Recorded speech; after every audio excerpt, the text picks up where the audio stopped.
Time for the crossover, powered by Everlevel Concrete Repair in Omaha at everlevelconcrete.com. Wow. John has arrived, and he has commandeered the television. We cannot watch MLB Network. It has too big of a... It does! It has too big of a ticker on the bottom. It does. I can't believe it doesn't bother you as much as it bothers normal people. It bothers me a little bit, but I don't want to go through all the effort to switch the channels and the inputs and the stuff like that. Well, it's easy. I just did it, and now it looks great. And Spencer took you an hour. Schwellenbach is still pitching, and he just gave up a bomb off the Green Monster. For that stupid wall again. That stupid wall. Get a real ballpark, Boston. John says tear down that wall. Whoa, not again, John. Oh, wait, Gorbabov. Gorbabov was supposed to tear down What's going on over there, Happer? This doesn't work, man. Did you break the mic? No, it's all well. I mean, it's always broken, but now today it seems more broken than usual. It's great. What's up, guys? How we doing today? Good. You guys ready to get nice and sweaty in here? Oh, yeah. Can we talk about the Slack today? What was going on in the Slack? Well, I got a message from one of our coworkers. Yep. That said, let me scroll and find it. There's a joke in the Slack and I can't see the messages. What's going on? LOL. So then I took a screenshot of the Slack. And the first two comments were from Monday, May 20th. Mm-hmm. And then the next Nobody comment has slacked recently. Was from John Bishop. We've been slacking. And so this person said, Old Man Bishop is responding to an old Slack. LOL. Is that what happened today, John? That is, those things were from May 20th. They were. And the other thing was from today. Did John delete his Slack? Was it gone? Was it not in hashtag radio? The only reason I responded is I got an email that said there's an unresponded to Slack. And so I opened the Slack app. And it was from May 20th? Well, that was literally the last thing that was on the app. I think it was actually Happer or Josh saying what they had on their schedule today, what was coming up on their show. I think it was in the general. Slack is really hard to use. We don't use it very often. I don't like it. Why don't we just use Discord? Oh, why don't we just text each other? No. Why don't we call each other? Well, sure, even better. I would prefer that over downloading yet another app. Yeah, you're out. You have too many apps. I'm out on the apps. I don't. Too. Well, if it's okay. Here's an idea. Too many things can notify me. Why don't we turn off notifications? I do. Twitter DMs. A big giant zone Twitter DM? Yeah. Don't hate that idea. It's fine. I would sign. We have a group DM. We do. That's how how do you and Josh communicate? We text each other. Well, they can just text. They don't really need a DM. One There's person. no group at all. Yeah. And you also use a Google Doc, right? And and we have a Google Doc. Yeah. And if I like the Google Doc. If there was more than just the two of us, then I would be forced to put that message on silent because I silence all group chats. All group chats. I cannot stand group chats. Really? They're all silent. Wait, how many group chats are you in? Several. Why? I'm also friendship. People like to include me in things. In friendship. I'm in a lot of group chats. Yeah. I'm also in a lot. I'm of in a group chat. I'm in multiple group chats with Josh. What annoys me is I'm in a lot of group chats, but it's dispersed through different. Silenced. I'm dispersed through different apps. That surprises me. You respond a lot. Yeah, I see the messages come in. They're just silent. Oh, it's great. It's the whole process of not getting the buzz. He sees them when he I wants don't get to. it. I don't get a buzz for any text. Yeah, I don't either. Really? Silent phone. Yeah. Well, not for text. I get notifications, but not for the number pops up, and so I see I have one text. I get the visual. Yeah, that's what I'm saying. I get the visual. No, I don't get those. You don't get that. I don't get those. Okay, I turn those off. Wow. On any group message, they're all gone. But regular text. So my regular texts get through to you. Because for some reason, yes, regular texts get through. I'm not muted. For some reason, every single day, everyone in my life decides that they would like to start up the group chats at precisely 10 o'clock in the morning, right when I open up the microphone. 10 o'clock, time to start texting, and Connor's in the group chat. And text, exactly. And Daddy's home, text. All it does is annoy me. Hey, Daddy's home, triggers me progressively throughout the show that I'm doing. And so I just turn them all on silent. Well, Otson also agrees. Group chat scourge on this planet. Sometimes I text both you and Otson. That's fine. Ooh. Does Josh say, don't do this? Is he like, I don't why mind is receiving Peterson annoying me again You with should not do this. with a don't- hilarious take? I don't mind receiving the correspondence from people. I just don't like when the text is going on. I'm not needed, and it's just bang, bang, bang. He adds, my phone hasn't made a noise in 10 years. Yeah. The only Wow. group chat that I'm in that I've silenced completely is my one for my friends back home. They all work together, but the night shift. So when they're texting, it's like 2 a.m. Nick, great take. I Get hated out of that. that. You got to get out of that entirely. That's a But tremendous they're my take. friends. You don't need to be in that. Otson adds, I like being in a part of the group. 3 is fine. Inactive group chat is a nightmare. Mhm. Ooh. That can get rough. Wow. I like my group chats. They're fun. A lot of inside jokes talking about sports. Yeah, I get to them when that play? when I have a window of opportunity. Sometimes I mean, this radio show needs 4.5 hours of undivided attention. But what about at night? They're watching the game. Yeah. I guess you're always at games. the messages come in and I'll Yeah. click on them when I see it. Usually basketball game, Nebraska basketball, open the group chat and then exit it immediately. Delete them all. Yeah, it's Yes. basically I'm marking is red. Essentially, is what mark is red. Mark is red. Uh-huh. Mark is red. Oh yeah, that's Husker football game day for me. I will have. It's a busy day. I for will you. have hundreds. Oh yeah. Hundreds of unread. Do you scroll? You scroll through, No. see what Bob and Tim were saying. No, I do not. What a take from Tim. There is unseen takes by me that happen in that group chat. I'm going to save that never Tim seen. take for on the air. Maybe you do that. Do you do that? Never happened. No, I did get an idea from a group chat text this morning. Plagiarize your friends' takes? No, I just twisted it into my own and I took a screenshot of something and then I altered it a Classic little bit. media. Very, yes. I mean, this Lame person, stream. if he wanted to make the same joke, he could send it out. I have no issue with that.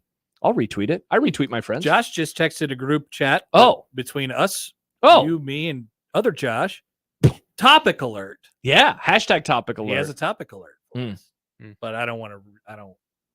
It's a serious question. It just involves corches. Merker. Porches. Yeah. Merker. By the way, I haven't. That's been replaced.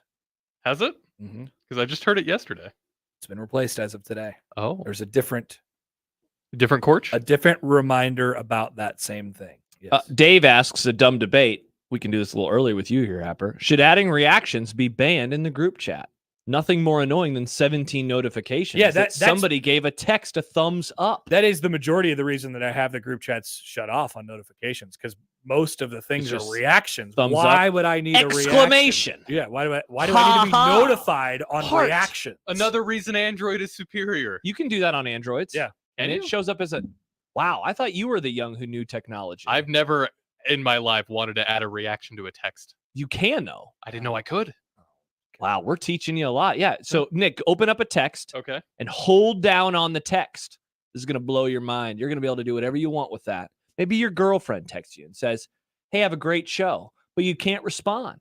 What do you can do? just heart it. You I heart it. can delete, copy, select, forward, share, star, add to reminder, or view details. Wow, that's a tough look for Nick's phone. Well, it's probably I'm using the Samsung messaging app and not the Google. If I was using Google, I think I could, but I don't use John, Google have you ever Messages. hearted a text? I'm sure Your I wife, have, but your I wife's am, like, dinner's I am- going to be delicious tonight. And you're I like, am- oh, heart. Then I am- John sends the one arm emoji.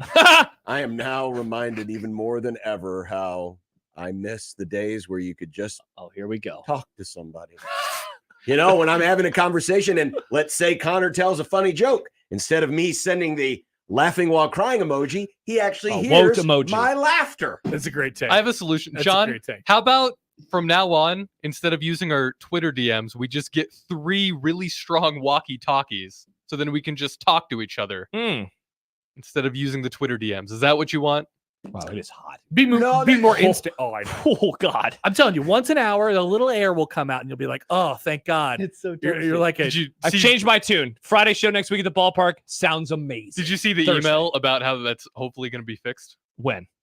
Tomorrow, tomorrow. There's going to be a crane. We're going to have a crane right Oh, outside that's why the window. crane will be here? Yeah. Uh-huh. Yes, fixing they the have air to put the conditioning. new air conditioning unit on top of the building. Interesting. So, but John, would you like it if I had a question for you? If I had something I wanted Question to bounce for you. off of you Mm-hmm. at 8:30, Mm-hmm. you would like me to call you? No. I just the idea of the hey, what's up? if it's It's John home. If it's a quick John, question, I'm fine with it. But the what whole. If I wanted to have a conversation with you? Well, if you want to have a conversation, then you call. So John doesn't like text conversations. Well, it just the nonstop going back and forth and back and forth and back and forth and back and forth. It's just sometimes it's easy to just put the damn phone on speaker and just talk. That's just called texting. That's just what texting is. You describe texting. Yeah, but if it turns into Nick, something what? where if it turns into something where it's like long and very prolonged, I don't know. So, interesting. Well, yeah, he's out on texting. My best friend, I text her out the entire day. We chat about random crap all the air. We chat about random crap all day long. So this wasn't as much of a novelty for me growing up, but when texting was introduced, was that the most mind-blowing thing in the world? No, it actually sucked because it costs money. You didn't have the QWERTY keyboard. Just use the good old T9. You had to use T9. I preferred Word.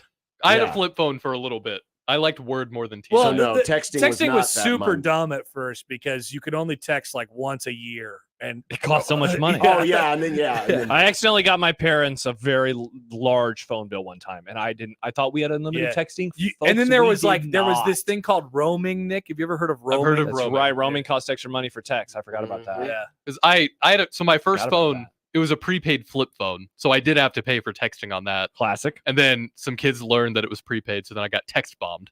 Text bomb. Yeah, remember text bombing? Is that like getting swatted? It's when people would just send you one text, like one word or one letter, over and over and over and over and over. Oh my god! And I it was like 10 cents. I would throw my phone out. Some responses to John's takes. Oh, here we go. By the way, I support John in his takes. I'm never going to call you with some of the things that I want to text you about. For the record, you should. It'd be fun. I have a couple people who like to call me. I don't know if I've ever called you. I don't know if we have ever talked on the phone. Only time I call John is when it's like the coach got fired. I swear to God. I will say I like phone call. I like phone conversations. I'm not anti-phone conversation, but it doesn't bother me to have a conversation over text. Scott says that's a different one. Hurt and Husker fan, John, quoting John, weren't carrier pigeons great? And then Scott says, I miss the days of tin cans on a string. I did love kick the can. Everyone always makes fun of me because I played kick the can. Do you still remember Morse code, John? Or no, I don't remember. Casey Mike's mom says I loved the prolonged back and forth, but I'm not talking about texting. Oh, nice. Ba-da-da, ba-da-da. Jimmy Allen tweets Hello. In. This is scary. There's 2 people in this room who are going to be on Jimmy's side and 2 who are not. Oh no. Let's see which side Jimmy is on. Nobody should ever respond with a reaction to a text. This is a good time for a PSA. We actually all agree with that, I think. Yeah. Oh. I am fine with like reactions. I'm fine with reactions like Discord, but no. You do reactions all the time in our group DM. Yeah. John will be like, hey, could you book Kendall Rogers? And then Nick will respond with this emoji. Yeah. But you don't get a notification on Twitter when I do that, do you? Mm-hmm. It pops up and says, Nick did this. Oh. Yeah. I'm fine with, however, different environments. I like that because it lets me know you saw the message. I have nothing against Nick acknowledging the message if he uses one of his goofy emojis. I don't care. I'm gonna start using some weird ones. Some weird, real wild cards. I just I think John, you and I would handshake meme on this. When people contact me, I like there to be a point to the contact. You know, not just like, hey, here's a TikTok, Well, the point of that was they thought you would enjoy it. They thought of you when they saw that. No, well, I guess I should rephrase that. I have sent Happer some videos before. You're right. But I like there to be... Usually so we can make fun of them together. Yeah, and that's a point. Yeah. That is a point. That is the majority of our conversation. We're like randomly trying to start it like, hi, how are you doing today? Yeah, I would never do that. Yeah, nobody should do that. Yeah. Ever. How is your Tuesday treating you, Happer? I would never ask Happer. I don't remember the last time I've ended a text conversation. Like, what do you mean ended? Like, how you're like, all right, I'm going to go to bed. Goodbye. Like, I don't remember the last time a text conversation has ended. Oh. Like, you just kind of, like, somebody responds, you could wake up, and then you respond to that. There's not, like, a formal end to these messages. Oh, I have told somebody before, like, hey, I'm about to crash, so I'll talk to you tomorrow. Like, I'll respond to this in the morning, just so they're not sitting there, waiting for my gracious response. I don't remember the last time I've done that. Nick, you're a young and you have a girlfriend? Yes. Do you Nice. feel the need when you wake up to Great text question. your girlfriend, good morning? Hi, dear. Like, not right when I wake up, but yeah. Mm. Be like, hey, good morning. It's nice of you, Nick. I just wondered. Because I thought that's a pretty I big assume deal you're with the talking kids. about when they're not sleeping in the same bed. That is what Nice. I'm talking about. Yes. Nice, John. Because well, I mean, with this assumingly you generation, don't. I would assume That would there's be text sinful, messages. John. Yeah. That's a sin. You don't believe in sin. You don't believe in that. But Been you a while. would. You're But, a lapsed. Oh, I just assume you guys didn't, weren't, In sin? sleeping in the same bed together. All the Wow. time. We're sleeping in the same room. There's 2 separate beds with a lamp and a Nice. table in the middle. Old timey. Mhm. good, God. nice 1950s TV family. Douglas is triggered. Stop Douglas. saying handshake meme. Just say agree. No. No. Douglas, absolutely not. I will continue now. I wish we- just to annoy you. I wish we could react to these because then you would react with the handshake meme emoji. Handshake emoji. Douglas, stop having bad takes about Dude. everything. Yes. Yeah. If you stop that, I'll stop saying Yeah, it. okay. We can handshake meme Awesome. on that. Not worried about that one bit. John, a question does come in for you from Husker Country. Sure. John's webcam still broke? Question mark. My webcam has not been broke. Oh. He's just This- standing up. Well, You're not in the stream yard. I'm not, and here's why. Uh-oh. As I was walking in the door, Mm-hmm. Connor was exclaiming about how hot it is in here, and he mentioned the sweaty ass on the chair. Oh. So I'm allowing the chair to air out. You don't want us to see a shot of your chest and your lower chin? No. Well, that's where the camera's facing. Yeah. You can Yeah. lift it up. a little Yeah, there's higher. nothing stopping you. You could just. Well, Hey, man. not with this one. This one. Don't worry. I'm here. You can hear me. I'm going to butt sweat. You're going to butt sweat. Right. Josh I'm is just going to letting it butt air sweat. out. That's Everybody all. but We're all sweats. trading butt sweat.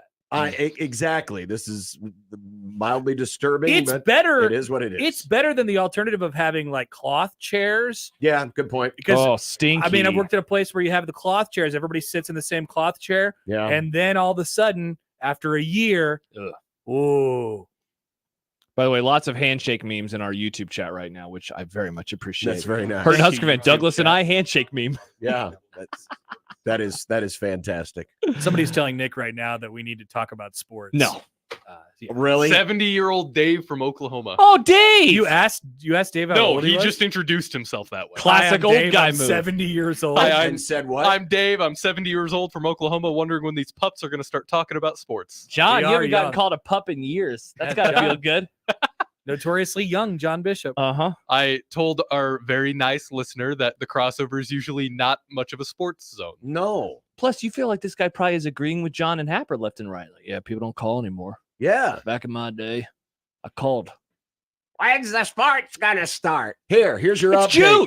Caitlin Spencer Clark. Schwellenbach just got chased from the Holy game. Boston God. 6, Atlanta Hey, nothing. John, There you go. you're There's your disseminating. sports. What happened to that TV again? What's Yeah, going it doesn't on? work anymore. But I Nick- made it work. Nick will fix it. Nick, I believe in you. I'll make it work. Fix the TV. Make sure it's on HDMI. This is 1. why we're not talking about sports. It's Start because with that the TV is HDMI not situation. working. Is it on HDMI 1?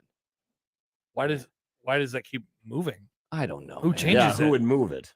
Someone Handley? move it? Is this a Jimmy Gary? Chavez thing? Hmm. Jimmy Chavez was back this morning. Folks. I could tell because he asked 6 questions in their show tweet. It was really funny.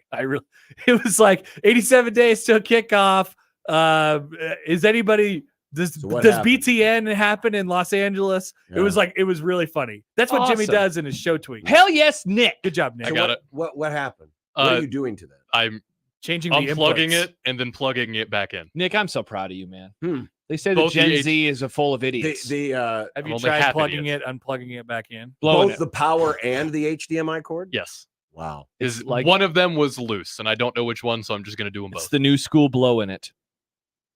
They Yeah. used to do that to cartridges. N64. Yeah. Which is actually not good for the cartridges. You'd get your spittle in there, then it would rust and corrode the contacts. All right, Yeah, but it nerd. would work every time rather than not work. Nick just said like what Michael did in response to your tweet earlier today. He It's got kind of like- clickbaited. yeah, you just got clickbaited. So, Well, yeah. actually, well, actually. Douglas responding yet again. Oh, is it a bad take? Handshake meme is tubular.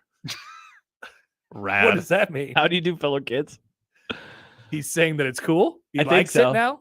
Thank you, Douglas. Appreciate you Was listening. that an 80s reference? I think it was his attempt to do Tube. a good take. Second time that the word tube has been said on the show in the last couple of days. Is tube the word of the day? Nice. We've been having words of the day Man, lately. you know you have bad takes when you did a good take and everyone thinks you're joking. I That's wonder what if- Douglas point. just did. Do you think Good it is point. work, Douglas? Like people are like, oh man, Douglas's takes. Maybe. You know? And that's why he's trying them out on us first. Uh-huh. Unless he's a boss. If you have a boss and you're in a stereotypical office environment, not like this, do you pretend that they're funny? You laugh at your boss's jokes? Yeah. Oh no, we don't really work in a normal. No, place. he's saying if you did though. You did. If you were in that The situation. 9 to 5, you got your tie on at work. I imagine. I mean, all of the offices in America are just a lot like Office Space. Oh God. I just Full of laughter, fake Yeah. laughter, and yeah.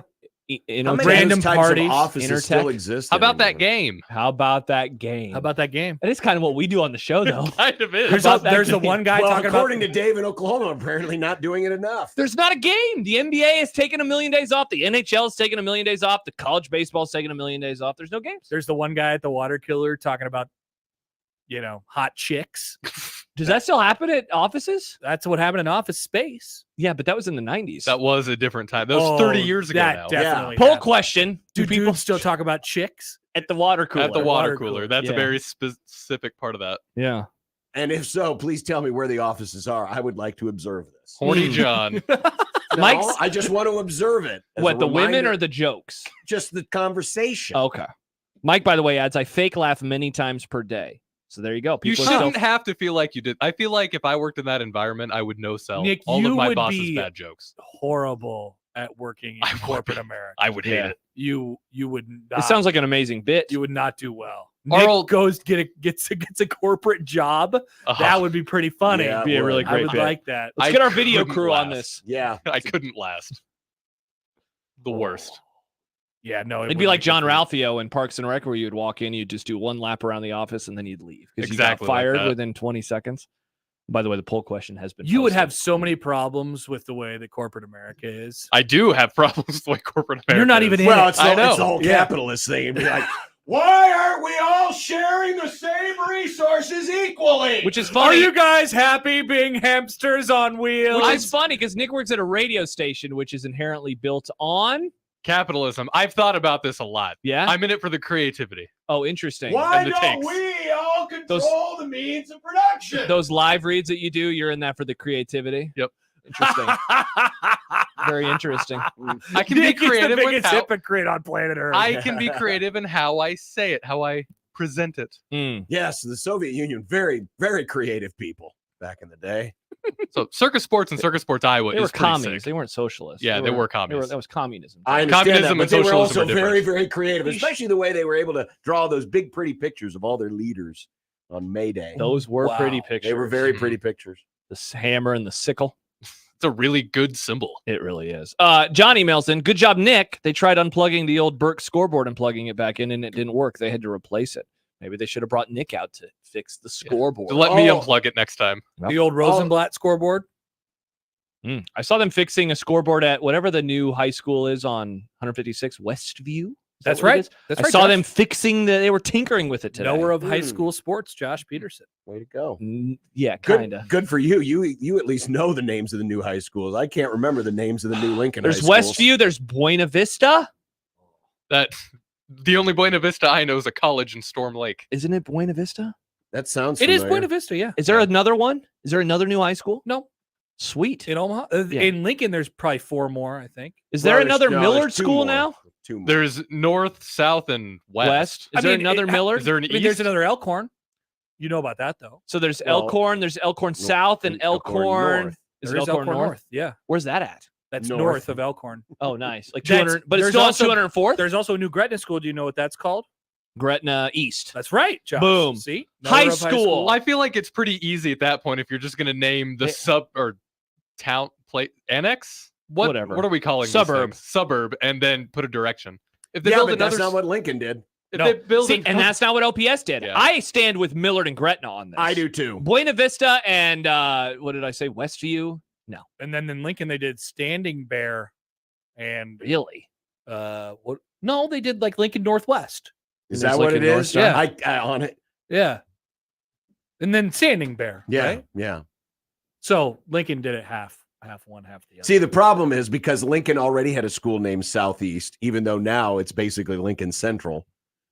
I know. Because it's as central as Lincoln High used to be. I used to love doing that bit when I would do the high school football broadcasts at Seacrest of the Lincoln East, Lincoln Southeast games. Yes. And I would go through all the description, like Lincoln East has the west sideline, Lincoln Southeast has the west sideline, and they're kicking north to south. I would say all of them just back to back to back to back. I had a lot of fun with it. They build another school in Millard, and it's a little farther west than Millard West. Millard West? Would that make it Millard West? Or if it's north, they'll probably call it Millard Northwest, or right, or Southwest maybe. That'd be but what if guess. it's exactly west? If it's on Q Well, there's Street no Millard still? East yet. There is not a Millard East. So there would- won't be, right? There's not. They're not. I mean, it's kind of Burke. Unless Yeah, they build another Millard school west of that, then the current Millard West would be Millard East. Would they just change that name and then make No, you can't Millard change West two. Millard West? By the way, Katie points out Elkhorn North is 180th and Maple. That's over by the new Costco that's apparently opening up in a month. Did you know this? It's not even built yet. I thought I heard that Doesn't it's even opening have up a within the next structure, month. does Okay, it? so maybe I'm wrong. I thought I heard that it was opening within a month. They're also Yeah, putting they're a. just gonna have tents from the outside. They're also Nice. putting a Chick-fil-A at 156 in Maple. I did know that. Have you heard about this? I drive by it like every day. Yeah. I drive by that every day. That's going to be in a No, Hy-Vee- Otson says in a it's close Hy-Vee to parking open. lot. Dude, it's gonna be Oh, crap oh. show. Hy-Vee Chick-fil-A, same parking lot. Ooh, I don't know if I like that idea. Plus, Nick's favorite restaurant, Subway's over there. By the way, Otson says that that Costco is about to open, so it is indeed about to open. I've never seen. Did this. they Extreme Makeover Home Edition Costco? They Move might that have. bus. I must not Did go they out need there. a Costco out there? Yes, it's Yeah. gonna Yeah. be We need a third Costco for sure. 100%. It's gonna be so much better. Yeah. because the one. Well, on what's going to Dodge- happen is Oh. It's that one. a pain to get to. That one is technically closer to my house, but I will actually go to the 120th and Dodge one because it will alleviate some of the pressure Yes, off of that place. because that'll be nice. Because that place is a nightmare. Yeah. In because there's also a a very Chick-fil-A over there. Costco way. There's also a Chick-fil-A in that. And the parking lot. gas station where they had to redesign all of Yeah, the they way put that you cones get up. in. Oh, it's a tire fire. I had my first Costco experience not too long ago. Wow, Nick's What'd you growing do? up. Pizza, We were just in there, slices ah. slices up. We were picking up some supplies for a party, and then the lights just started to shut off without any kind of announcement. And then my girlfriend was like, "Oh, they're closing.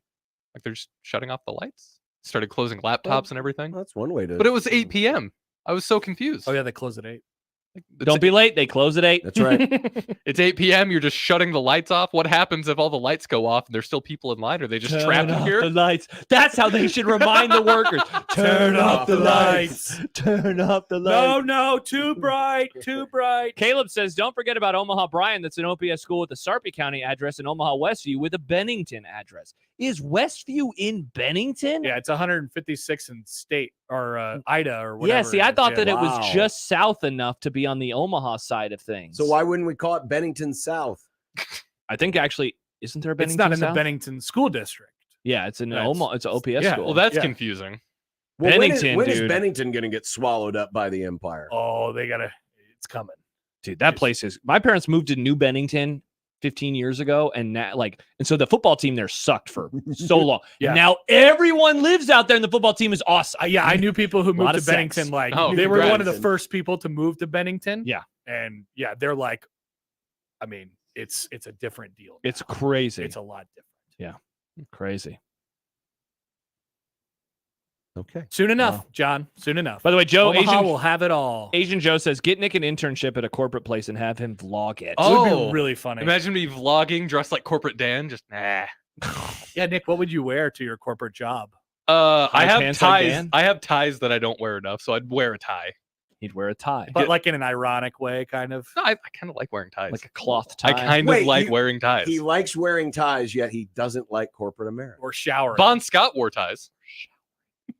That was more ironic than anything else. I don't mind wearing ties. I very I actually don't rarely mind have wearing to ties wear them, either. so I don't mind it when I do. I If I had to think- wear it every day, I hate it. See, and I think that's why I kind of like wearing ties That's because fun. I never have an occasion It's to like wear a a tie. costume. Yeah, it's Like like dressed oh. up, going to a basketball game in a costume. Is wearing ties like a costume. Yeah. So like a clown. Like when I get a chance to wear a tie, I got a couple that I like. I got this really nice red tie that I like to pull out sometimes. All the dudes who have corporate jobs wear pants and polos. Oh, and you see him at restaurants at lunchtime. Yes, restaurants at lunchtime. See, I don't like polos. I had to wear a polo all the time but for my you have to old tuck job. in the polo to your pants. And you have to Yeah. get some tennis shoes that are comfortable for you but aren't too not dressy. Get some New Balance. Nice. Or dress shoes that kind of look like tennis shoes. Nick, it's about to be polo season for you. It is about to be polo season for a Up week. in the booth. Oh yeah, did we pick out our fun shirt day for the World Series yet? No. Are you talking about the No. jerseys? No. No, a Hawaiian shirt day. Yeah. No, I didn't realize we were doing this. No. We should do that. Oh, Okay. I'll do that. What do you think? We did it Father's Day last year, didn't we? Or was that the Is day that what after it Father's was? Day? We did. I didn't participate. Schaefer will be in that What day. I'll day tell did him to wear a fun Virginia let shirt. us hold their sword? Because it was that day. Yeah, it's see- Father's Day because I was wearing my See- light blue polo. See, a sword is as big as mine. I don't know. Someone will have to do that. I don't. Maybe we could all start a group chat That you'll mute right away? about it. Yes. And we Excellent. can annoy Start a- John with it. Excellent Start a group idea. Chat. Let's get Gary and Hanley and John, Jimmy are you in in any there. group chats? Are you in any group chats? On Twitter. No, on No, on your your phone. text. This is circling No. all the way back. What No. about Snapchat? What Are about you in your any family? Snapchat There's not groups? one with your wife and your kids and you? No, there's one with. Well, there's one of those on the Facebook Oh, That makes That's sense. how you No. communicate. with mom and dad and my wife and my sister. Yes. No, I was saying you and your wife and your sons. You don't have a family like, hey, we're having dinner at McDonald's tonight. Well, see you there. occasionally the wife will text all of us at once. Yes. That's a group chat. yes. You're in a group chat. Yeah, but it's not like named special or anything. No, it doesn't have to No, be. it doesn't have to be. We're just wondering if you were in a chat with multiple oh, people. oh, Yes, No, I that's have been texted in a group chat many times. Nice. We Okay. should put a group chat in with just John, just so he doesn't feel left out. I don't need one. Rob I'm was good. texting us home run stats one Yes. day. That's a group Yeah. chat. Yeah, Rob So Anderson. I'm in a group chat with John and Rob. Yes. Oh. Glenn Sisk will every now and then text John and I. Sure. There you go. Otson says, I just find it so bizarre that John's preferred method of communication is either a phone call or a Twitter DM or a Facebook Facebook DM. message. Facebook. Yeah. Yeah. Yeah. I did Why just. is that unusual? It's not unusual. It's just different. It's interesting, is He what it said is. bizarre. Just- yeah. It's not. How It's bizarre. bizarre. How bizarre. I'm not in any Facebook messages. I don't have. Well, you're Facebook. not I guess on Facebook. unusual and different are kind of. But the that's where same my word. parents live. So that's Nice. that's That's where they live. Oh no, they're trapped in the metaverse. they are. We gotta get them.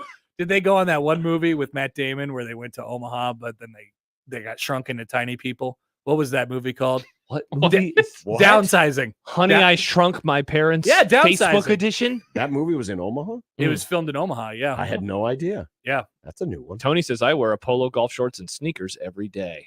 There you go. Nice.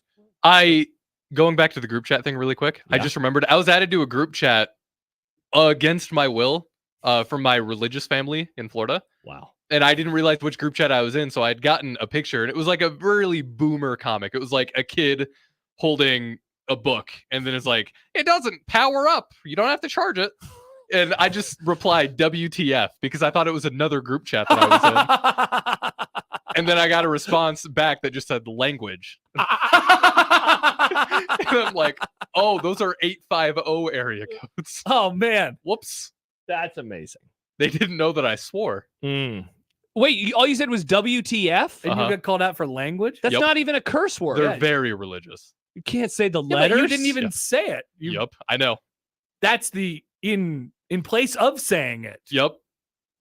I changed my What are you mind. I supposed don't to want to see Nick shoot videos at corporate America. I want to see Nick go visit his really religious side of the family Me too. and live there. Most for a of the week. vlogs is just going to be us at a billion church services. They're Pentecostal.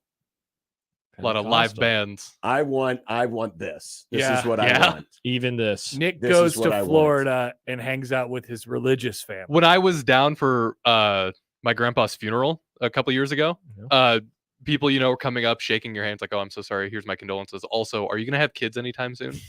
The whole time? Yes. Multiple older women were like, Ugh. are you going to have any kids soon? Dang, they're thinking about Nick in bed. I know. It was such a weird Josh, thing because it's They like, are. we're mourning. He's right there. And you're asking me if I'm getting busy. Yeah, yeah. And you weren't married. I wasn't. Wow. You should should've post it said, on Facebook. I'm not living in sin. I should have. Yeah. I wore a tie there, by the way. There you Wore go. a tie to the funeral. Yeah, that same thing happens with my family. They were like, "How are you doing? I never see you on Facebook." I'm like, "I'm not on there really much. The only time I get on there is when, I get put on there is when my wife takes pictures of me and puts them on Facebook." There you go. Nice. But it's a real thing. That's how some people know what's going on with your life. It's like the newspaper for your life. It's like a newspaper for your life. Facebook. I think You're welcome, Zuckerberg. That's a great slogan. Facebook. It's a newspaper for your life. I would sell a lot of copies. Poll question: is Facebook the newspaper for your life? Very nice. That's good. I like that. All right. All right. Connor, that was thanks. fun. Yeah, you're welcome. Goodbye. Bye, Happer. Bye, Happer. You think your butt sweat's dried off by now? Well, it's been like a half hour, John. Yeah, I just like to be careful. Also, you left the bag there. It might now you have his butt sweat on your bag. And now you have Also, my butt is still sweating, even though I'm standing. The butt sweat is behind the bag.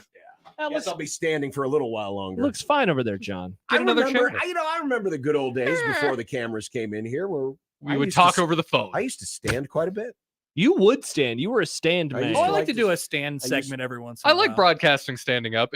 It's good for the vocal cords. I learned that in school. Yeah. It opens you up a little more. I mean, that's pretty much how we had to do it in Lincoln all the time because they built the table way too tall. I like to stand doing games. That is a tall table in Lincoln. For like an That is inning a or a quarter or whatever it might be. Yet stranger. Oh, you're going to want still that a extra better leverage studio if a than good this play happens. Mm-hmm. What studio isn't better than this one? Good point. Yep. Good point. All right, Connor. Bye.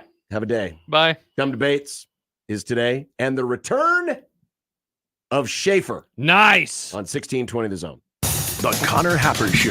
Chris writes in on Twitter, there will be no missing Angel Hernandez. Absolutely none. He's terrible, and I'm truly happy to see him go. Do you at all feel bad for a human man, Angel Hernandez, who just so happens to be just awful at his job? Do you at all feel like, all right, he's retiring, we should just let it go, rather than pile on, happy to see you go, rotten hell, you know? The Connor Happer Show. Weekdays from 10 to 2 on 1620 The Zone. Your Omaha area forecast presented by Funplex Water Park and Rides from the KETV Newswatch 7 Weather Center on 1620 The Zone. Lots of sunshine and warm for your Wednesday afternoon, and a slight breeze that will eventually be out of the northwest once a cold front comes through. So a slight chance of a shower today, but most of us staying dry with sunny skies. And tomorrow is going to be another warm, sunny day with highs in the 80s. I'm meteorologist Luke Vickery, KETV Newswatch 7. 1620 The Zone's Unsportsmanlike Conduct, brought to you by a great friend of the program, Union Bank and Trust. For generations, hardworking people have relied on Ford F-Series trucks to help grow businesses, communities, families. A legacy of capability and technology that has made Ford F-Series America's best-selling trucks 47 years straight. This is the next generation of Built Ford Tough. Based on 1977 to 2023 calendar year total sales. Getting quality employees to fill positions in your company is essential, but finding those people can be a major hassle, unless you use ZipRecruiter. ZipRecruiter makes finding quality people a breeze. And right now you can try it for free at ZipRecruiter.com/radio. With ZipRecruiter, one click sends your job to hundreds of top job sites.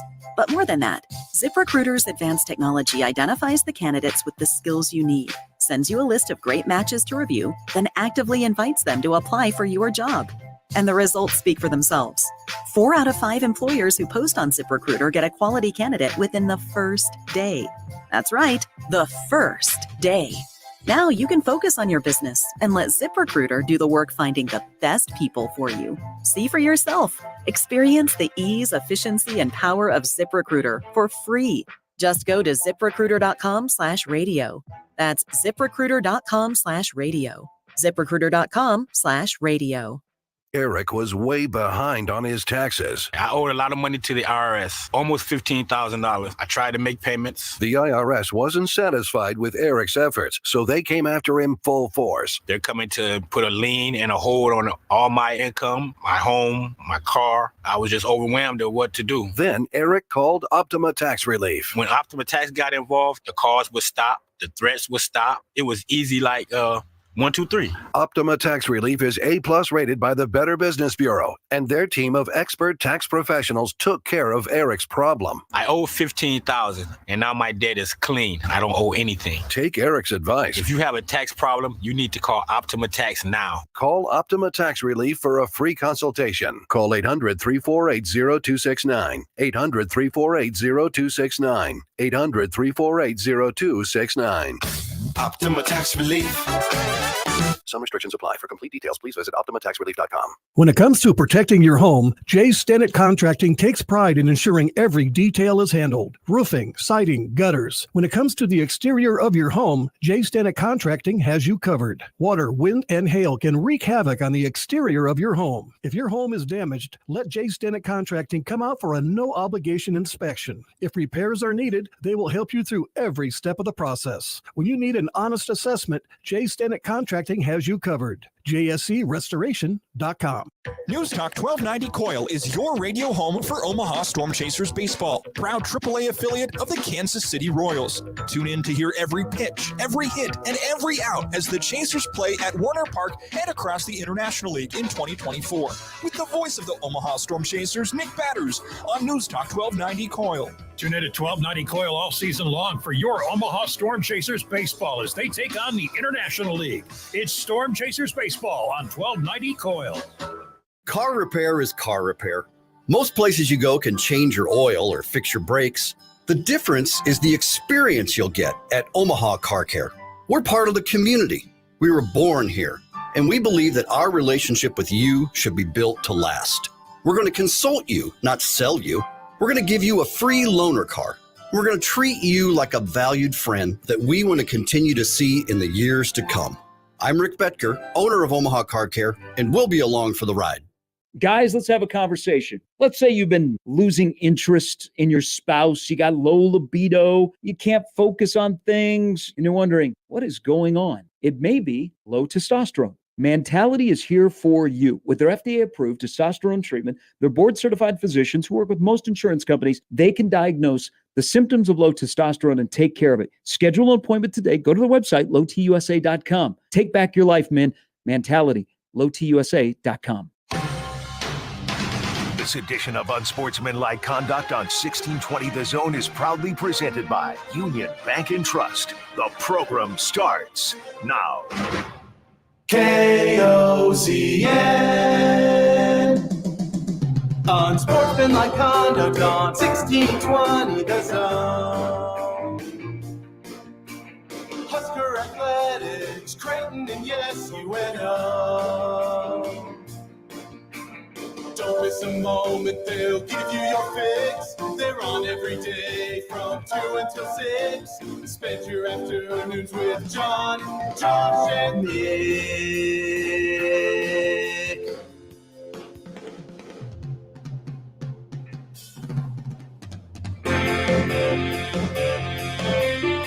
John, Josh, and Nick.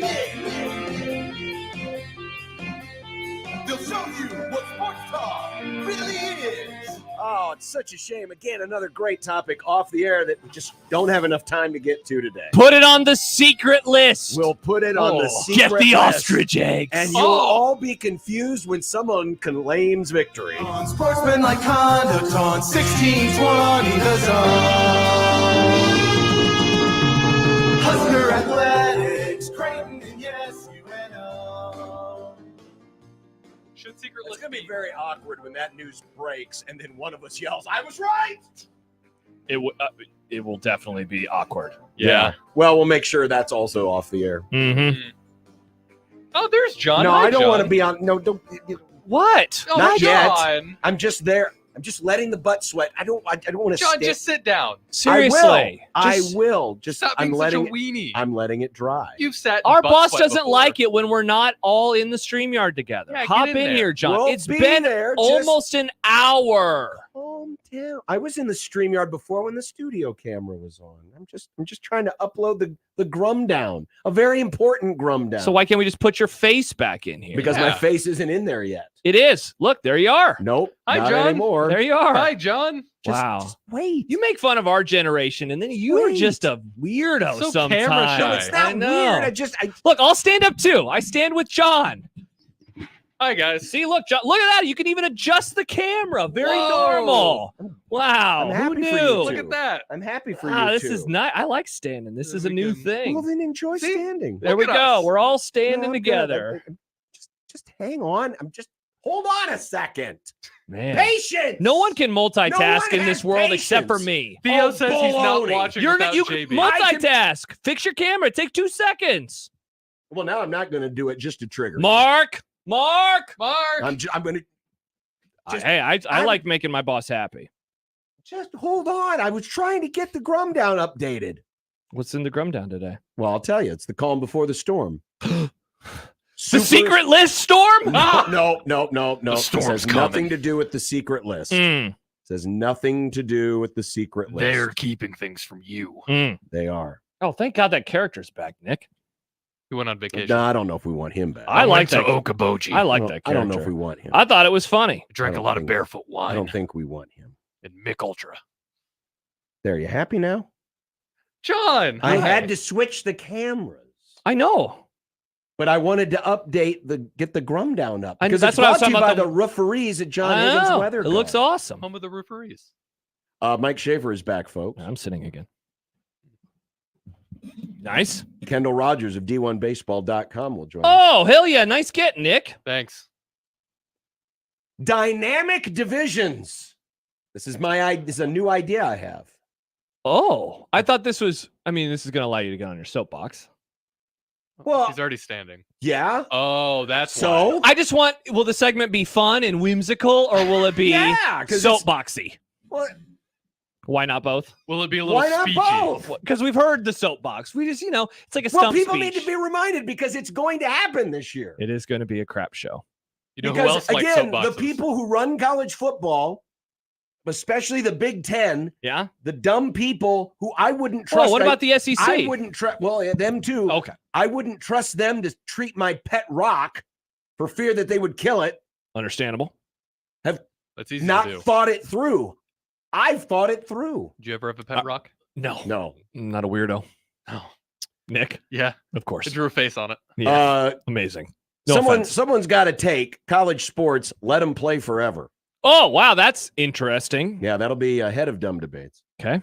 How the olds are impacting the NBA draft, which might also be tangentially involved or related to the off-air topic that I thought we just don't have time for. I thought they were sick of kids just texting in. The secret list topic, John? Mm-hmm. Oh, boy. It's kind of related to that. Okay. I thought it was going to be related to COVID. Older players' eligibility. Oh, no. I thought that's where we were going with this. All right. Did I already nail a dark horse list item? Secret list? Or? Yeah, which list? No, not the That's secret. important. Well, I don't know. We don't have it on one of those channels yet. We don't know for sure.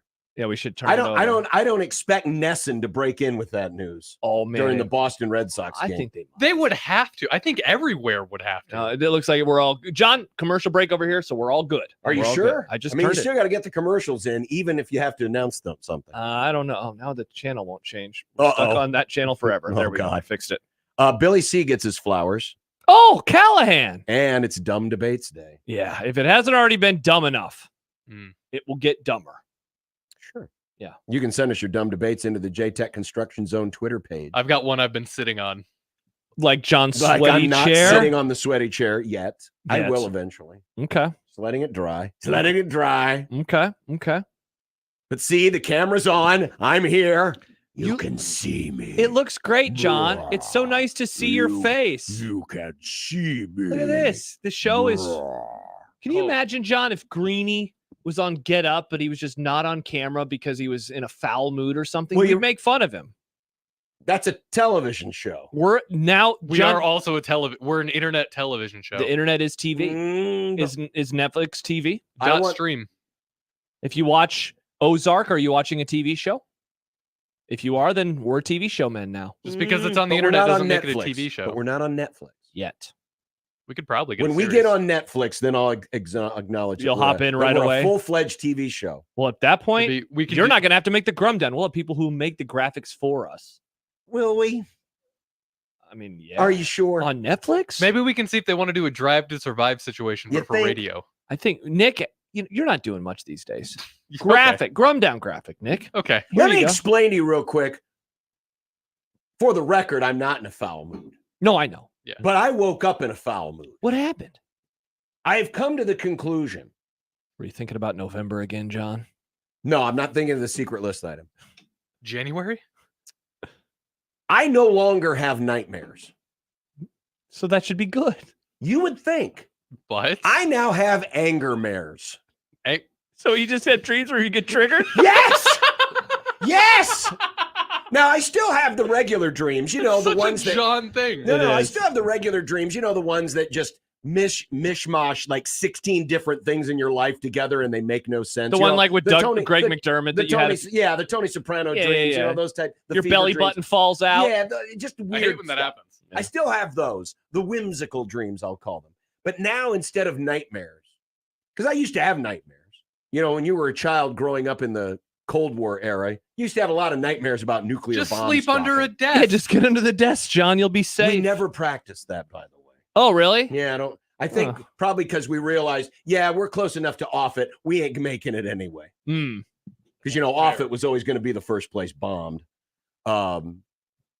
This is in the 50s, everybody. John's not talking about now. But I no longer have nightmares. They're now anger mares. So, like, what happened last night? Well, and it always seems to involve work. Oh. Was it Nick or was it me? No, you two were not even in it. Was it our bosses? No. Was it Gary? No. Oh. Who was it? I'm doing a Creighton basketball game. Oh. And it's an NCAA tournament. Nebraska for 3. They win. Was it that? No. Come on. My dreams are based in reality. The anger mares are. The anger mares, yes. And so it's halftime, and I have to go to the bathroom. And for some reason, the arena is connected to a mall. Classic arena. And so I leave the desk. Sounds like an 80s idea. Leave the desk. Yeah. To go to the bathroom at halftime during one of the commercial breaks. As one does. And as per usual, the bathroom is like way too far away. Classic. So I'm like walking through the mall. There's the food court. All of a sudden, I'm in the hinky dinky. I'm looking for the bathroom. Oh, nope, no bathroom. Can't go to the bathroom. Probably a good thing, because I have a feeling if I would have gone to the bathroom in my dream, might have also gone to the bathroom in my real bed. life. Right. If you pee in the dream, you pee for real. It's like good. Inception. So it takes me forever, it seems like, to get back to the desk, and I'm worried because, oh my God, the break's going to run out. And Peter was a non-credited actor in the dream. So Peter made. I knew that Peter was producing back here. Yeah. Peter made you he have didn't to make pee? an appearance. I just knew he was on the other end. Of course, Peter was in the dream. His name is P. And I get back to the desk. And I put the headset on, ready to do another segment, and all of a sudden, what we have, when I do Creighton is the charts, the tie line. Yeah, the tie line is my equipment to speak to the radio. Equipment shuts off. Oh no! It shuts off. You went all the way back and then it turns off. Yeah, and so I'm now scrambling to try to turn the thing back on, plugging it in, and then sounds a little nightmare-y. And then I forget how to redial.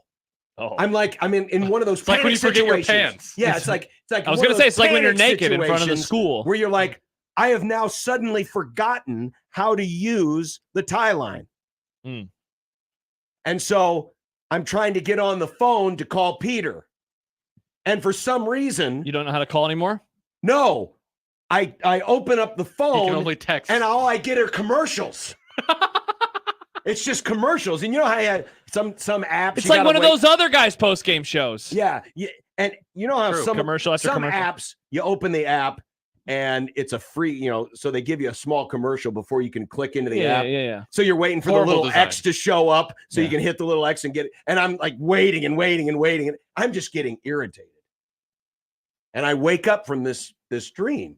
Yeah. And I'm pissed. Understandably so. And you had to go pee probably. I did, but strangely, I fell back asleep and then had a sequel dream. Was that one better? No, I still woke up angry. Jed says, John dreams about basketball. That would make me angry too.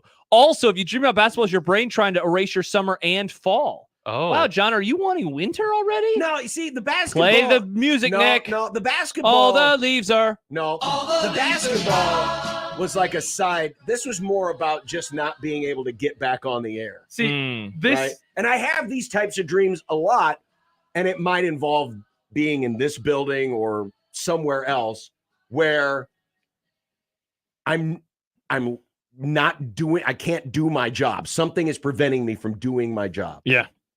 And I wake up angry. Greg with 2 G's, well, 3 actually, says, listening about John's dreams, great radio. I would agree. I thought that was an excellent segment. The world that John has lived in this dream that he described sounds like a dystopian nightmare. Basketball tournaments connected to malls because that's the only way to revitalize malls that their bathrooms are too far away. So you have to stop at one of the booths in the stores to buy things. And then if you want to make a simple phone call, you have ad after ad after ad after ad. Sounds terrible. Yeah. So it was a combination of just being unable to do my job and technology failing. No wonder you just want to talk to people today. Yeah. So that's what we're going to do. We're going to talk. We're going to talk to people on the phone. Yeah. We're going to talk to them on the computer. Katie says time to take John out to pasture. Wow. Oh. John, is it time? We going to the Rainbow Bridge? Oh, man. John, I'm going to miss you, man. You were fun to work with. Why? We had a great run. We did. We really had a good decade. Why is it time for me to go to pasture? Other people don't have anger mares? To be fair, that was sent before you started telling your dream story. I don't know. I mean, that's just weird. I still think I would classify that as a nightmare. Like, I get it was triggering. No, but it's not. See, that's the thing. Nightmares can be triggering. When you wake up from nightmares, you're relieved that it's over. Because it's like, okay, this wasn't real. This was more, now I'm thinking about it and it's pissing me off. And I'm not relieved it's over. Every time you're going to be calling a game from now on, you're going to be just reminded of this dream. No, I don't think so. Yeah. But it's just I no longer have nightmares. They're now anger mares. Understandably so. It's just, I don't get it. You could send us your anger mares at 402-951-1620. 42 degrees of source hotline. Or you could call us, John. But no one wants to call anymore. Nobody wants to call. They like to email, though. Sometimes. John at 1620thezone.com. Josh at 1620thezone.com. Equitable Bank inbox. What about the JTech Construction Zone Twitter feed? I mentioned that already, but if you want to do it again, you there. certainly can. And use the hashtag when you bring in your dumb debates. Fair? Fair. You know what else is fair? Love and Schaefer. War. Oh, I love Mike Schaefer. He's joining us next. Let's talk to him. Is he going to be on the phone? He's in here. He's in the video. Yeah, ready? send him the link. No, he's not here yet. Oh, okay. Well, I always tell him when we go to break. You would know if you were sitting down. Well, you can tell Mike Schaefer we're going to break right now. I'll do it. 1620 The Zone. Live from the Host Coffee Studio, this is 1620 The Zone. Hey, everybody, it's Michael Smith for Ted and Wally's Premium Ice Cream. Now that we got through the spring and we're in the summer, what's better for summer than ice cream? I always say, get yourself a bucket load. Now, I know they don't sell it by the buckets at Ted and Wally's, but they do sell it by the pint. They do sell it by the half gallon. All you got to do is call ahead to get yours reserved today. And so many flavors. Go on social media, whether it's Facebook or on Twitter, and they have a list of the day's ice creams for both locations. That's in the old market, of course, and in Benson. Swing by there, get yourself some great ice cream this summer, and tell them Severe sent you. Your money. Your money has people. First home people, investment people, people who answer the phone and your chats. Dream car people, dream retirement people, driving your dream car in your dream retirement people, small business people, credit card people, and all the other people you need. At Union Bank, our people help you do more than you dreamed possible. So stop in and say hello. We can't wait to see you. Union Bank and Trust, member FDIC. Funplex has asked me to give you a first-hand account of the all-new for 2024 Wipeout attraction. Okay, hit it. We're starting up. Spinning a little now. Whoa, a lot. The centrifugal force is starting to stretch my face. Holy this thing's fast. Whoa, it's tilting. We have tilting. Woohoo, this is awesome. You got to try this. Get your tickets now at fun-plex.com. Summer is here, Father's Day is around the corner, and there is no better place to get dad outfitted than Lindley Clothing or yourself. Guys, Lindley Clothing has been outfitting us men for over 88 years. And now with summer here, shorts, polos, short sleeve shirts, golf attire, they've got it all at Lindley Clothing. They're a staple in Omaha. They could be a staple in your wardrobe with the top-notch brands from Jack Victor all the way to Peter Millar. Sportswear to tailored clothing, Lindley Clothing has you covered top to bottom. Shop now at their location, 132nd and West Dodge in the Linden Market. It's Lindley Clothing. How powerful is Cox Fiber?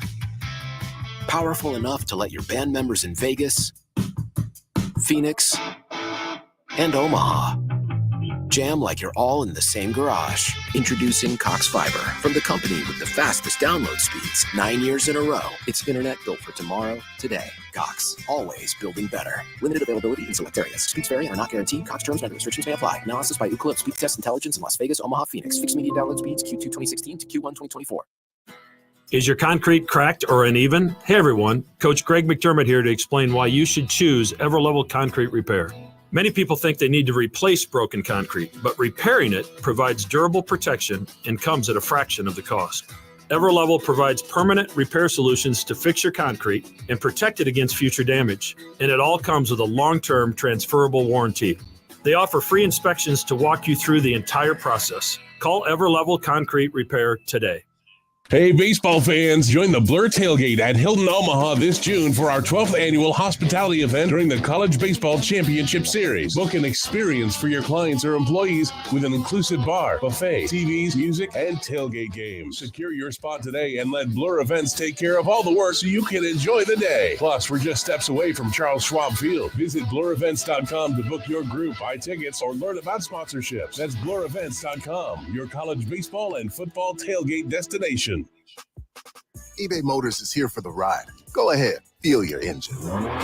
Admire that perfectly installed exhaust. Your vehicle's moving along this freeway like it was made from fresh installs and a whole lot of love. With eBay Motors, you get over 122 million parts to keep it running. And with eBay Guaranteed Fit, they'll be the perfect fit every time. Plus, at these prices, well, we're burning rubber, not cash. Keep your ride or die alive at ebaymotors.com. Eligible items only. Exclusions apply. Family, it's Miss Jackie with Rib Shack Smokehouse. Call me today to cater your graduation picnic or special events. Or come visit me at Rib Shack Smokehouse in the Old Roxbury Plaza for lunch or dinner. Dine in or carry out. Have a meal to remember. Rib Shack Smokehouse offers slow-cooked St. Louis ribs, smoked wings, catfish, turkey ribs, collard greens, mac and cheese, and more. Rib Shack Smokehouse brings their unique Southern taste to the Midwest. Welcome to the Rib Shack. Tickets for less. Best seats, best prices, no service fees. Shop ticketsforless.com. KOZ and Bellevue, Omaha, Council Bluffs. This is 1620 The Zone. Mike Schaefer. There's a part of me that really thinks that there's a Sasquatch. Mike Schaefer. I think the issues here are largely football related. Mike Schaefer. People are like, oh, the Vikings are terrible. It's like, yeah, terrible teams always go through.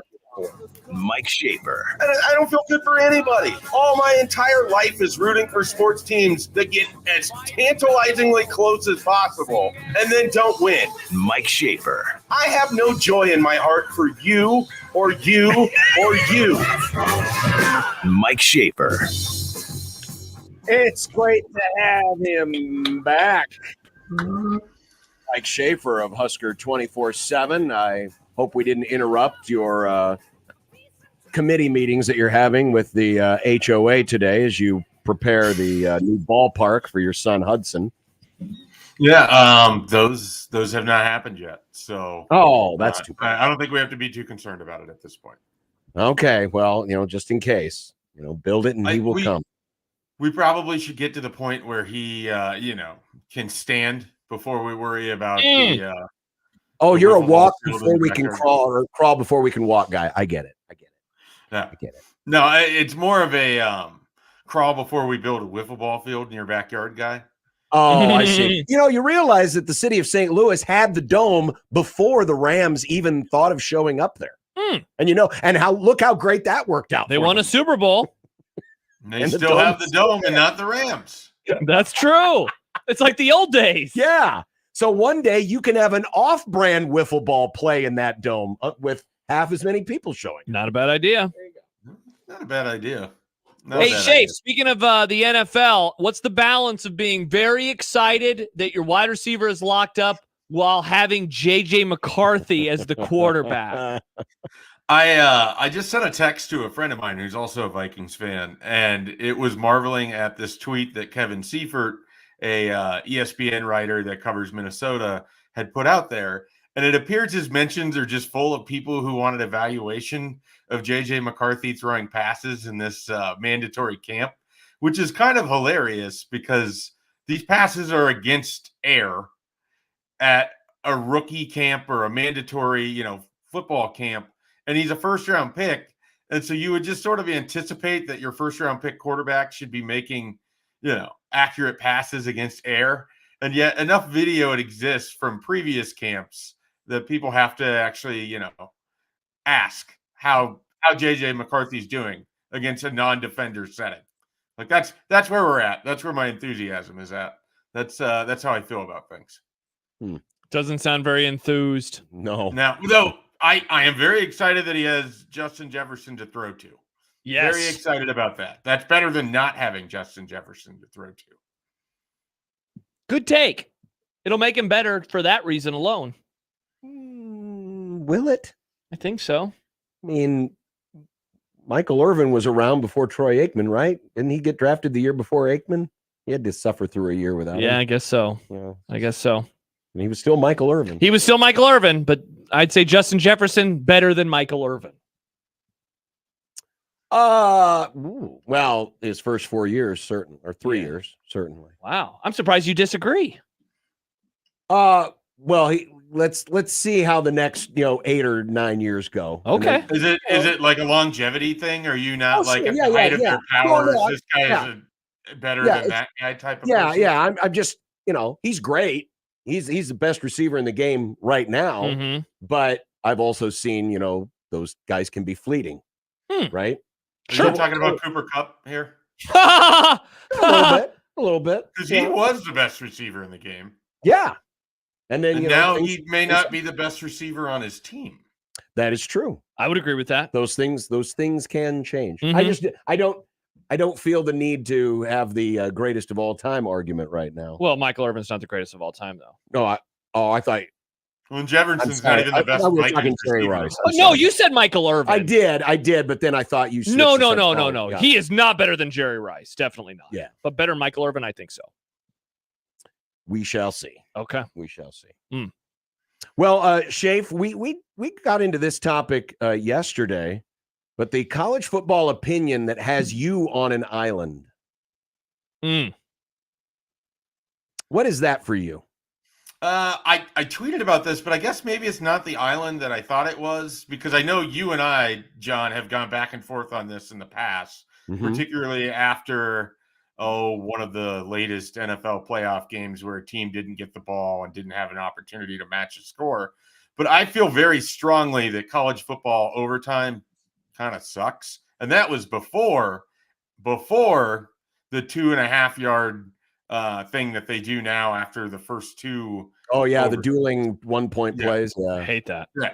No, I don't like the idea of eliminating most of special teams. I don't like the idea of just sticking teams at the 25. I want to see more just normal football, which is why I prefer the NFL's model. I can accept the one score ends the game thing. Certainly more than most people can, but that is definitely one of my least favorite things about college football. We definitely agree. We definitely agree. And you know that they got rid of that, right? In the playoffs, both teams get the ball now. Yeah, no, I understand. Okay. I do. Yeah, no, when John and I had that conversation, it was probably about 4 or 5 years ago. And a lot of people were coming after me about how much better college overtime was because everybody gets the ball. And I just don't. But so I misunderstood. I assumed that was a lot more popular of an opinion than I Well, I think people like that both teams got the ball, but the machinations in which they did was horrible. I think more people like the college overtime than not. Really? I think if you polled all college football fans, you think that they would be pro their overtime system? I think so. That's sad. It's horrible. I think so. I could be wrong. We could poll our listeners and find out just because, I mean, there's different layers to this, right? Because it's like, no, I want a system that does this. And then you come up with all these different ideas. But I agree with Shafe. I think a lot of people do like the dueling 25-yard line. For the record, I'm just going to write yes or no. Do you like the current college football overtime system? Yeah. No qualifiers. A very simple question. Yes or no? All right. We'll put up. What do you think? You think 60% yes, 40% no?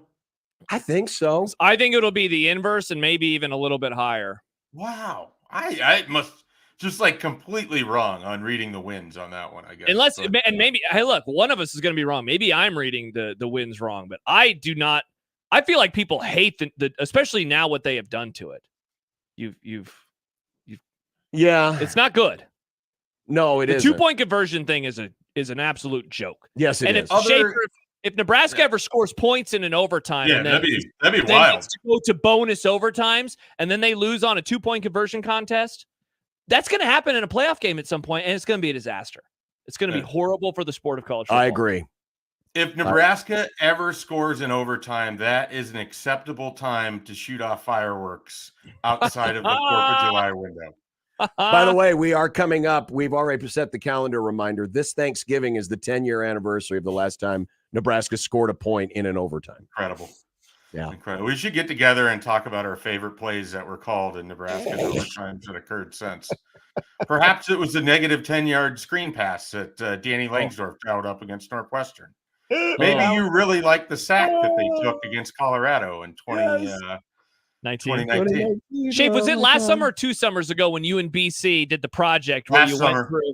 That was one of my favorite podcasts of all time. We get that a lot, actually. It's one of those where you get a lot of, man, I hated listening to that, but that was really good. You should do that, something like that again. It's like, well, we can really only do that one once, so we have to come up with some other sort of topic that makes your insides hurt, but also allows you to go back and experience futility all over again. I don't know what that would be exactly. Yeah. Every time Nebraska's played Ohio State since 2011. Oh, that would be depressing.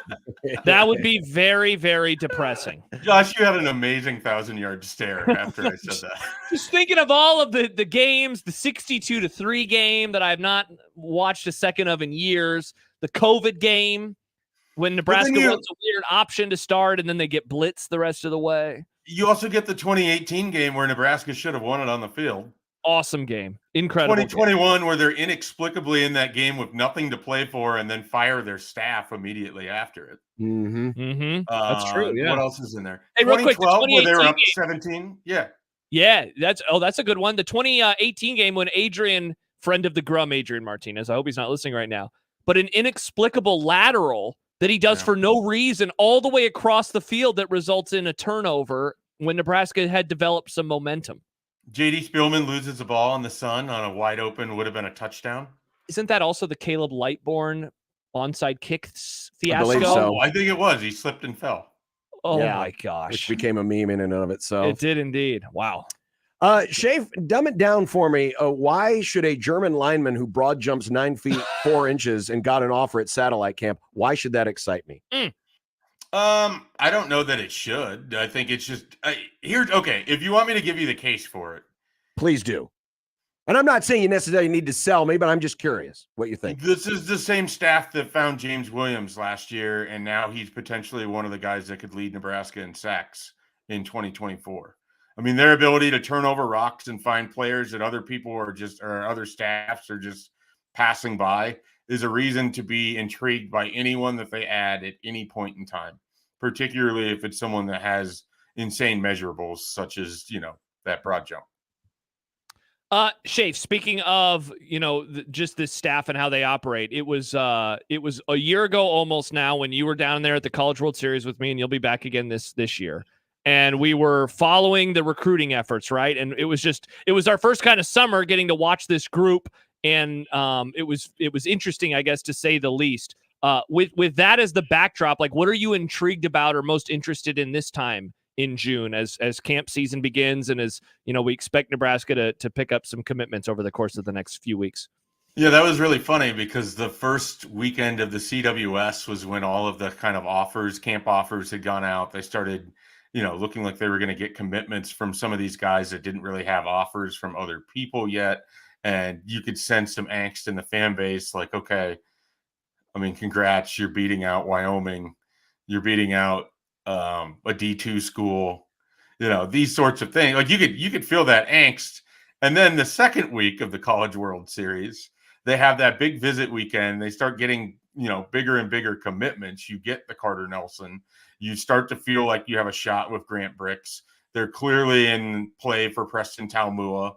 They add, Did they add Kawan Kalen? Lacey.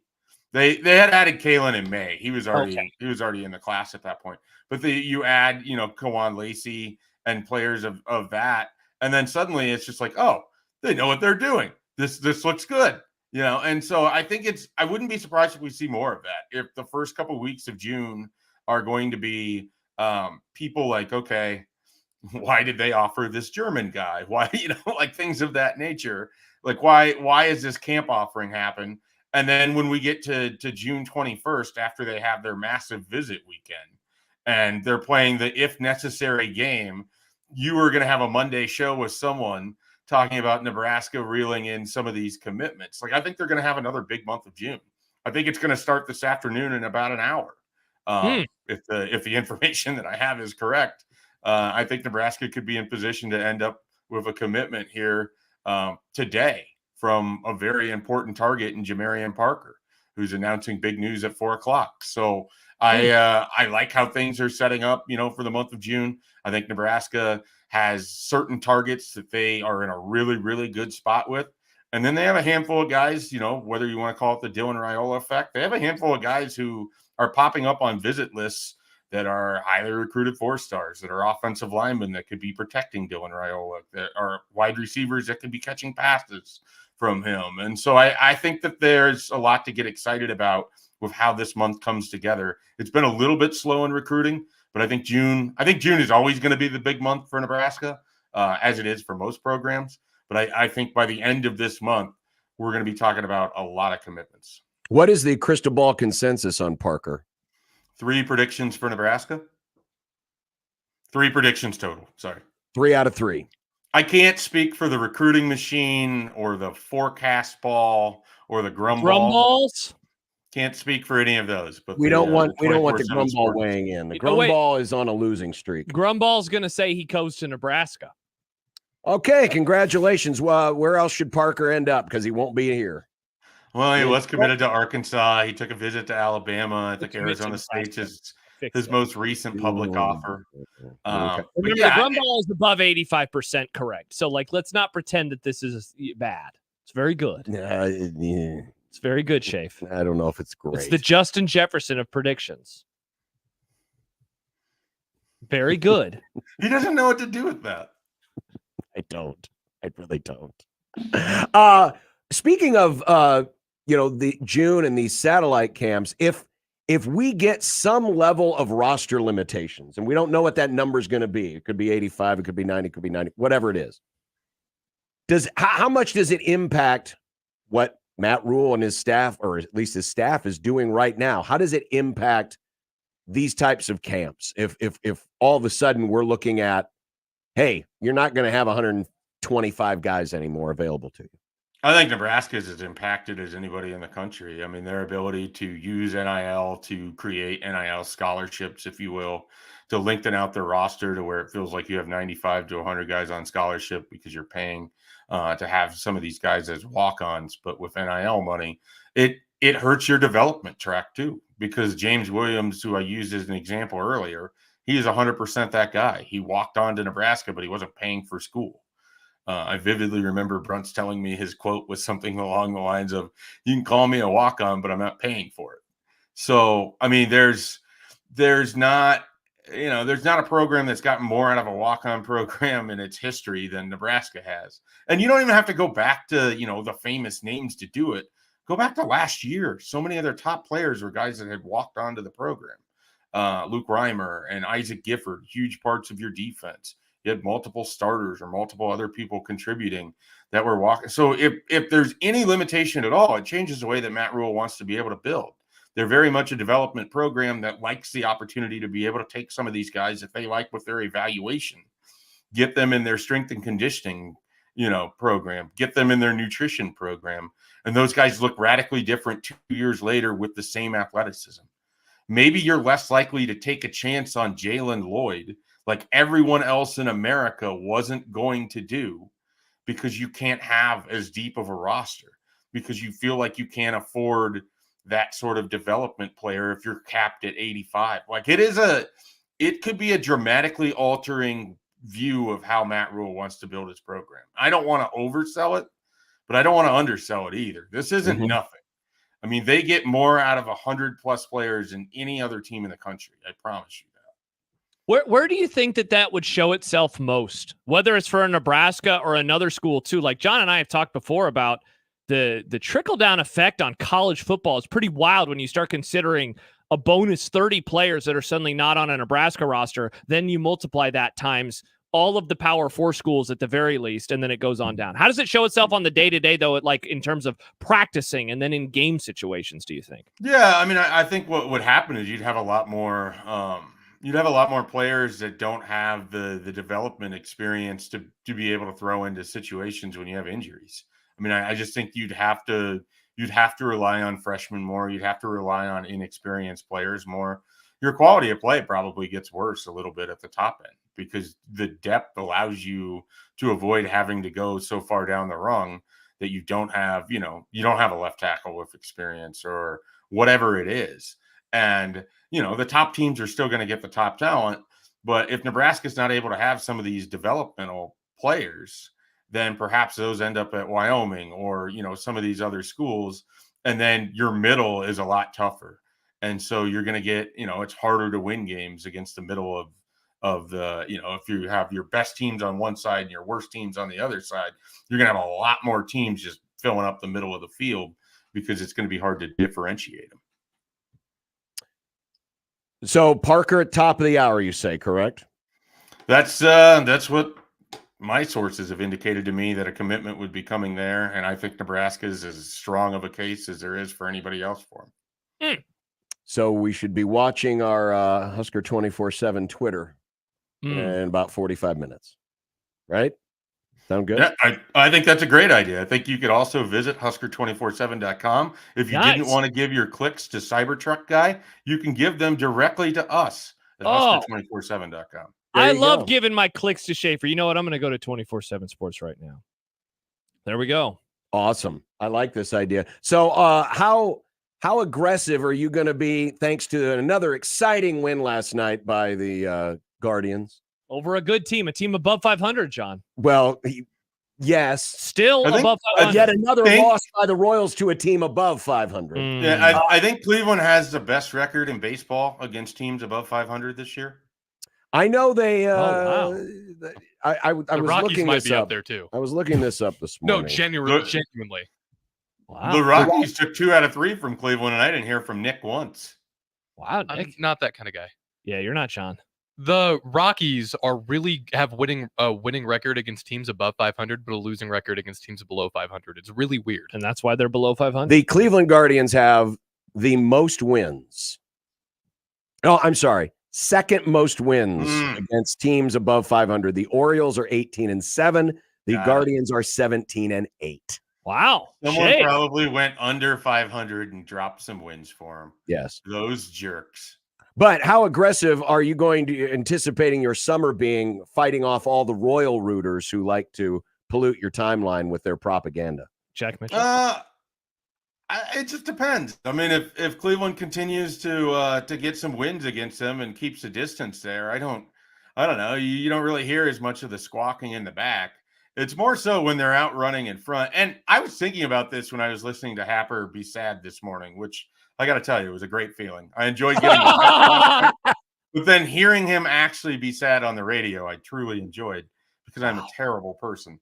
Yeah. It made me think, I like and enjoy this Royals. They're a lot more likable than the 14-15 bunch, where they were inexplicably good without that much talent. Like, I didn't understand how Alcides Escobar, who has like a under 300 on base percentage, was like had a 500 average in the playoffs. I didn't understand how they were winning without any starting pitching. So I think they're a more likable bunch. I think it helps that they have Bobby Witt, who, that era aside, is one of the 5 best players in baseball. And as I continue to marvel at this, at no point in my life, being born in 1987, was that true, unless you really think that George Brett was one of the 5 best at that point, when his peak would have come probably several years earlier. That is correct. It is wild to me that one of the single best players in this sport is like a 2-hour, 45-minute drive from my house for a franchise that has largely been terrible. That's pretty awesome. I'm happy for them in most cases, and they can certainly have. They can have the top wild card spot. I'm fine with that. That doesn't matter to me. By the way, Shape, before we say goodbye, the poll question, over 100 votes, and we're actually all wrong. 50.8% say yes, they like the current college football overtime system. 49.2% say they dislike it. Wow. It's basically 50-50. So it's not that people love it or hate it. Everyone just can't agree on it. Interesting. That is interesting. So the majority of the responses, and this is to prove Shafe's point correct, are saying bring back the original college overtime. That was the best system. Bad take. See?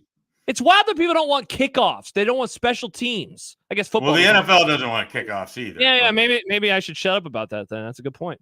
Yeah. But the thing that drives me nuts is like, I hate putting it at the 25. Like, at least make them start at the 50. Yeah. And then maybe in 25 years, Nebraska will score, but at least they'll have earned it at that point.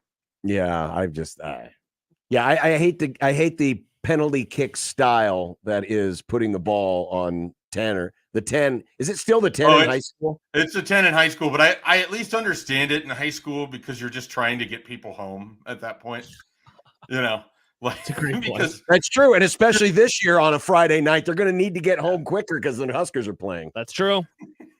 I mean, if anyone's been to some bad high school football action, the last thing you want is to extend that for long periods of time in which passes aren't being completed and first downs aren't being picked up. I mean, given that high school football is now probably the last bastion of you still have to go to school and do something in order to have the ability to play. Eligibility. Shouldn't they just do like a quiz bowl for overtime? Just so make it about the student part. Yeah, put your 5 smartest players out on the field and do quiz bowl. Well, that'd be pretty wild, John. I did. The Omaha recruiting scene would greatly change if that was the case. You'd be looking into the chess club, the math club, and the science club. You'd want to add one of those players on your team just to have them ready to go to the overtime. Mm-hmm. Yeah, but you got some programs that are so much better than the rest. They'll never have to go to overtime. So that's true. One of the best high school games of the last 5 years is that Kearney Bellevue West playoff overtime game. Featured the trick play score for Kearney. So sometimes the overtime can have drama. Couldn't you imagine the controversy if we had like a similar overtime and all the questions were about farming? And the Omaha kids are like, no, this is not fair. Yeah. All the questions were about farming. Yeah. Ask the farming example of one-way streets. Wow. We have those. What would be a question about farming that would come up in a quiz bowl style setting? Great question, Shafe. There's many questions about farming. What is the current yield sorghum? What is sorghum? What are the benefits of crop rotation? Yeah, I don't know. What is tiling? Yep. See, all right, fair. I don't know any. So the benefits of crop rotation would be a subjective answer, Nick. That is not a quiz bowl question. I don't think that's subjective. I think there are benefits to crop rotation. Yes, there are benefits, but it's not a right or wrong answer. It's not, a year in time in which whatever we want to say the question was. In the year 2024, I was in quiz bowl. I'm well aware of how these things. Wow, I was Look also at Shafe over I was here. the pop culture kid in quiz bowl. I was the wild card. Nice. That was a history sports guy. Sounds about right. Yeah, it does. Well, Chafe, thank you. We appreciate the insight on Quiz Bowl, German recruits, and more. This was a fun interview. Yeah, it's been a month in the making. It's been a month in the making. And indeed. soon enough, Shafe will be back on our airwaves from 2 until 6 and also 10 until 12:40. It's going to be a great time. And also at 11:30 and 9 a.m. Yes, that's true. Also, he still does interviews too. That is true. He still does interviews. Mike has a good one. Name a breed of cattle. Cow. Oh, see, that's a good one, Mike. That's a quiz bowl Holstein, question. Maine and Jew. Those are the two main Brown. ones that I know. What? Spotted. Maine and Jew. I've Maine and Jew. never heard of that. I've never known how to pronounce it. It's like the black ones. Whoa. Sheesh. And on that note, we'll say Shafe, goodbye we'll so you don't say get goodbye. canceled with us. Have fun, guys. Bye, Shafe. I was wrong. It's the brown ones. Oh, there's black ones. I'm so confused. We raised these. I know you did. We literally, Andy these says are the ones that I raised. Milk cow. Milk cow, not milk cow. It's Maine, like the state, and then ANJOU. Michael says Black Angus. That is one. Oh, it is? Black Angus, yeah. Could have said a color and then another thing, and I would have been right. I don't think that's how. It's not like a brewery. We get a message that says, "We raised these." Does not make it sound better. No, I know. It's a tough look for me, is what I'm saying. It is indeed a tough I look. I did 4-H for 5 years showing these things. You know what's not a tough look, though, John? What? Going to the FanDuel Sportsbook because the NBA Finals, John, are barely over 24 hours away. Really? It's only been like 5 days since the last game. Man. It hasn't been that long. Holy cow. But in just Who's over... playing again? And so the Dallas Mavericks, they're in Dallas. The Boston Celtics, they're in Boston. Game 1's in Boston. You realize that the Dallas Game 2's in Mavericks Boston. and the Dallas Stars are the only Dallas teams that actually play in Dallas. It's a great point. Because the others teams play in Arlington. Well, no matter where the games are played, Dallas, Boston, go to FanDuel.com/1620 today. You can get $150 in bonus bets with any winning $5 bet. And John, again, the games will be here in but 24 hours and then a few more hours. Do you realize that you could spend that $5, you could win that $5 bet on who wins a super regional? That's right. Super regional odds are out. And we'll also have odds on the College World Series. So yeah, any winning $5 bet, you get $150 in bonus bets only from the FanDuel Sportsbook. Just visit FanDuel.com/1620 and get started. That's FanDuel.com/1620. 21 plus in President, Iowa. First online real money wager only. $10 first deposit required. Bonus issued is non-withdrawable bonus bets, which expire 7 days after receipt. Gambling problem? Call 1-800-BETS-OFF. The Connor Happer Show. I received a text that I had to look into during the break. Did you hear about the pandas coming back to America? China made America give all the zoo pandas back. Now China's giving some back, and we're just accepting them. Like China doesn't have cameras. Like that they are bugged. Pandas are bugged. Do you think the pandas that China is giving us back are bugged? Do you think they're listening to us with the pandas? The Connor Happer Show. Weekdays from 10 to 2 on 1620 The Zone. Your Omaha area forecast presented by Funplex Water Park and Rides from the KETV Newswatch 7 Weather Center on 1620 The Zone. Lots of sunshine and warm for your Wednesday afternoon, and a slight breeze that will eventually be out of the northwest once a cold front comes through. So a slight chance of a shower today, but most of us staying dry with sunny skies. And tomorrow is going to be another warm, sunny day with highs in the 80s. I'm meteorologist Luke Vickery, KETV Newswatch 7. 1620 The Zone's Unsportsmanlike Conduct, brought to you by a great friend of the program, Union Bank and Trust. If there's one thing that you can count on every spring, it's that we're going to have to deal with some hail. J-Tech Construction is the company to call to make it right again. J-Tech Construction specializes in siding, roofing, windows, and gutters, even solar. They're trained for insurance claims assistance, and they can help with your insurance company. Turn to the team the Huskers turn to, J-Tech Construction. Use your favorite search engine to find J-Tech Construction online and schedule a free estimate today. The following is a test of the KOZN emergency system equipment.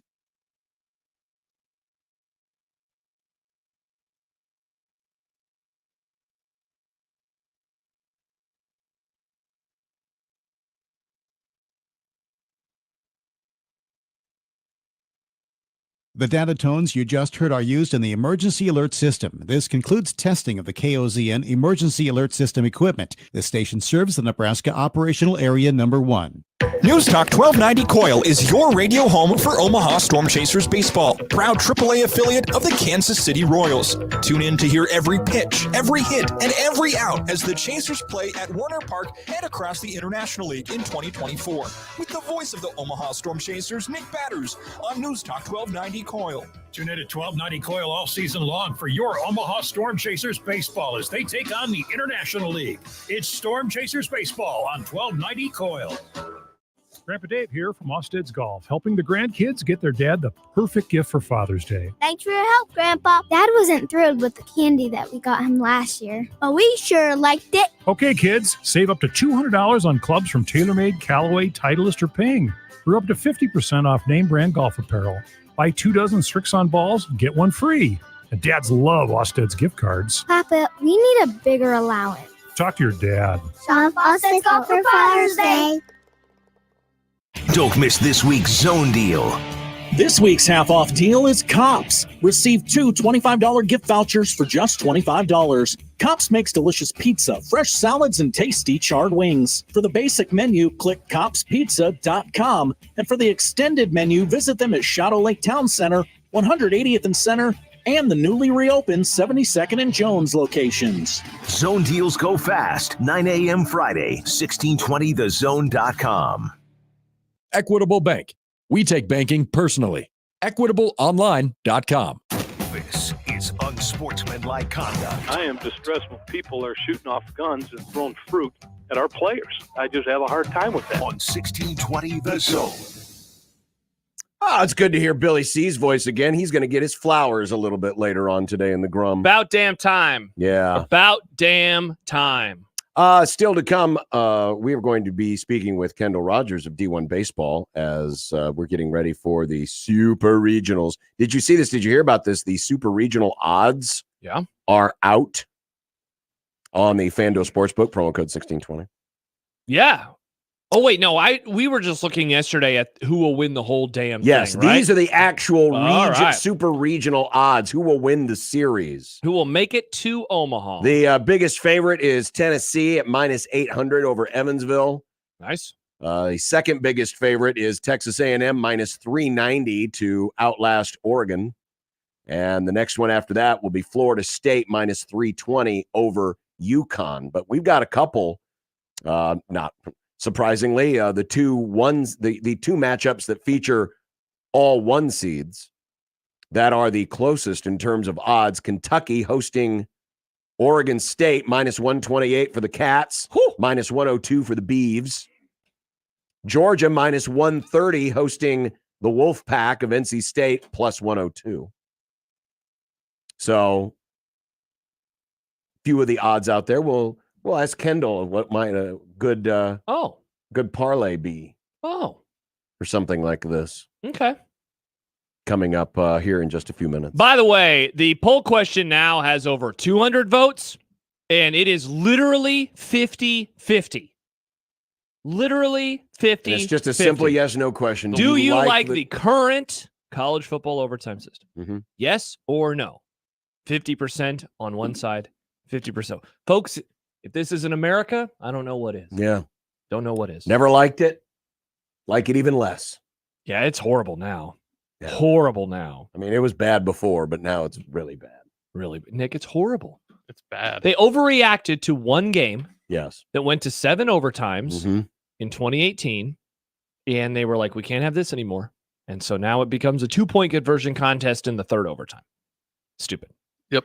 It's dumb. You know what else they could have done? Again, not to fix a system that I already thought was flawed. Do a 5th quarter.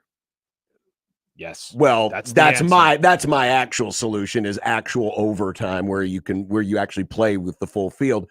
All they needed to do was start moving the extra point back. Oh, that's a good idea. With college kickers, yeah. Someone's going to miss. Yeah. You just move the PAT back 10 yards for every overtime. Cuz Nick, what it used to be is first 2 overtimes, normal stuff, field goals, touchdowns, extra points. Starting in the 3rd overtime, you had to go for 2. But once in a blue moon, games would go 6 or 7 OTs. And it was weird and goofy, but it was a semblance of football that, again, John and I dislike because it's too short of a field, but at least it was still football to 75%. Right. But now the 2-point conversion contest, again, we are very lucky that we have not gotten an overtime like that yet in a playoff game, let alone a national title. Oh, yeah. Could you imagine? Because, of course, the famous example was Illinois-Penn State that went to multiple 2-point plays. 2021. That was just hilariously bad. But, yeah, to see a playoff game determined that way. And, again, 9 overtimes. The game ended 20-18. The calls and the cries. And remember, this happened back in a world pre-COVID where folks were actually concerned about head injuries, or at least said they were concerned John, about we head still are injuries. concerned about them. Yes. We're still concerned Very about concerned. them. Very concerned. I mean, look, if you want to start talking about CTE more on the radio show, then No, that's I'm what we not can saying do. I want to. I'm just saying that it was obvious it was lip service from the beginning, given how the NFL has expanded its regular season and is now playing on virtually every day of the week, and college football has expanded its season and its playoffs. So, Unrelated side note, they took CTE away as an option in Madden for a player to be injured. I mean, can you get concussed though? I don't think so. I don't know. Wow. Now that would you get a lot of turf toe and hurt ribs. John, this game was so stupid. It was 10-10. Yeah. And then both teams got field goals in the first and second overtime. Yeah. And then they didn't score a single point for the next 5. And then in the 8th overtime, Illinois and Penn State both got a 2-point conversion. And then in the final overtime, just Illinois. And they won the game 20-18. And Penn State suddenly had a loss. Gross. Oh, I look forward to that happening because it will. It's going to happen in a big playoff game. I'm going to lose my mind. Yeah. Up in here. See, and I would also say this. If I'm covering a team, I'm covering Nebraska, and they lose a game like that, I just don't know how you get up in arms. Because it's the system that, like, yes, there are the previous quarters and previous overtimes. Sure, but sure. in my opinion, that is more about the system letting you down than it is your team. Yeah. Easy for me to say. I'm not watching the game right now. Yeah. That's less about your team being bad and more about a flawed system. Mm-hmm. Gross. Very Just much so. Yeah. Speaking of a flawed system. Oh, secret list? No. Nice. That will expose itself probably this year, certainly Secret many list. times. Oh, here we go. I think You have an idea. I came up with an idea today. I'm intrigued. I came up with an idea today I'm to intrigued. avoid what will be idiocy in motion. Okay. That is modern super conference college football. That's a good album name. What? Idiocy in Motion. Idiocy in motion. Nick, that is a good album. It is a good album name. Put it down. You can write it on your list. Put it on the list. For his parties. Check out my album list. People like it. 1620 The Zone. Now live on Twitch, YouTube, and 1620thezone.com. When it comes to protecting your home, Jay Stennett Contracting takes pride in ensuring every detail is handled. Roofing, siding, gutters. When it comes to the exterior of your home, Jay Stennett Contracting has you covered. Water, wind, and hail can wreak havoc on the exterior of your home. If your home is damaged, let Jay Stennett Contracting come out for a no-obligation inspection. If repairs are needed, they will help you through every step of the process. When you need an honest assessment, Jay Stennett Contracting has you covered. JSCRestoration.com. Sorry, but we actually have a wait list for our Monstera. Shaw's greenhouse is really bringing in the green. We can't keep snake plants in stock. She needs a construction manager to build on her roots and grow. We could add a whole section for ferns. Here we'd have dahlias, and more dahlias. Indeed can help her hire great people fast. I need Indeed. Indeed you do. You can schedule and conduct virtual interviews all from your employer dashboard. Visit Indeed.com/credit and get $75 towards your first sponsored job. Terms and conditions apply. Host is roasting every morning. How does Host Coffee Services provide the best coffee for your workplace? By finding the richest and most robust coffee beans from all around the world and bringing them to our Nebraska roastery, where your coffee is roasted fresh and delivered straight to you. Proudly serving Nebraska since 1972. Host Coffee Services is always roasting something good for you. A team succeeds when they work together. Banking's no different. At UBT, we're in your corner for every financial move you want to make. Your money's backed by a roster of experts who put in the work to know you and your community. So whether you're opening a savings account, buying a home, or planning your future, you always know who to turn to. working together toward your financial goals. That's a win in our playbook. Union Bank and Trust. Equal housing lender, member FDIC.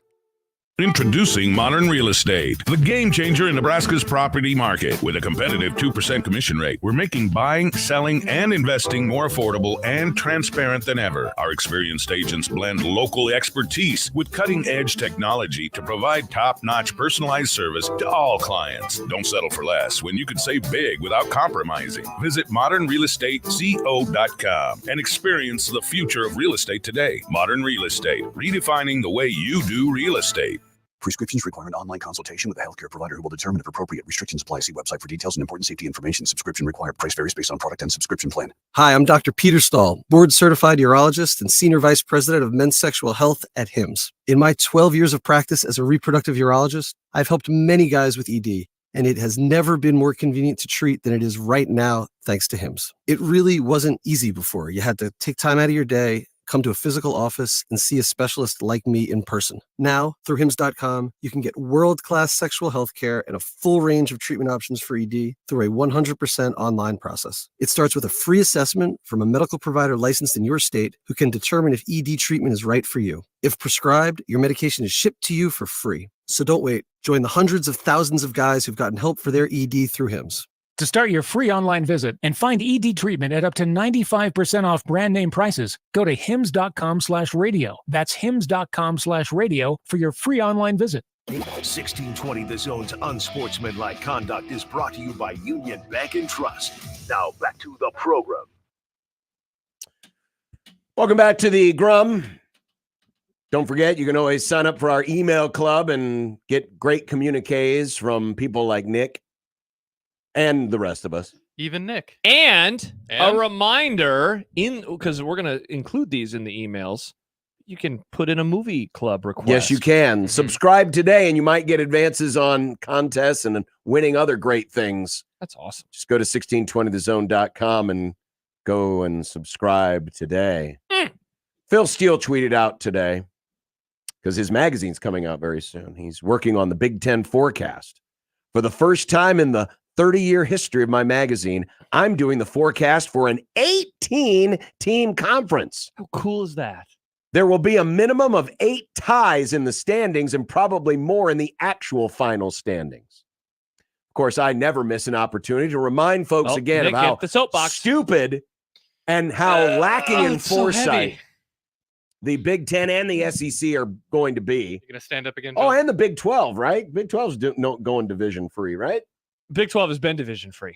Right, but before they actually had 10 teams and they all played each other, so it made a little bit of sense. Yeah. Now it's just completely out of control. To which I quote tweeted it and said, a minimum of 8 ties and no logical way to break them when you are lining up 18 and then picking just 2 to play for your championship with just a 9-game regular season schedule. Let the idiocy descend into chaos, said me. Said you. John is quoting his tweet. Because what will happen, Very it cool. will happen, is you're going I'll to read some of my have an tweets. odd number of teams Is it worse to do that or tied like for your own first tweet? or second, and you're not going to have a logical tiebreaker because not everyone will have played everybody else because you're playing 9 other schools, but there's 18 in your conference. What if they did the tiebreaker based off of strength of schedule? Would you be okay with that? Who's determining strength of schedule? It's based off of the record of the opponents that you've played. Or how about we just come up with a smarter format? Well, I'm just giving. I know you're going to give us one. I was just throwing that out there. What if that's No. the first tiebreaker? Okay. Because then I'm trying to handshake. Because then you're almost at the mercy of the scheduling gods. Oh, this year I got the tougher schedule, and so I win.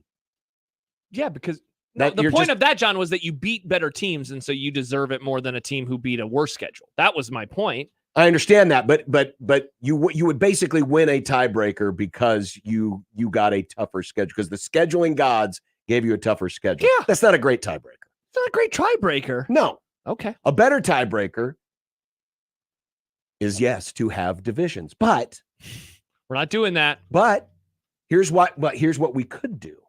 Yeah. Here's what we could do. It's my new idea. What's this called again? Dynamic divisions. Divisions that aren't permanent.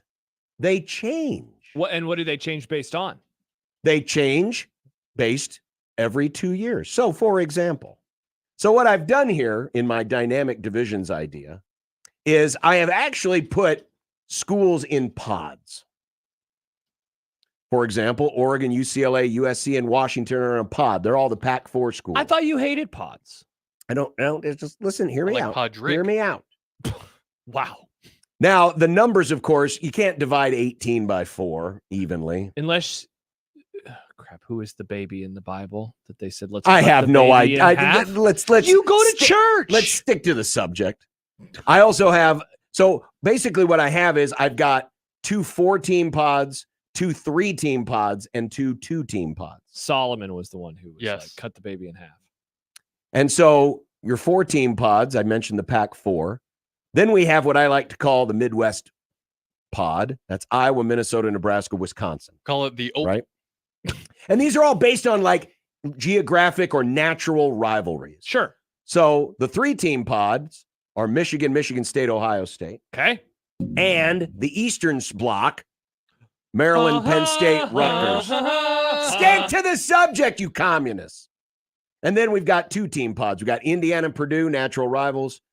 Northwestern Illinois, natural rivals. So what's the play or the So what happens is the postseason structure? so for 2 years, so what you do is you match up you're going to have 2 divisions of 9 teams, which means they're going to get a 4-team pod, a 3-team pod, and a 2-team pod. So for the example that I have on the screen, in years 1 and 2 of the dynamic divisions, one division has Oregon, UCLA, USC, Washington, Michigan, Michigan State, Ohio State, Indiana, Purdue.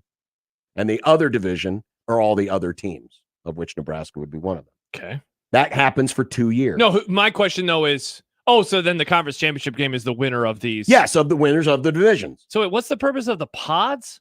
Well, you'll understand in just a minute. Okay. Because these are dynamic, meaning they're going to change. Some of them are going to change. Some of them are going to change. It looks like just. So in years 3 and 4, after you've done home and home, we're going to take the 4-team pods and we're going to flip them. So those are the only ones that are changing for years 3 and 4. Okay. So now Iowa, Minnesota, Nebraska, Wisconsin gets matched up with Michigan, Michigan State, Ohio State, Indiana, Purdue. And the Pac-4 get matched up with all of those other teams. Okay. And that happens for 2 years. Okay. And then you change it again by flipping the 3-team pods from side to side. Now, you're wondering, okay, that's 8 games. We still have 1 game, right? Because it's a 9-game schedule. So what's that? So is that based off the of where you 4-team finished? pods will always match up with another 4-team pod. So they'll play someone from the other side. Yes. And then the 3 and the 3 and the 2 and the 2? Correct. Okay. Now, this will not create, because obviously, like, for example, Nebraska in this scenario would only go to the West Coast every other year, right? People hate that idea, John.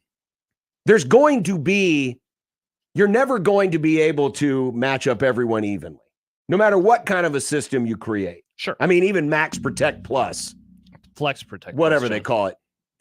There's not an equal number of matchups. The reason for the pods is you've got some natural rivals.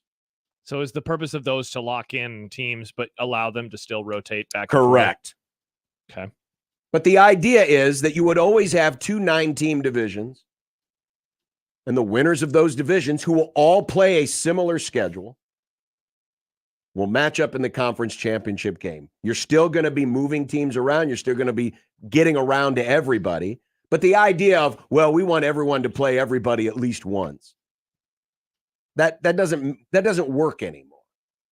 It doesn't work with Max Protects Plus. It doesn't work with Nebraska this. will play everybody over the course of 4 years. Yeah, but it doesn't matter, right? I mean, you play the games, that matters. It does. I get to but watch the kids them play Oregon. but the kids aren't going to be there. You know, the idea that we're doing it for the kids. No, you're doing it for the fans is really what you're doing it for. Bread Minnesota. So responses. Bread Minnesota, I'm confused already. Corey says stupid, but Josh, not me, says might be one of the best idea John has ever had in his entire life. Oh, I've had many. I'm good actually in ideas. favor of this. I think this could be fun. Star Wars Fiend says, I'm not an old, but John owns this argument, Josh. You have too many teams and too many possible scenarios not to have divisions. Let's say Nebraska finishes in a 6-way tie at 9-3 and are left out then.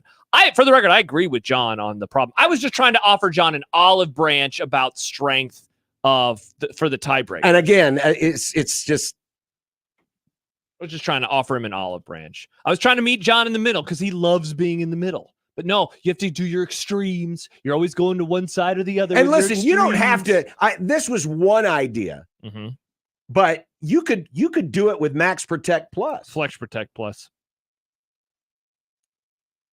You can figure out a way to have divisions, and you're moving teams around. How you move the teams around every 2 years, I don't care. The reason that you did the pod thing is because you wanted to lock up. Yes, you're regional rivalries. You're so locking for example, up regional rivalries. Michigan will always play Michigan State and Ohio State. Correct. No matter who else they play. Nebraska will always play Iowa, Minnesota, and Wisconsin. The Pac-4 will always play each other. Yeah, and why this worked out in terms of 4-3-2, I mean, it's pretty obvious to me, but I'm also reading all the teams in front of me. But yeah, the West Coast schools are always stuck together. The Michigan schools plus Ohio State are always stuck together. The Midwest schools are always stuck together. I mean, this would have worked. Indiana, Purdue are always stuck together. This would have worked great if they hadn't expanded with 16. If you have something that's divisible by 4, it's very easy. Then it would have been easier to move teams back and forth and play an equal number of teams every 4 years. But with 18, it doesn't work. So, like you said, it's not divisible by 2 unless you threaten to cut the division in half. Half Purdue is in this division and half Purdue is in the other. Oh, the Solomon method. So again, how you move the teams around. This is just one way of how you move the teams around. Yeah. I just think it's a better idea to have a structured system where the tiebreakers can be logical and based on what you did on the field and not at the mercy of, who's rated higher in the committee standings or, some other strength of record or strength of record. Many are liking that idea, John. Tony says, so John is saying we should get 2 more schools. I mean, in all honesty, that is kind of the answer. Go Panthers. Get 2 more schools, play everyone in your division. Boom. Problem solved. America saved. Put the Panthers in there. Because then it's 2 10-team divisions, which is Sure. stupid. You'll never see anyone else from the other side. But Dave says, No, but you could. But even with that, at least you have the idea of moving teams back and forth, because the one hang up that people had was, well, the West was never good. It always sucked. Well, that's why I'm saying doing dynamic divisions, you're moving teams back and forth. And this is less based off of like trying to find any semblance of balance, and it's more about regionality. Sure. I don't totally hate it. Dave says this is a great plan for people who thought Legends and Leaders was too simple. I used to be able to remember all the teams in those divisions. I probably couldn't do it anymore, but. And I get it. We haven't gone through that scenario yet. Yes. But it's going to happen. It's going to happen in the Big Ten. It's going to happen in the SEC. It's going to happen in the Big 12, who still want to have their cake and eat it too, who just think you can line up 18, 16, or 15 schools and have logical tiebreakers, and someone's going to get left out. The real funny thing is, let's say we have a 3-way tie for second this year. The team that ends up playing for the conference championship and loses, it's going to hurt them. Is going to end up with a worse playoff position than one of the teams that got left out. Yeah, unless the committee decides to reward them for winning a non-division division and getting to the playoff. I'm just trying to help alleviate headaches. For the record, most people do agree with you now, John, that this is stupid. People who used to be, we didn't talk about that with Schaefer. People who used to be like me, get rid of divisions. We have now seen the light. See, it's the size of the leagues are too big. Yeah, if you expand your mind beyond I've always heard that. Because divisions have always been done. It's too big. Oh, divisions have always been done based on location. Yeah. But allowing yourself to think dynamically and allow the divisions to change every 2 or 3 or 4 years. Aaron Rodgers says, allow yourself to think dynamically. Oh, and Aaron Rodgers handshake. And I didn't need to go to South America to get the ayahuasca, the echinacea, ayahuasca, and get high. I came up with But you could have been RFK's running mate. John was high on his weird dream when he came up with this idea. No, I was mad. Oh, the angry I got an idea. Kendall Daddy's home. Rogers Click, click, click. coming up next on 1620 The Zone. Nick Grimm for Circa Sports Iowa. In-game wagering is extremely exciting. With lines that change during every break, it really makes you feel like you're in the thick of the action. There's a lot of baseball in-game lines you can play along with tonight on the Circa Sports Iowa app. But if you'd rather just set it and let it roll, well, that's what the tight money line splits and the fun props are for. Paul Skeens is about to introduce himself to the Dodgers tonight. The Pirates are minus 108 to win that one. But you think Paul Skeens will have less than 6.5 strikeouts? You can do that too. There's something for everyone on the Circa Sports Iowa app. Also, don't forget to check out their contest happening right now on circasports.com. Circa Million 6 and Circa Survivor. Those have a combined $16 million in guaranteed prizes. There's 2 ways to win. Check it out. Also, their customer service is elite. It's a real person. It's no AI. It's no chat bot. You can even call somebody on the phone. I know John Bishop loves that. Download Circa Sports Iowa today and have Las Vegas in the palm of your hand anywhere in the state of Iowa. If you or someone you know may have a problem with gambling, call 1-800-238-7633. Live from the Host Coffee Studio, this is 1620 The Zone. 1620 The Zone. Traffic. From the Pyramid Roofing Time-Saving Traffic Center, we've got a report of some police activity blocking the right shoulder on westbound I-80 at 72nd, so be ready for a little bit of a delay through there. Otherwise, if you're east on I-80, delays from 84th to 72nd. Same goes on westbound Dodge between 108th and 120th. Delays on eastbound Dodge from 680 to about 90th, and delays on westbound 370 between 72nd and 84th. I'm Mike Neville. This time-saving traffic is brought to you by Backlund Plumbing. Backlund Plumbing, the most referred plumber in town. So you need a plumber, do you? You should call the most referred plumber in town. Backlund Plumbing. Backlund Plumbing, the most referred plumber in town. Hey, baseball fans, join the Blur Tailgate at Hilton Omaha this June for our 12th annual hospitality event during the College Baseball Championship Series. Book an experience for your clients or employees with an inclusive bar, buffet, TVs, music, and tailgate games. Secure your spot today and let Blur Events take care of all the work so you can enjoy the day. Plus, we're just steps away from Charles Schwab Field. Visit blurevents.com to book your group, buy tickets, or learn about sponsorships. That's blurevents.com, your college baseball and football tailgate destination. The Zone Inbox is brought to you by Equitable Bank. We take banking personally. Email me, Connor Happer, with the Connor Happer Show at Connor, CONNOR, at 1620thezone.com. Send me your love, your hate, and maybe a few hot takes. The Zone Inbox, presented by Equitable Bank.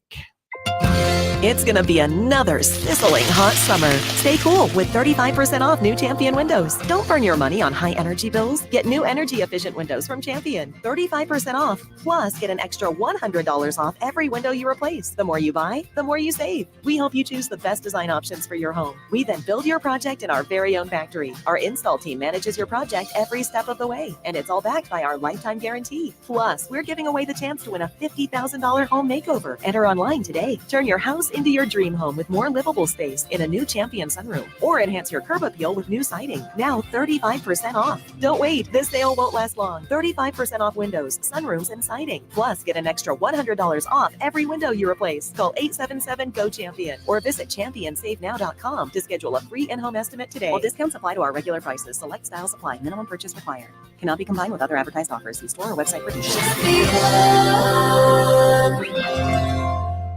Hey everybody, it's Michael Smith for Ted and Wally's Premium Ice Cream. 2 locations in the old market right off of Jackson Street, and also in Benson right next to Taste of New Orleans. You know, one of the toughest things about the summer is trying to figure out what you're going to do with the kids, right? You got to fill some time. It's a great time to go visit either one of the Ted and Wally's locations. Your kids are going to love getting some ice cream. You're going to love getting out of the house. It is a win-win for both of you.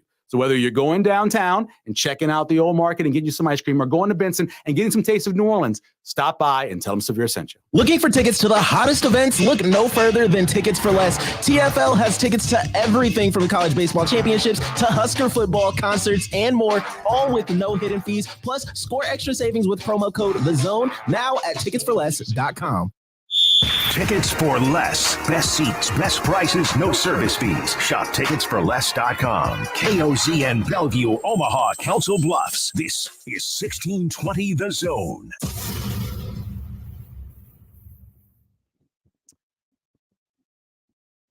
But Nick, you told us he had committed. He was good. He was ready to go. He did. I have the. Would you like to see the receipts? I know. Well, Sometimes we're waiting on people are Kendall. busy. Yeah, sometimes they're busy. Yeah. Well, we'll await. We'll see if we can get in touch with Kendall here at some point on the idea. More responses. Joe in Vegas says, John is right again.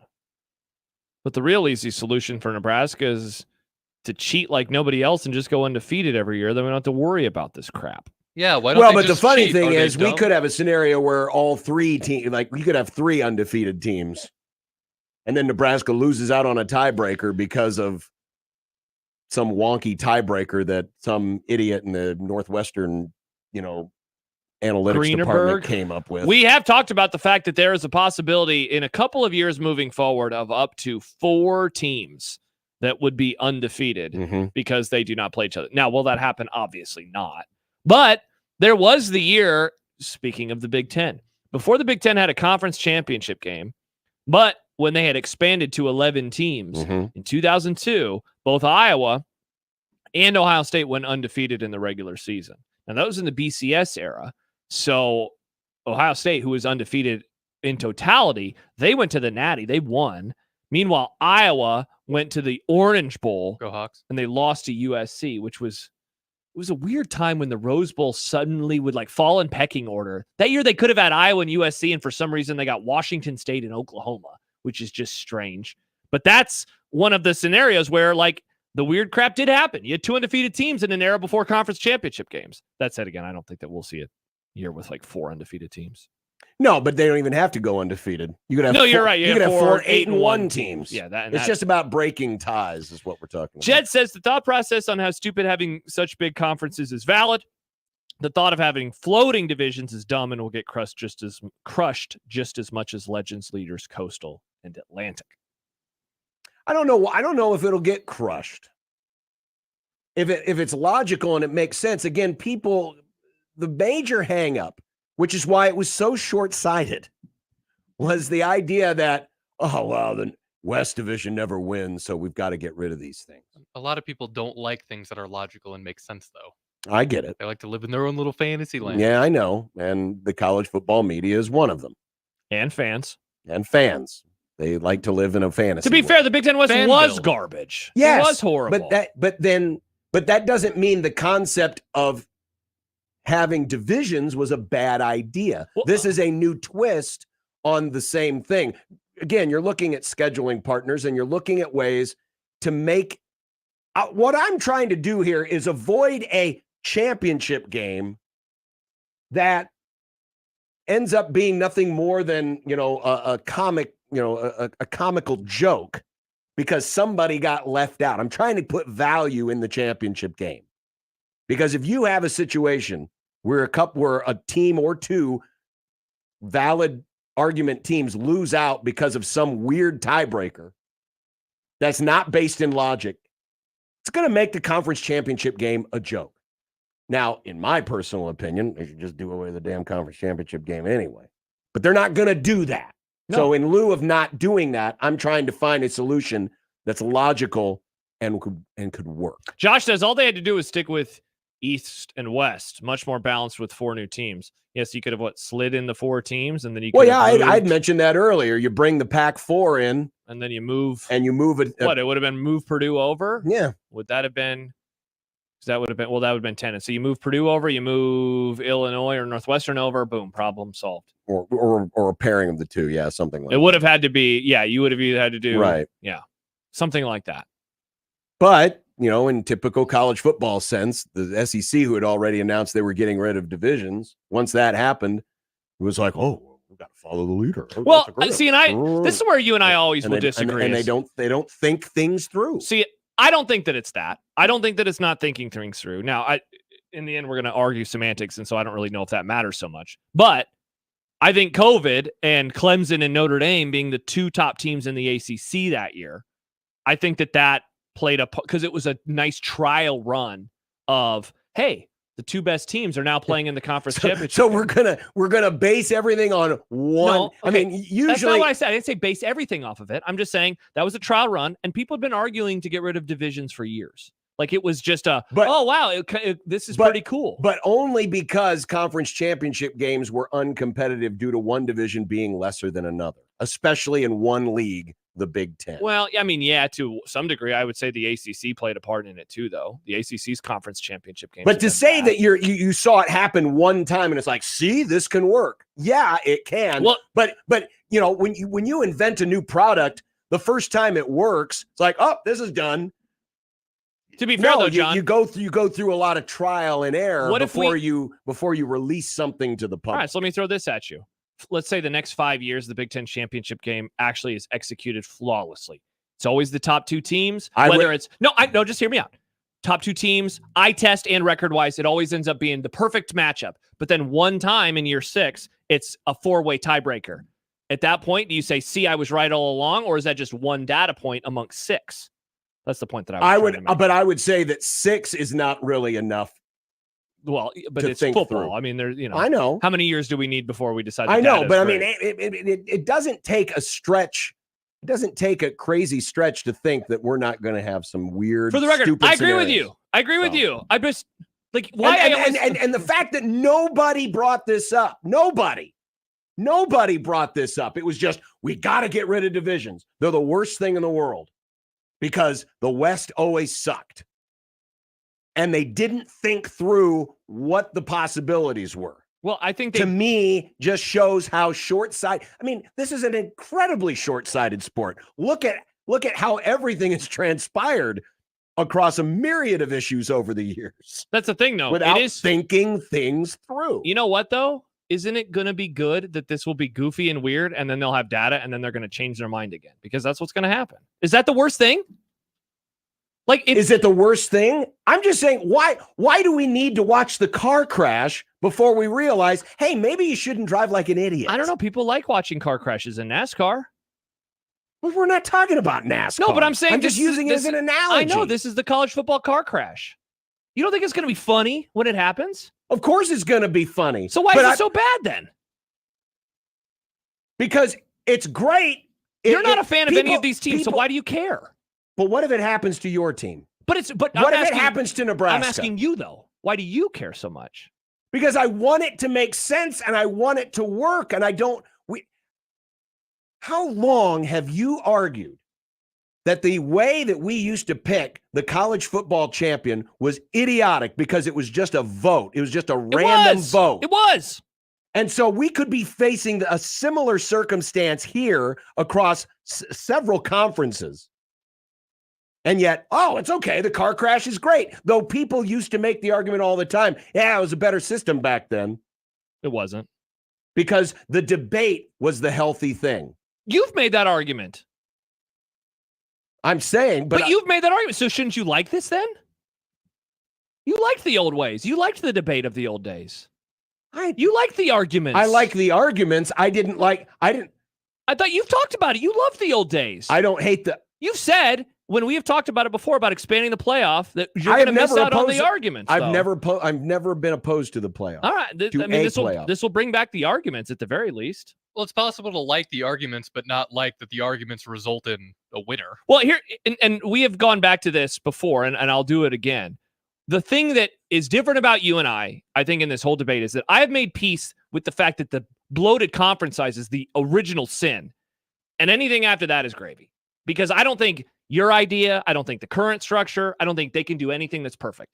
Because it's always going to. So that's where I always fall. And where it's like, you're right. I'm not going to disagree with you because we are going to have a goofy tiebreaker. Maybe not this year, but certainly in the next couple. It's going to happen. And it's probably going to happen in more than one league. But the leagues are already stupid to begin with. 18 teams first of all, it's a dumb number because it's not divisible by anything except for 2, which we already talked about, and 9.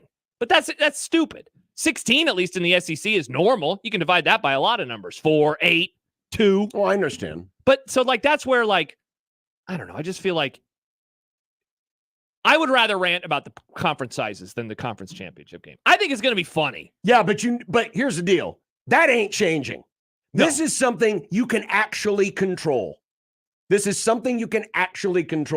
not going to be able to control how much the conferences are going to change because 1 minute to the next, somebody's going to be made available, and the Big Ten's going to get greedy and say, we want that team, and the SEC says we want that team, and it's just going to get – I mean, that ship has sailed. These leagues are not getting any smaller. Unless – They're not. Well, no. They're not getting smaller. Well, unless they contract together. But they won't. I have never been more certain. I'm talking Super League. I know, but I don't think that will ever happen in that way. I think it will be the super leagues. It'll be the SEC and the Big Ten. Oh, I agree, but that's how it will be. Yeah, but without Vanderbilt and with like Florida State. And then the math will be a lot easier and then problem solved. That's what they're going to do. Well, yeah, how they get there, I think we disagree on, but yes. I think it's going to be funny. Oh, yeah, it'll be funny. And what will be even funnier is all the people, I can't believe this is happening. How did we not see this coming? I think everyone agrees. And I will say, I told you so. But everyone agrees with you now. Everyone agrees with you that this is going to be done. The dipsticks in the college football media who have been pining for decades to get rid of these divisions. I haven't seen one of these people. I have. I see it all the time. I saw it last year. Talk about the... I saw it last year. Wow, we could have a 4-team tiebreaker. How did we not see this coming? It happened because the Pac-12 was the tire fire. At some point, one of the last 2 seasons, the Pac-12, it was 2 years ago, it was 2022, and the Pac-12 had a way weird situation at the end of the season. And a lot of those writers that you always talk about, I saw them tweeting like, oh, oops, I saw it. I seen it. That's the reaction, but they were still all about got to get rid of those divisions, by God, because by golly, those games the first weekend of December better be good or I'm going to be mad. I didn't see any of them say this is bad, and I'm happy that they're doing this moving forward. I saw that a lot of them say, wow, I think I was wrong about this. I have done it. I've done it, John. Do you want? No, I'm not accusing you. Who do we need to tweet at? Tell me the names. Who do you want me to tweet at? Bill Connolly? Who else? Schaefer? Tweeted all of them. No, I'm just saying, like you say you want them to own up to it. Let's get some answers. Well, no one's going to own up to it until it actually happens. Until then, they're going to be in this blissful world of ignorance where, oh, isn't this great? Super. Awesome. Enjoy. I don't think anyone likes this. We all are on your side. I don't think so. We're all on your side. We can't go back in time, though. I don't think so. I swear to God, I've seen people say, wow, this is going to be a mess. Yet they still support it. No one does. No one is supporting it. People say this is a mess. I disagree. Yeah, this is a mess is what's happened to the sport in general. No, I have seen them say the tiebreaker scenario is a mess and it's not good. I've seen that said by writers. Okay. I have not, but that's fine. God, I'm going to find some tweets and I'm going to send them to you. If this is just about writers, go to work. Man, then. Like who cares what the sports writers think? Like, I just don't want to argue about national media. By the way, Nebraska got a 4-star running back commitment. Oh, so another person in the running back room that you're going to trash. No, he's going to be great, John. Jermarion Parker is going to be awesome. Wow, look at all these stories that are available right now. As if it was already a known thing is what you're saying. So it's not a surprise. Guess not. Well, Schaaf didn't think it was. Mm-hmm. So there you go. Another 4-star. Another 4-star. Star Wars Fiend says, is it a bad take to say college football should end up going the way of the NFL? Have an AFC type and an NFC type and have the winner come out of both to play each other, literally pilot the same model. I believe that's I don't like it. In a back ass way. That's where we're going to end up. Yeah, and I don't like it. But I don't know how long that's going to be. It'll take a while, but I think that's eventually where it's going to end up. You'll have your SEC champion and your Big Ten champion. By the way, Dan points out, and this is true, I was saying 18 is not divisible by any numbers except for 2 and 9. Dan says 3 6-team divisions. Do it, cowards. You could. At first, when you showed up your graphic, I thought that you were setting it up for 3 divisions. I was very confused. I wasn't going to do that. By the way, Parker is the number 26 rated running back. And the 337th overall prospect. Wow, the 4 stars go down that far to 337? Guess so. I did not know that. By the way, Nick has got in touch with Kendall. And so he'll be on next, Nick? All right. Next. All right. Perfect. Real quick. So Jamarian Parker is in. How many does that now give? Is that we're up to? It's double digits, right? Is it that many? Up to Doesn't feel like it, but you might let's be see. right. It says 8 right now. That is not counting him. So they're up to 9. 9. So very close to 10. 9 commits. And so begins the June. We were just talking. We literally said it an hour ago with Schaefer. According to this is the second highest rated player behind Latif. He's just a skosh behind Latif in terms of the second 4-star in the class. Nice. According to, again, I'm just looking at On3 at the moment, but I believe that's also consensus on 24/7. Yep. Yeah, indeed. In fact, yes, Rivals, ESPN, 24/7, and on. Actually, you know what? On3, interesting. 24/7, ESPN, and Rivals have both Latif and Parker as 4 stars. On3 has both Latif and Parker as 3 stars. Haters. This is one of those times where you go to the website that has your player ranked higher. Yes. And you just say that's and you say, website. that's my guy. I never liked ESPN's recruiting That's rankings my because they guy. were always lower for some reason. That is true. Mm. So let's see. For the moment, Nebraska only 9th in the Big Ten, 32nd, though, in the country. But again, very early. Yeah. This is the month of action. Yes. The month of June. So it begins. I look forward to hearing all of your breathless takes on all of the June activities next week and the week after at the College World Series. Yeah, and before we talk to Kendall, can we get a promise from you, John, that you'll stop by this year and maybe do an interview with us? I can't make any promises. We see Happer, we see Nick. I can't make any even Kevin Kugler has stopped by before. I can't. I don't. Mike Farron. I don't want to make a promise and then break it. I stopped by one morning. I know. Yeah, Nick. Nick's there every year. I would love to do a handshake meeting with you, John. I think you should. If you were to move your location a little closer to my walking path, to the path, yeah, Walking is good for the heart. like why don't we You can consider go out of the way? Why don't we consider setting up on the median, the grassy median there on knoll. 10th Street as I'm walking across? Ooh, it'd be a little loud though with all the. It might be fun though. How about You'd get a lot more accurate traffic reports. We definitely would. Josh about the Hodgson traffic could literally flow look in at and the out traffic. of Lot D. Not a bad idea. Why not set up on the roof of the Schwab? Ooh, that's a good idea. Because then Right there. I know, but then the listeners couldn't see us up there, Nick. There's people up And there. the listeners see you on Yes, the- John, they can Oh. see us. Oh, okay. You should stop by this year and you can see where we're located. I think you'll enjoy it. Again, I can't make any promise. Okay. Well, I'll badger you every day. I'll text you. No, I'll call you. Badger, I know how much you love phone calls. Hey, Yeah, John, I would prefer. Yeah, you want to stop by? you have today? to. You have to call. I will not respond to your We group loved you. text. Do you think John would like conference calls more instead of group texts? No. Conference calls are worse than group texts. Well, that's only if one person has a bad phone. I Like I it's hope Kendall awkward. Rogers does not have a bad phone. Boom. Next on 1620 The Zone. Your Omaha area forecast presented by Funplex Water Park and Rides from the KETV Newswatch 7 Weather Center on 1620 The Zone. Breezy and warm with a small chance of a shower this evening. Otherwise, mostly clear tonight. Low temperature near 56. Mostly sunny, breezy, and mild for Thursday. High temperature 81. I am Chief Meteorologist Bill Ranby from KETV Newswatch 7. 1620 The Zone's Unsportsmanlike Conduct, brought to you by a great friend of the program, Union Bank and Trust. 1620 The Zone. Traffic. From the Pyramid Roofing Time-Saving Traffic Center, that police activity still has the right shoulder blocked on westbound I-80 at 72nd, causing a delay through there. If you're east on I-80, delays from 84th to 72nd.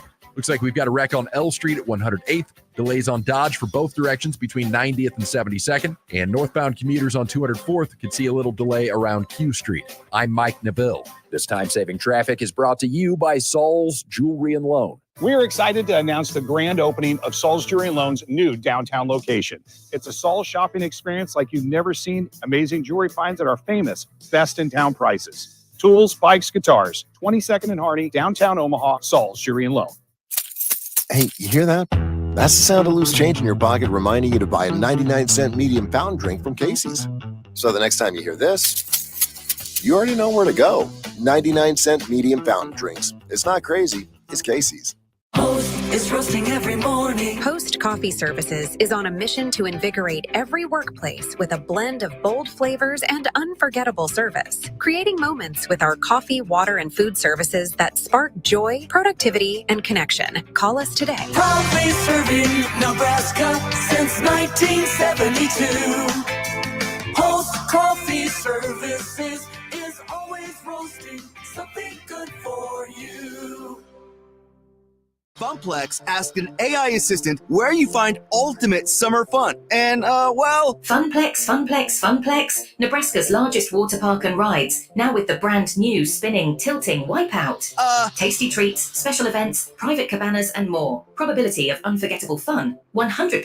Funplex is the best choice for an all-in-one day of summer excitement. So, see you at Funplex then? I am a language model. Yeah, fair enough. Get your human tickets at fun-plex.com. Let's go! Many people go back to the dealership out of habit or because they think the dealer is the only one who knows how to fix their car. At Omaha Car Care, we offer a better option. We have ASE certified technicians, the technology to service any vehicle, and free loaner cars. The dealer will sell you a package of services. We'll provide the service you want for your car as your trusted partner. I'm Rick Betker, owner of Omaha Car Care, and we'll be along for the ride. Summer is here, Father's Day is around the corner, and there is no better place to get dad outfitted than Lindley Clothing. Or yourself. Guys, Lindley Clothing has been outfitting us men for over 88 years. And now with summer here, shorts, polos, short sleeve shirts, golf attire, they've got it all at Lindley Clothing. They're a staple in Omaha. They could be a staple in your wardrobe with the top-notch brands from Jack Victor all the way to Peter Millar. Sportswear to tailored clothing, Lindley Clothing has you covered top to bottom. Shop now at their location, 132nd and West Dodge in the Linden Market. It's Lindley Clothing. Roofing, siding, and gutters. Make the right call with the rooferys at John Higgins Weather Guard. 1620 The Zone's Unsportsmanlike Conduct is brought to you by Union Bank and Trust. Now back to the program.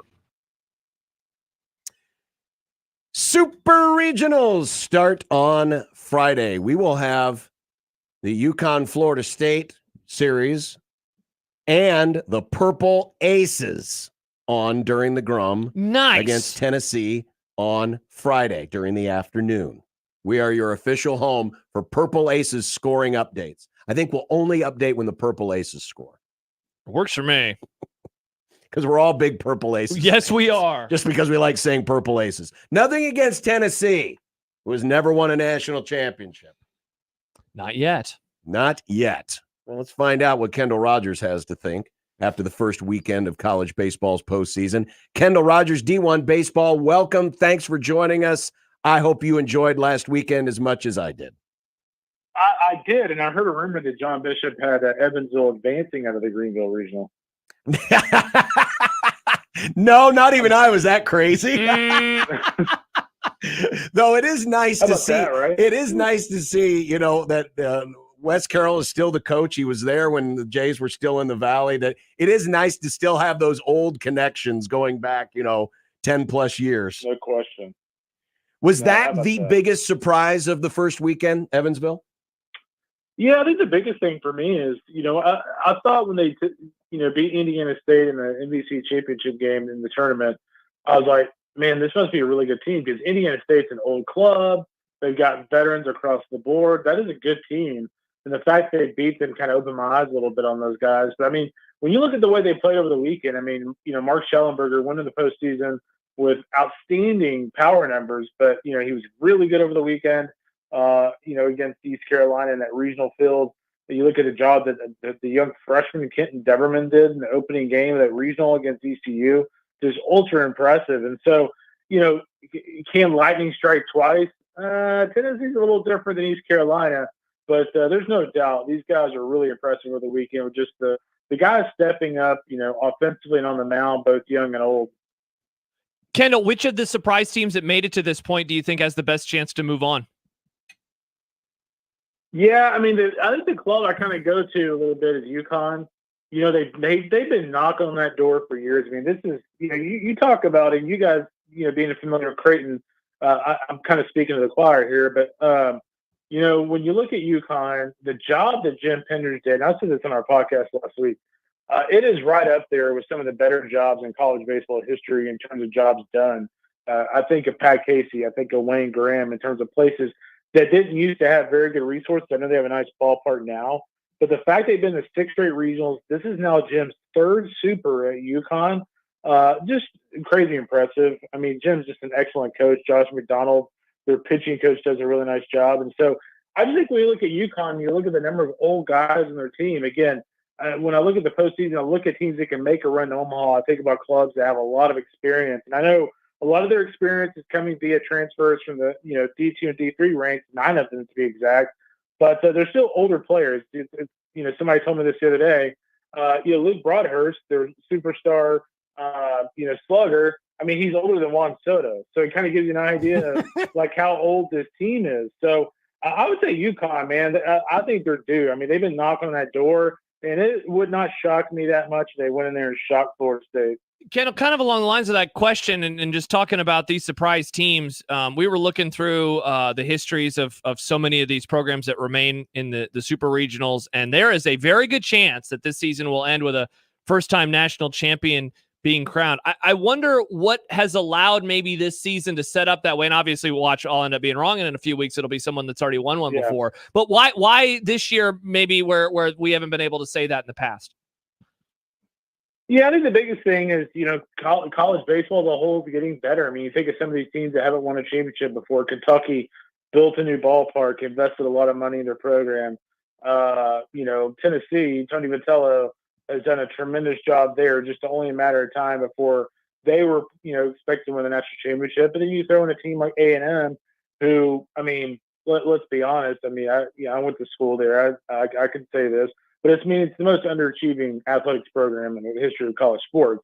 And I mean, they should have been in this position 15 years ago. They're finally there now, thanks to Jim Schlossnagle. So I think it's a combination of just underachieving in the past and also just putting a lot more money into your program, which is, in particular, is what UK has done. Going back to the Florida State and UConn, obviously Florida State, having been to the most College World Series, the most NCAA tournaments without a championship. They got a great group of sluggers in the middle of that order, got a great pitcher at the top of the rotation in Arnold. What's going to be their downfall if they can't make it out of Tallahassee this weekend? Yeah, if you get a chance to watch this weekend, keep it on Jamie Arnold. Man, that guy's awesome. I mean, it's up to 96, 97. It's electric overall stuff. He's a superstar. I think the biggest thing for me when I look at FSU is I love them offensively, and I love Arnold. But really, outside of Arnold, I mean, their pitching is good. It's just not great. So I think it's one of those things. Find a way to run Jamie Arnold's pitch count up, get him out of the game, find a way to win that game. I think FSU's in huge trouble because I don't know if they can win 2 in a row after losing with Arnold on the mound. If they lose Arnold, then they're just going to have to run the table in the last 2. But that would be the thing for me is can the rest of the pitching staff, sans Arnold, take care of business? Ken, who are some programs that we should be keeping an eye on over the next few days that have dealt with some injuries that you maybe think it could finally, do them in, or some teams that you like to still overcome what's happened to them this year? Yeah, you know what? I tell you what, UVA, Brian O'Connor, no shock here, but I mean, he's done a tremendous job this year. I mean, they lost like their number 1 and number 2 guys early in the year on the mound. It hasn't been pretty on the mound, trust me, at times this year.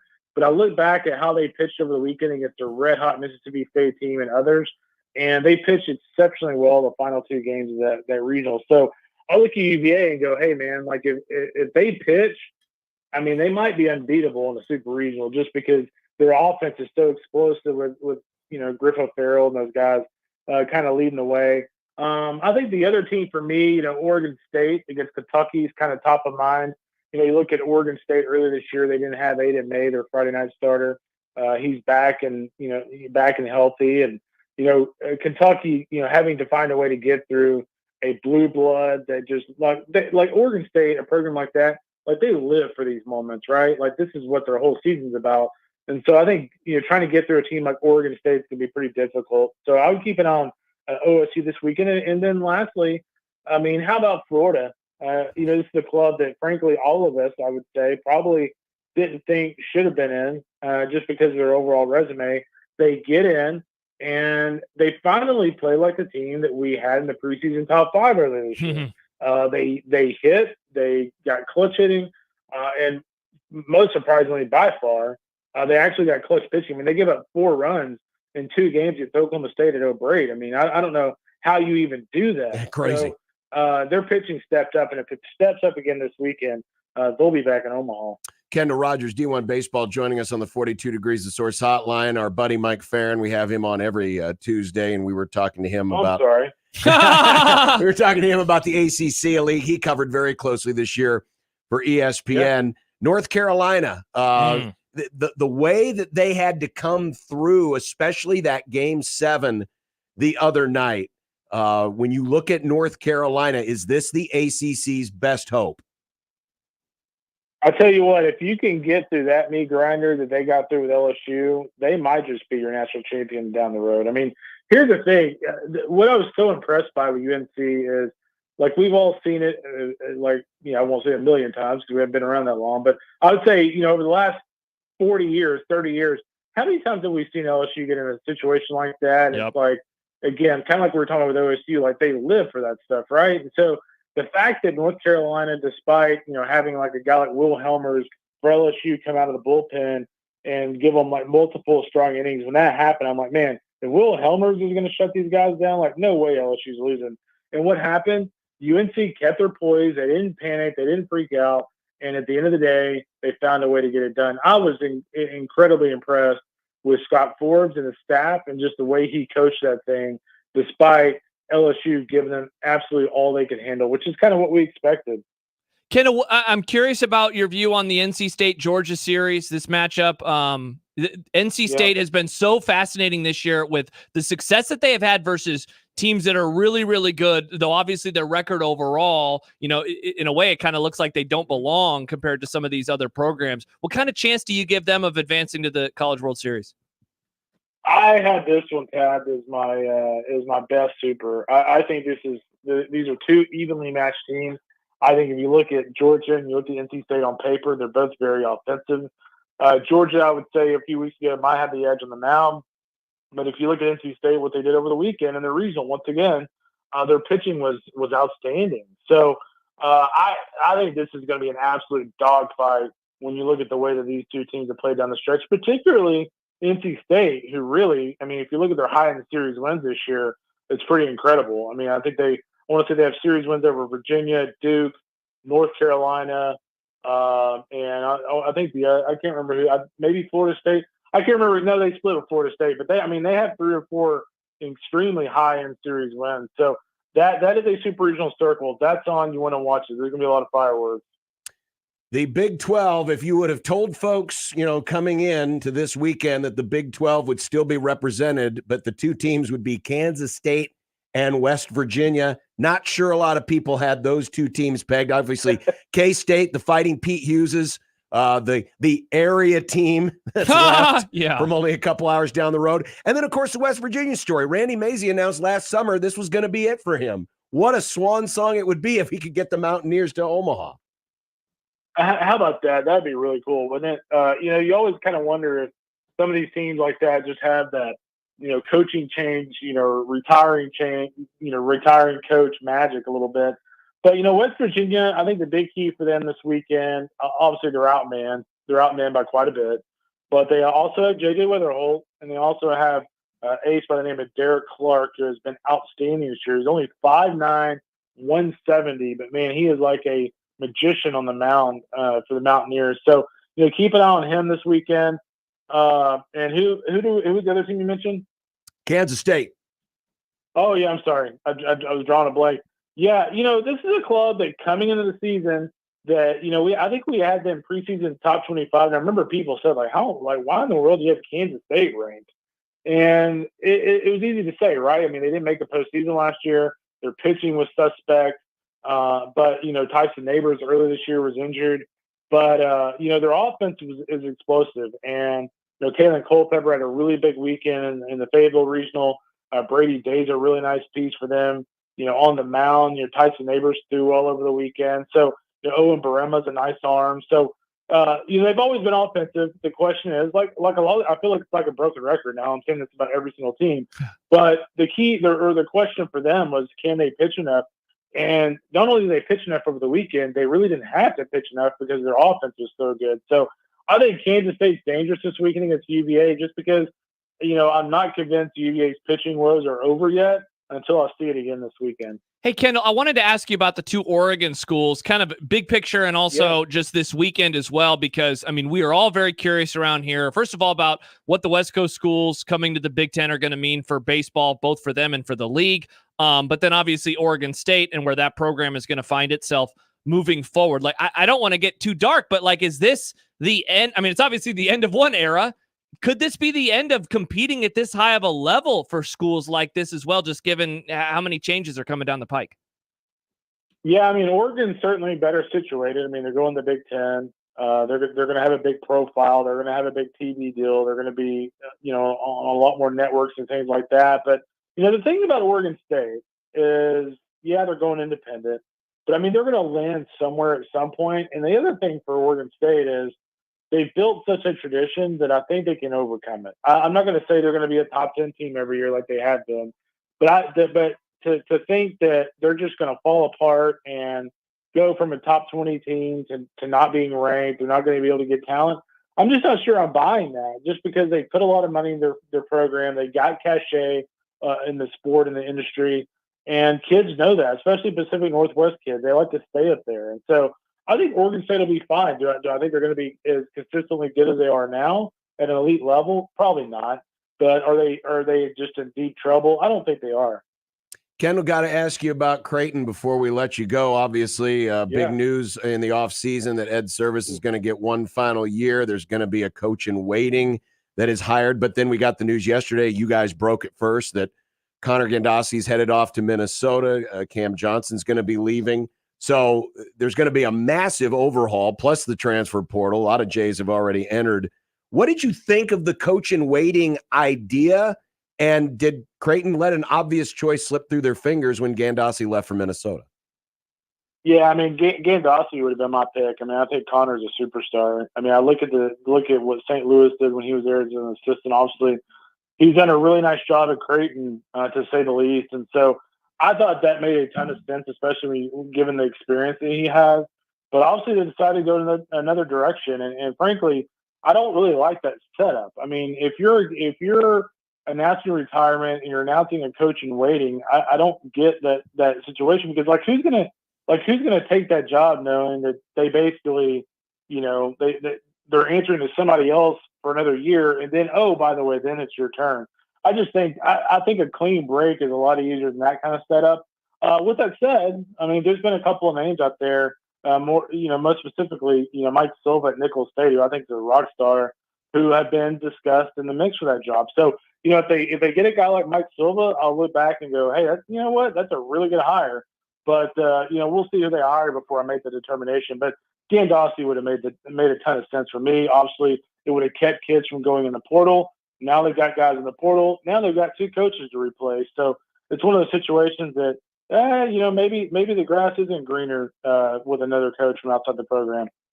Kendall, you're just a week away from getting to sink your teeth into some more Drover. We'll let you dream, and then we'll look forward to seeing you and the whole gang from D1 Baseball next week. You got it, buddy. We'll see y'all soon. Thank you. Thank you, Kendall. Kendall Rogers, D1 Baseball, D1Baseball.com, the best place for college baseball on the internet. And hopefully no anger mares, just happy dreams for Kendall. Happy mares. What did you call it earlier? Anger mare. Anger mare. Yeah, that was just me. I can't speak for Kendall. That's just me. I just am wishing no anger mares on anybody when they go. I want everyone to have a happy mare.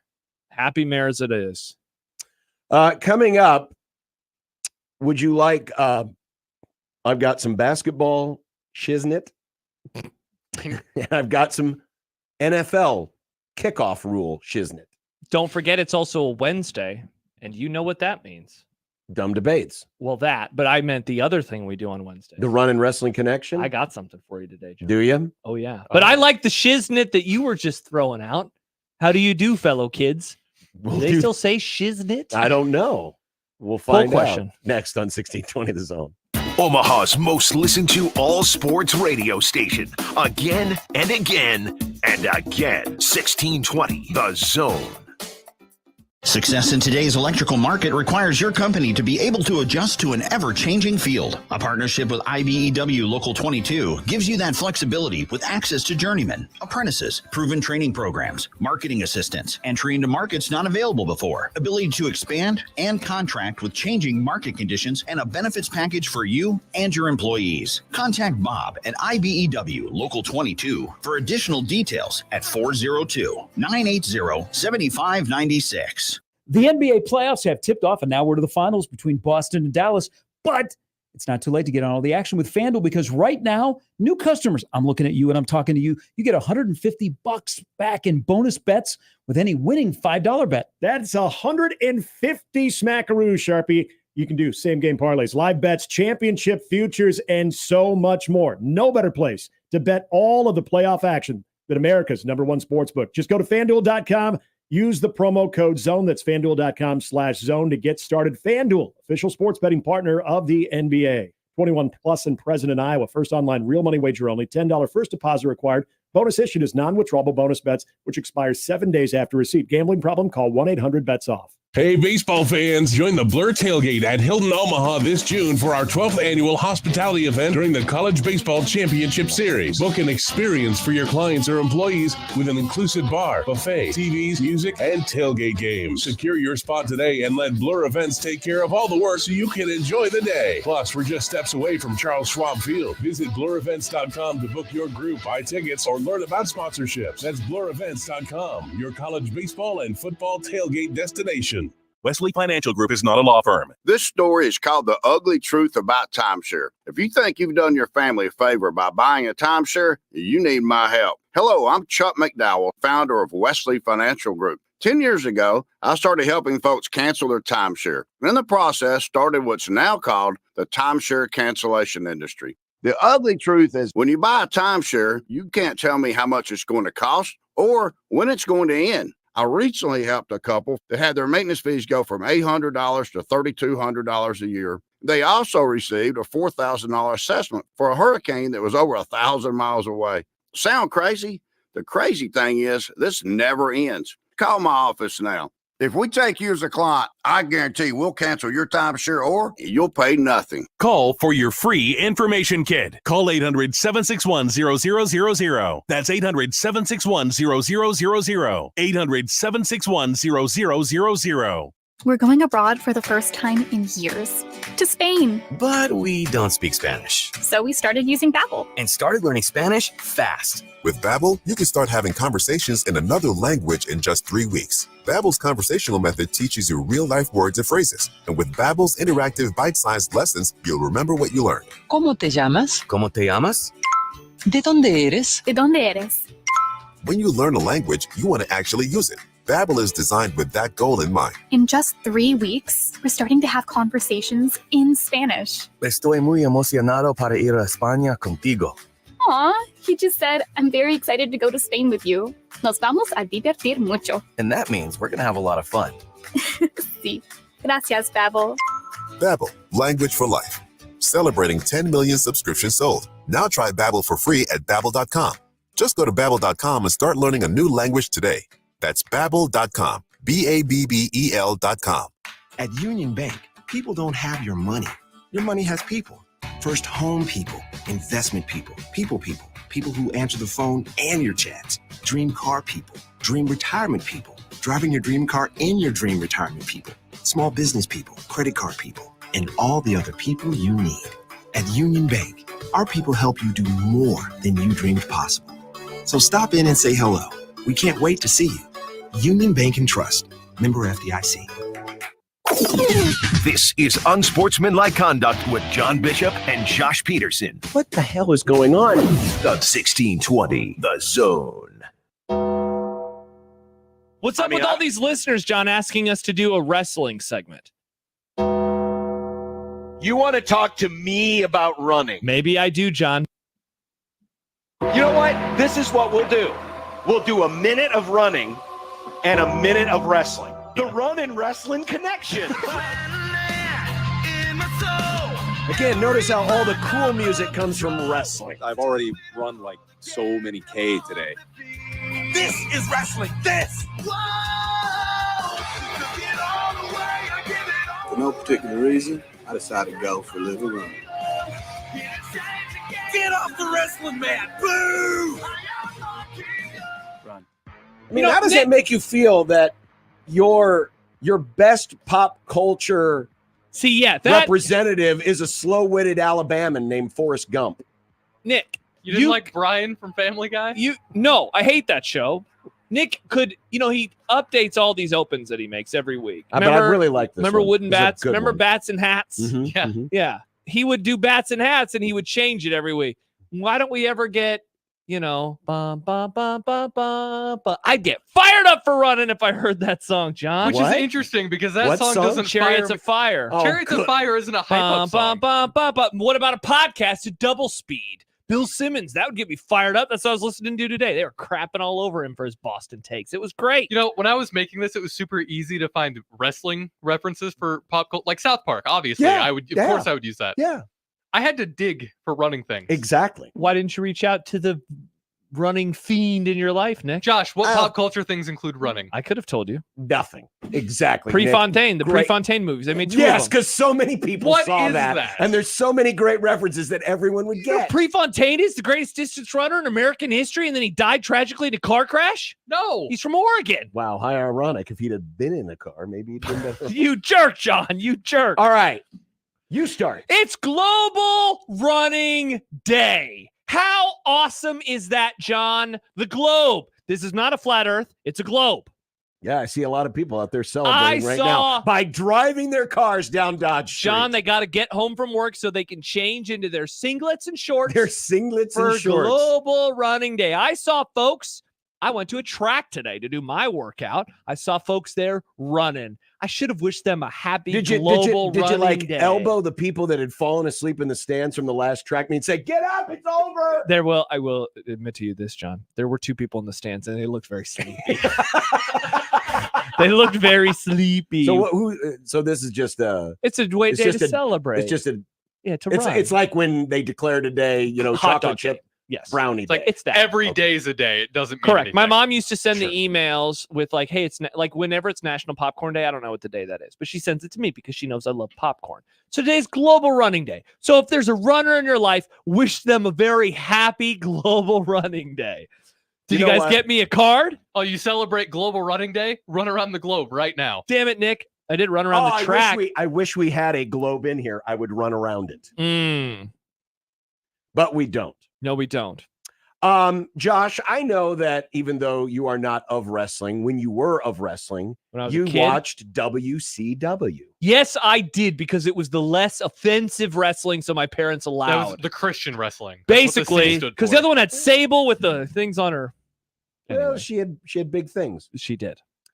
Did you know this? There's a new series of the Breasts! It's a 4-part mini series that's debuting Breasts! every Tuesday night on Vice Channel called "Who Killed WCW?" Okay, I'm actually, damn it, I'm kind of interested in this. The first one That's what did them in. The first one aired last night on Vice. Was this a background of WCW? Yes, Okay. yes, and it'll be 4 parts, 4-hour-long parts, and basically it's describing the rise and fall of WCW. Because they won the Monday Night Wars a few times. Famously, 83 consecutive weeks they outrated the WWE. Did they on really? television? I didn't realize it yes. was that many. That's over a year. Yes. Wow. Yeah, it was a hot competition there. I was watching it when WCW was the bee's knees. Yeah. What happened? Was And it The cat's Rock? pajamas? What happened? I guess I have to Find watch out the on show. Who Killed WCW? It's on Vice. But last night's episode is already up on YouTube if you want to watch it. Commercial free.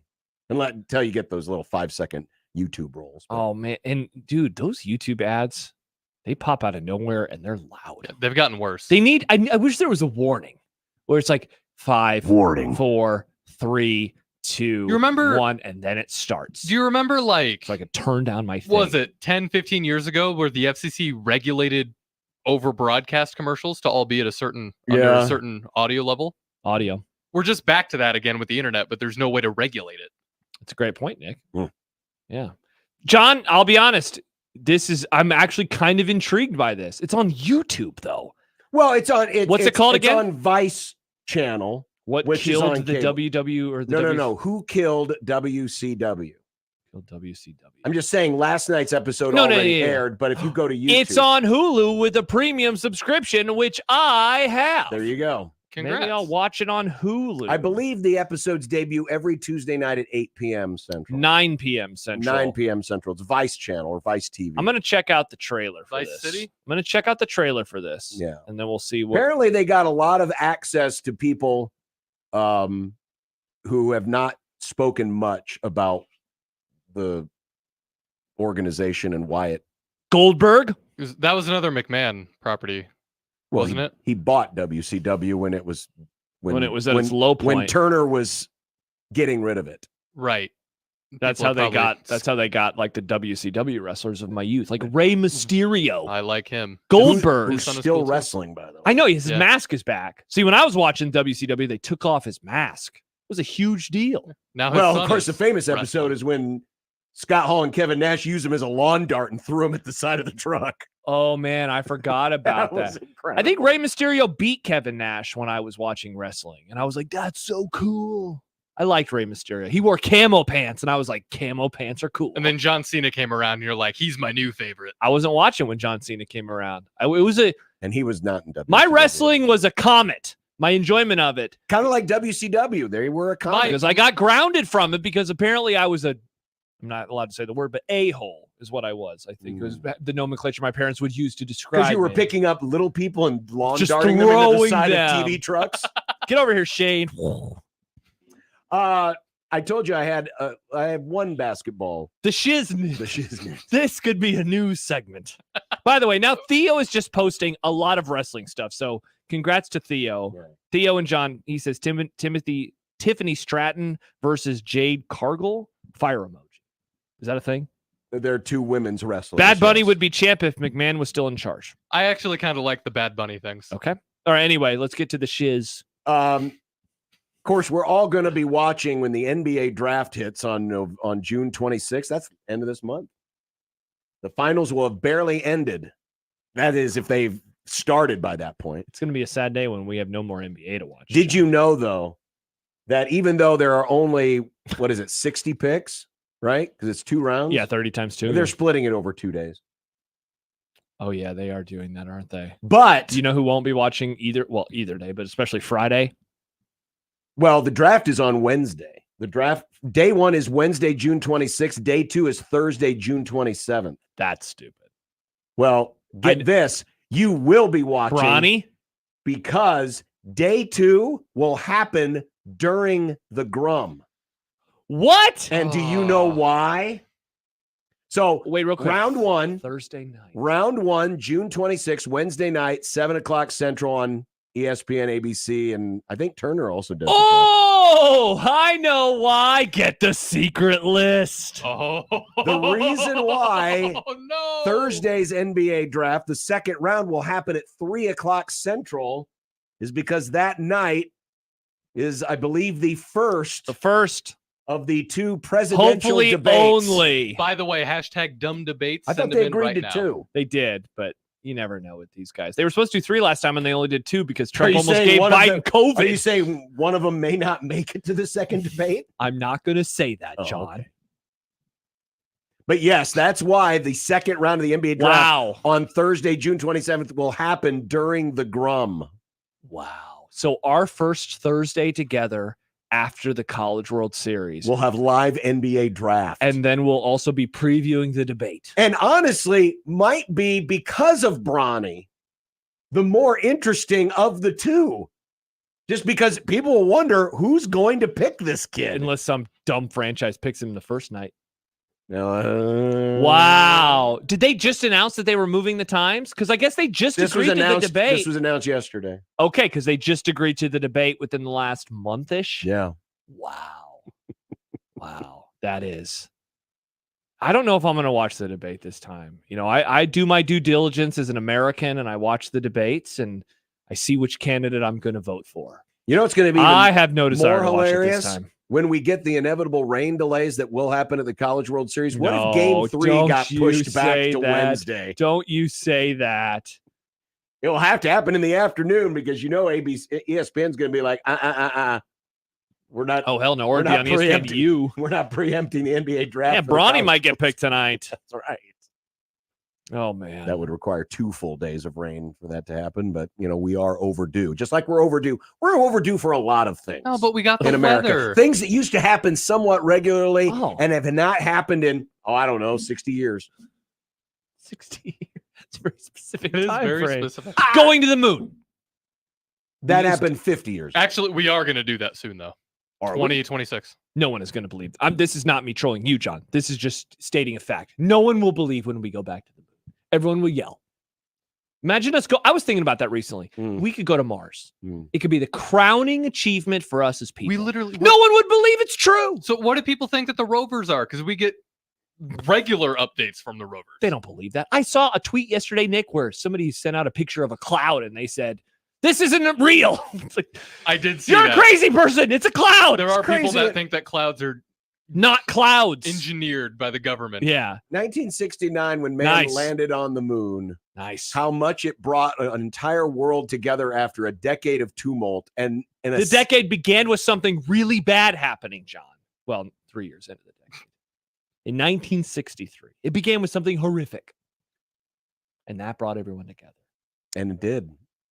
It did. We need to now be you're brought saying if we together. had a similar event happen, people would be like, nope, it's not real. It's not happening. You know what, John? I am saying that. Mm. We will never be brought together again.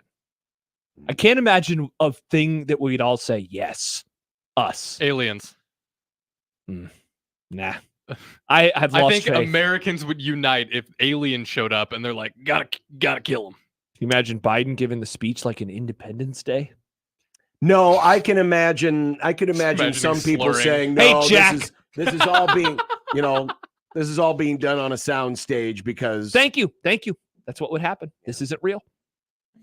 You know what is real? Dumb debate. Oh, sorry. You were going to say the same thing. I apologize. 1620 the zone. There we go. Live from the Host Coffee Studio, this is 1620 The Zone. 1620 The Zone. Traffic. From the Pyramid Roofing Time-Saving Traffic Center, heads up, we've got a crash on eastbound I-80 at L Street. Some stop-and-go traffic on westbound I-80 between 680 and Q Street. If you're south on 680, delays go from Pacific to I-80. We've also got a wreck on northbound 680 at Blair High Road causing slow going.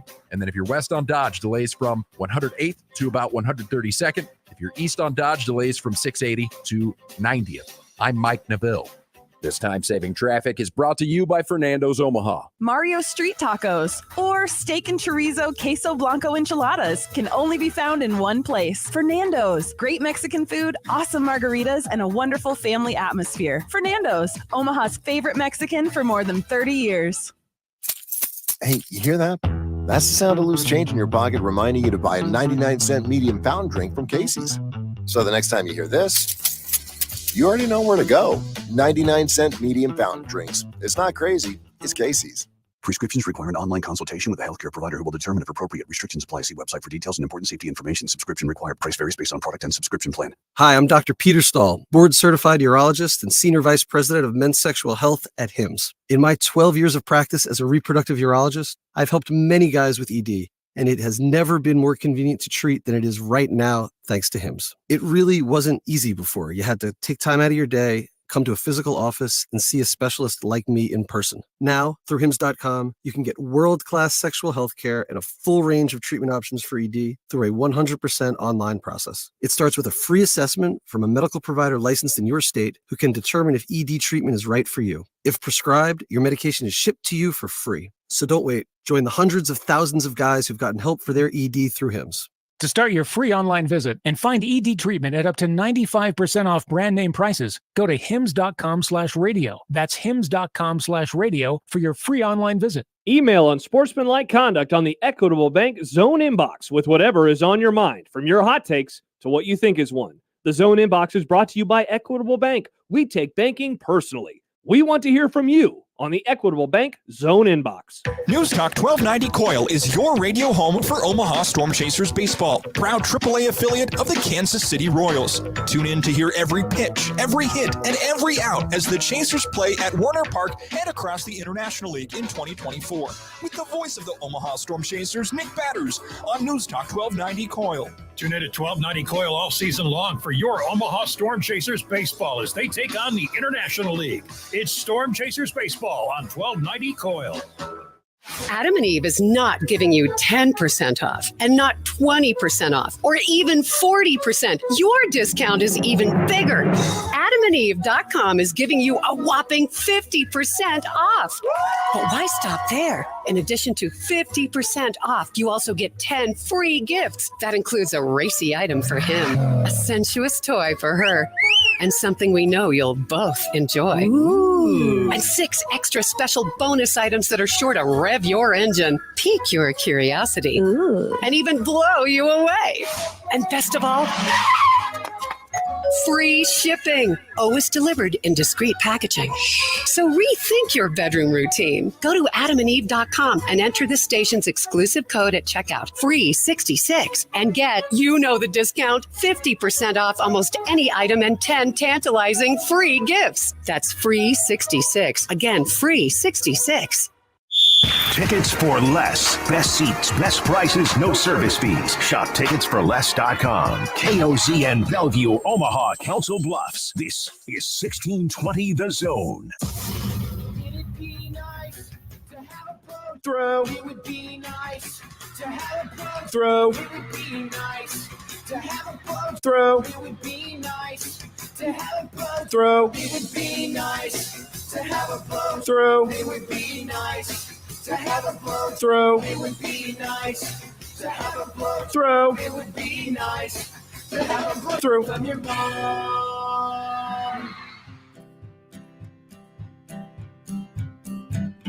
Listeners are not to, we did anyway, dumb debating. John's computer sucks, Macs are the only way, dumb debating. Fullbacks are running backs, hamburger steaks. Josh is too dumb to eat a cupcake. Mailing a base. Does John like Nebraska or Creighton? Just 3 radio hosts on air, dumb debating. Die for the pylon or give up on the plate, dumb debating. Millennials are great and old should go away, dumb debating. Rarely do we find any common ground. Josh wants his food to be the best around, even if it gives him fatal flagellation. Just 3 radio hosts on air, dumb debating. When a tree falls down and nobody's around, you can bet your ass it won't make a sound. Water ain't wet, you know nothing about hydration. Just 3 radio hosts on air, dumb debating. Just 3 radio hosts on air, dumb debating. Once again, this is the time of the week where we ask you for your input in the form of a dumb debate. And many things happen. And this is the last one until that Wednesday before the day we were just talking about. The next time you and I will be back together for one of these, it'll almost be July. And that's not a countdown. I'm just stating a fact. Well, get your dumb debates in anytime when you think of them. Just put them down. Use the hashtag dumb debates on the JTech Construction Zone Twitter page. Anytime's a good time for Or debate. send us an email into the Equitable Bank inbox and just make sure it's subject titled dumb debates. That's important. And we save them. Oh, yeah. In fact, I'm in the process. I forgot to do it this morning. I'm just going back through the last week of people sending us dumb debates, and there's some really, really good ones. Tell me more, John. Well, I want to get to this one for sure because it is a little time sensitive. Oh? Declan asks, we are hosting a 4th of July party that doubles as my birthday. See, we're only going to have one other dumb debate before July 4th. I'd like to get this answered now in case we didn't get to it. You know what I'm saying? No, it'll be on the 3rd. We'll be on the day before the 4th of July. Is Declan your burner account? No. Interesting. Great question, Nick. No. Anyway, what's the question? He is a July 5th birthday. Happy birthday. So he's one day more inferior than I. Wow. That's 1 month from today, by the way. It is. Anyway, early birthday. Hosting a 4th of July party doubles as my birthday because I'm a July 5th birthday. Am I allowed to do tacos for the meal as opposed to standard hot dogs and hamburgers. So he wants to know. He wants to do birthday. He dinner. wants to do birthday tacos. I had birthday tacos. For nice. Congrats, Nick. For the July 4th / my birthday party versus the standard hot dogs and hamburgers. Declan, yes. Do whatever the hell you want. First of all, I agree with both of you. Do the hell whatever you want. Also, I am someone who appreciates doing different food items for holidays, much to the chagrin of John Bishop. Well, that's I want to have a Thanksgiving someday with pizza. Also, if you're getting invited, but you eat pizza all the time. I'm not getting into this again. If you're getting invited to a birthday party where there's free food, yeah, are you really gonna bitch about what the food is? That's an excellent point. Well, Nick. I'm guessing that is their food is their beer. Okay, I'm guessing I'll part eat of the tacos. deal is the preparation and what the people in the house who are hosting the party are wanting. But think about this, because the yes, there's a lot of labor that goes into tacos. It's probably not as easy when you do, just hot dogs and hamburgers, throw them on the, the charcoal burner. Or you probably have to have a taco bar. Yes, but that's part of the fun.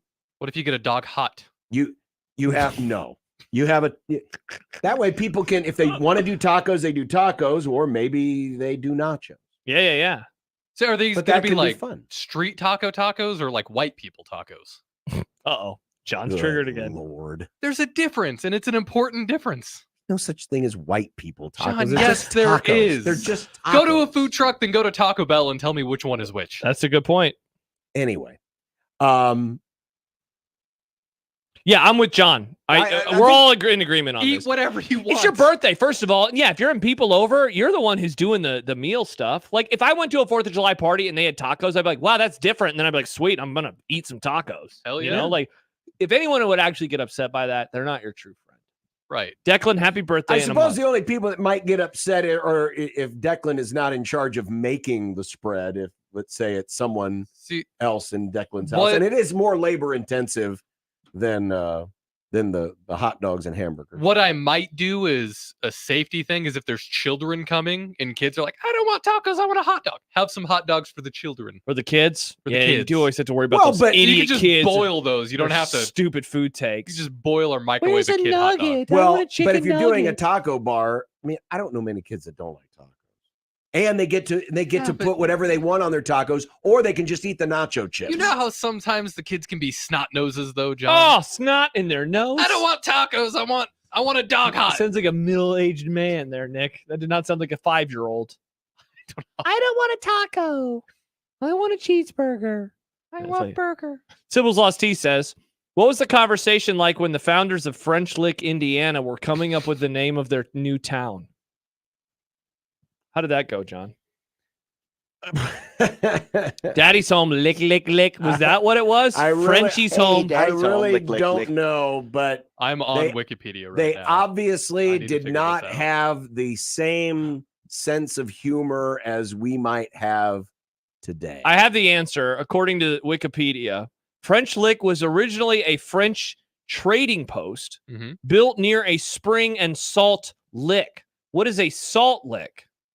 A salt lick, Josh, is a mineral lick. It's a place where animals can go to lick essential mineral. So it's like when you give a cow a salt block and they go lick, lick, lick. So it's literally a place to go lick things. Some people for animals to lick things. Some people set out, salt licks for deer during deer hunting season. I thought it was boom. I thought those were sugar ones. Aren't they sugar?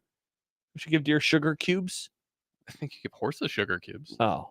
Either way, though. So really what it is, it wasn't anything dirty. It's the most uncreative name in the world.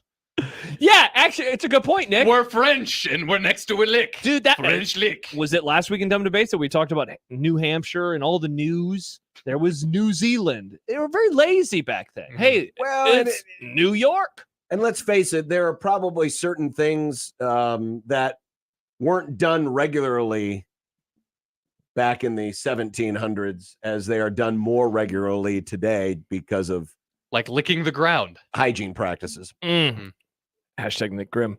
Sky asks, which pre-Twitter sports moment would have had the most insufferable discourse had Twitter been around at the time? Immaculate Reception.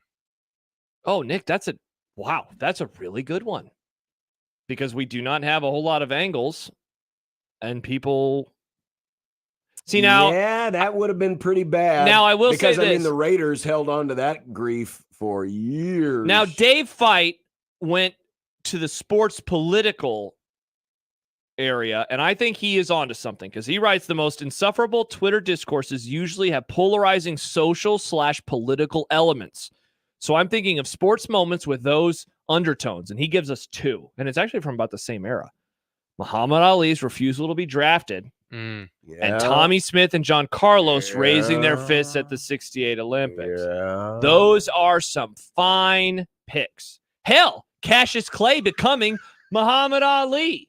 Lou Alcindor. Oh, did the Rockies just blow it again? Yup.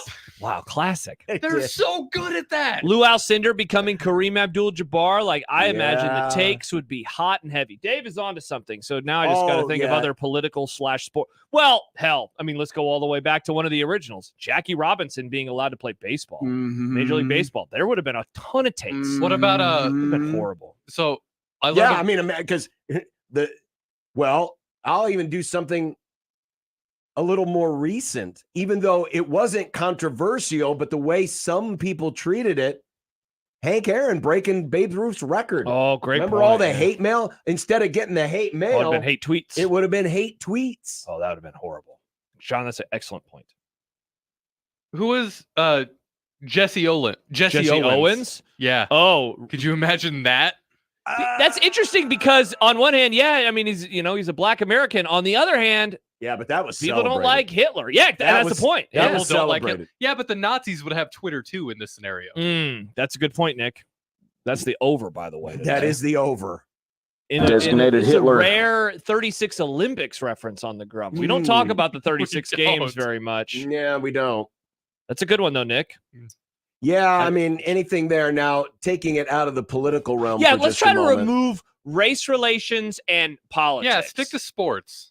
I mean, the first one that popped into my mind, and I guess I don't know if this would have been toxic, but certainly the conspiracy theories for the cold envelope theory with the Knicks and Patrick Ewing. But was that something that was developed later? Like, would people have lost their mind night one when the Knicks win the lottery and get to draft Patrick They probably Ewing? would have, and then the cold envelope theory probably would have developed a lot faster than it did. Yeah. Was there any weird like World Series things that happened in the Well, pre-Twitter era? What about the 85? Merkel's boner. Oh, yes, classic boner. Merkel's boner what that she said. involving the New York Giants and the Chicago Cubs, where the base runner at first, Fred Merkel, did not touch second, or at least was said to have not touched second on what would have been a game-winning hit in a crucial pennant race. Oof. The fans rushed the field. Oof. The Cubs entered the ball, or what people thought was the ball, back into play. Yeah. They went to second, got the force out, thus the run didn't count. The game remained tied because it was too late in the day to finish the game. They ended up finishing it at another time. The Cubs won. They ended up winning the pennant. Mm-hmm. That's a good one. Hey, I mean, again, Boner. I don't know. And oh, wait, never mind. He mentions a different one. But what about Buckner? Now, again, toxic. It would have just been like a weird, hilarious night of Twitter. It wouldn't have been toxic. But Oh, anything, my gosh. anything controversial. Oh, Jordan, Tanya Harding, Nancy Kerrigan. Oh, That's is a good one. It's a good one, too, because that was nauseating in real time. I was going to say, there was a lot of people that didn't like it just because, like, you were probably like, this is stupid. I don't care. He was. But yet, It was millions of everywhere. Americans cared. That's a good one. That's a really good one. Yeah, what are some other Olympic-based ones? Are there any other Olympics-based You just want to talk about running. Do love the Olympics, Nick. Oh, Jordan, Cal Stanford. Band is out on the field. Yeah, but Because he was down. A lot of people think he was down. Are you down? Not many, though. I don't know. I think he might have been down.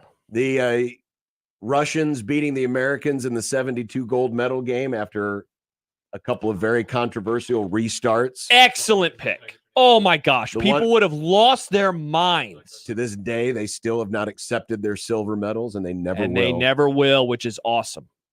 Oh, Mike says Matt Davison's catch. Yeah, if you want to go with the local angle. Hell, the Lawrence Phillips situation. Yeah, that's probably a better one. Yep.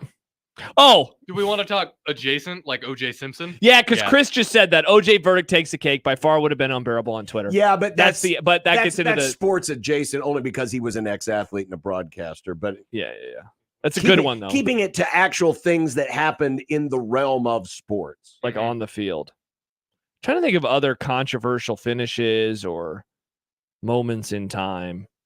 I mean, I feel like we've really named some good ones. Mm-hmm. Yeah, have. There's got to be some NASCAR stuff, right? Is there? Yeah. Well, Janet Guthrie. Janet Guthrie being the first woman to run Indianapolis. When was that? 1970. Well, she tried to qualify in 75 or 6 and then made the race in 77. And there were a lot of people. I mean, that was back in an era where women were not allowed in the pits. Wow. Caller Dale brought up the 88 Olympics with Royce Owens. I'm not sure what happened there. With who? Is it Royce Owens? Was that the... No, there was a boxing controversy. Yeah, but nothing that rises to the level of the Kerrigan Harding. That would have been, oh boy. Yeah. A couple of people brought up the Black Sox scandal. Yeah, I mean that one. Yeah. You know, in an era. David says Colorado 5th down. That's a good one. In an era where people think everything is rigged, if you were to ever have a team literally blow a series or a championship on purpose, I mean, it would be. It's a surprise, honestly, John, that baseball is able to bounce back like it did, given that a team literally threw the World Series. Because I would imagine if I'm a fan for a while, I'd watch saying, how can I trust this sport? And that this isn't happening more often. So shout out baseball for getting back into our good graces. Here's one from Johnny. This is an older one. Would you rather be paid once a year and have to budget accordingly or get paid every 2 weeks, but it's all in coins? Oh my gosh. It's all in coins. Can it at least be quarters? I mean, if you get paid all in coins, that means you're taking an extra stop at the bank every week. I missed. And then the bank gets very annoyed with you because you're coming to them with nothing but coins. Get paid once a year to budget, or get paid once every 2 weeks, but it's all in coins. Oh my god! I'm definitely taking the former versus the latter. Oh, can I have a dollar coin? It's still coins. Hell, it could be 50-cent pieces, and let's just do some nice round numbers, right? Let's say that your paycheck is $1,000 and it's 50-cent pieces. That's still even if it's $1, it's 1,000 coins. How many are in the 2 hot coffees? The coin rollers or whatever those are, rolls of coins. How many coins are in one of those? Well, it depends on in a roll of quarters. How many quarters are in a roll of quarters? It's like $5. I think it's $5. So right, yeah. So what? That'd be 20. So now do 20. That's $5, and you would need. But you're still having to take that money to the bank and depositing it. So that's the every issue. week. So it's not even just that you have this unnecessary amount of coins, but you have to go out of your way. I think I'm with you. I will budget. I think I'll budget. God, too. that sounds miserable though, because you get paid. Would they take the taxes out of all that lump sum too? Yeah. No, let's say that the tax is still a normal. It's whatever your paycheck is multiplied by the whole year. So you're not getting extra taxed. Wow. But yeah, I mean, it would probably be difficult. You see that big number, and you're like, oh, this is sweet. Nick, you'd see like $15,000. How cool would that be? I have one that I've been sitting on. How many? And I'm not including the whole thing, but like little shards. How many eggshells do you think you've eaten in your lifetime? Like, so if you add up the tiny little pieces to make one eggshell? Yes. Oh. Or even just shards, if that's easier. I would hope that I've eaten less than one eggshell in my entire life. If I'm cracking open an egg, I immediately remove that. Then you remember eggs are in many things, though. Like you could have accidentally eaten an eggshell brownie. So the question is the question like how many times does this happen at restaurants too? By the way, a roll of quarters is $10. Oh, 10. Oh, 10. According to many people. I was thinking 5. That's a lot of quarters. Mm-hmm. Yeah, I would say less than 1. At least I hope so. I mean, I guess it's not a big deal. I'm still alive. True. 35 years in, almost 36. I don't know. That's really tough to say. I would guess it's. See, this is. I don't know. I really don't know. I've asked other people this question, and it's either been a staunch, hard no, never. I've never eaten an eggshell, Oh, yeah. Or You definitely people have thought about like you for sure have eaten eggshells. Of course you have. Just wonder how many. Yeah, it's like when you go to a pool, how you've probably swallowed urine. All pee. Yeah. There is no H. People pee. Michael Severe asks, would you trade 25 summers for 15 more football seasons? No. 15. So wait, is this saying I'll get to live 15 extra years? How young am I dying? Or how old am I when I die? Well, yeah. How are you getting paid in these football seasons? You get like the weather. You skip summer and you go right to football, but you get it, So basically, you're getting 2 football seasons in 1 year. It's like a Game of Thrones situation where it's going to be winter for 15 years. Yeah, and but then you get bonus football season. See, again, let's do it. Those of you, Thank you, Michael. What those of you idiots keep deal with forgetting seasonal is depression the that reason long? why I guarantee you will love it less if you're getting it all year round. The absence makes the heart grow fonder. The reason why football is great is we have to wait a week between games, and then we wait several months before it gets here. It's not an everyday sport. If football ended up becoming like the NBA or Major League Baseball, it would not be as, first of all, people wouldn't play. We'd be going through players left and right. And secondly, it would not be as popular as it is today. But we're not thinking about that. We're just thinking like, don't you want to get a few more football seasons in your life before you croak? Wouldn't you love to watch football? Do you really want 15 I'm not getting more rid of my seasons summers. of the Cowboys failing in the first round of the playoffs? Yeah. Sometimes the second round. Once the second round. No, not once. They've made the second round like 3 times in the last decade. Yeah, and some of those have been because they got there because of their placement, not because they won their way into the second round. That's not true. 2 times they won. 1 time they got placed. That, but I didn't say. 2 out of 3 they won a game. Go Cowboys. That's 66%. Thank you, Nick. 66% of the time they win a game. That's an F. And 0% or of the a time D. in the last 3 decades If have they got to not an with NFC my championship. not with your woke lib grading scales, dude. Yeah, those lib grade scales are pretty wild. Also, Michael What asks, grade scaling? like, do we have more? No, it's just like they've adjusted percentages. Yeah, where like you can get like a 58 and it's like a C. Yeah, right. Pretty wild. He also asked, now, I don't know if this is a dumb debate as much as it is. Let's do a little research. Based on Rupert Murdoch getting married at 93, how much is too much to spend on ED meds? I guess never mind. We don't have to do research. John, how much are you going to spend when I'm 93? Yeah, and you're like, I'm not making it that far. However much it costs for once a month. Anything after that, is a 93-year-old. Like, the breasts! Like you just be tired. What's the libido of a 93-year-old? Is he even going to want? I mean, he is a billionaire, so he's probably injected with libido every day. Yeah, that's probably Freaks. true. It's like Austin Powers and the Mojo. Yeah, exactly. Let's see. Mike wants to know. Question 1. Yeah. If schools cancel or go early out for snowstorms, why do they not call early outs for potential severe storms and tornadoes? Well, in my experience, Interesting. With my high school, there was no windows in any of the rooms anyway, so we were fine. Wow, interesting. That's weird. There was windows in the science rooms because I think legally there had to be in the shop room and the art room. But that's it? In the cafeteria. Well, I think isn't the answer that a snowstorm a tornado, it's going to go through fairly quickly. And so then you get to go home after it. Well, whereas a snowstorm, you could get stuck there. Yeah, and like because of the ground. Well, Right. and tornado drills are just find a desk. And a snowstorm is widespread. Mm-hmm. A tornado is an isolated incident. Also, it is in probably a lot of cases, the kids are safer in the schools where they have an active tornado plan than they are if they're let out, especially if their parents can't get away from work. The kids up to their own devices and they don't know the proper, ways to take shelter. Yeah. So the kids are actually, in some cases, safer in school where they have adult supervision than they are in other circumstances. Yeah, I understand the question, but yeah. Jed says summer can burn in hell because most of the time it feels like hell. I would trade every summer for 2 more football seasons. Sick. Just sick.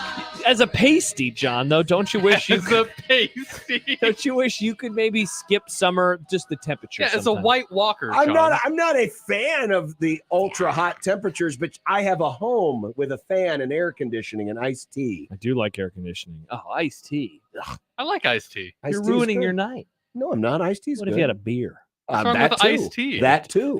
I caught a cold beverage. What about a twisted tea, John? That's a compromise.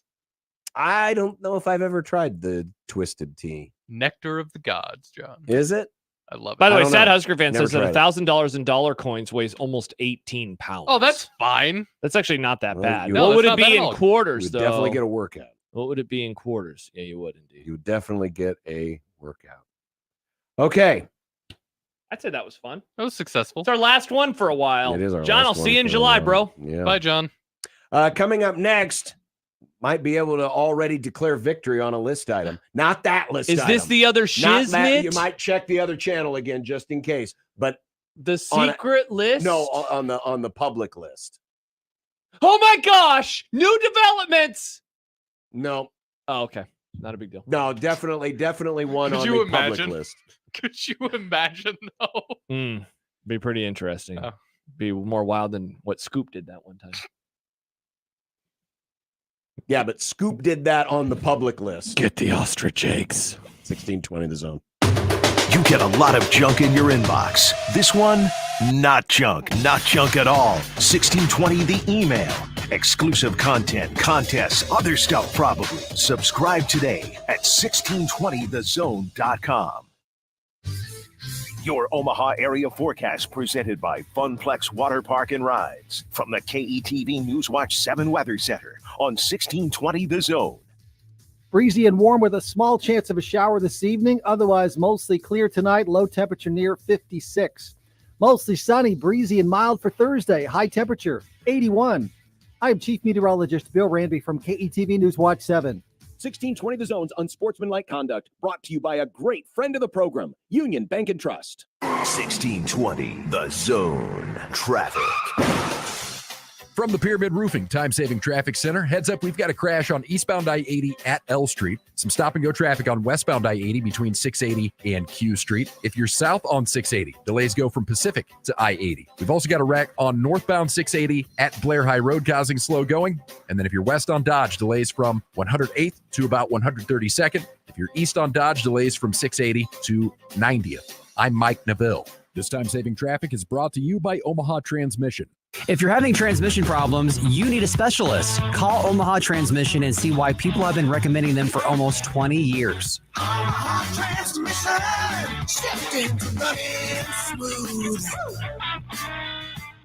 Summer is here, Father's Day is around the corner, and there is no better place to get dad outfitted than Lindley Clothing. Or yourself. Guys, Lindley Clothing has been outfitting us men for over 88 years. And now with summer here, shorts, polos, short sleeve shirts, golf attire, they've got it all at Lindley Clothing. They are a staple in Omaha. They could be a staple in your wardrobe with the top-notch brands from Jack Victor all the way to Peter Millar. Sportswear to tailored clothing, Lindley Clothing has you covered top to bottom. Shop now at their location, 132nd and West Dodge in the Linden Market. It's Lindley Clothing.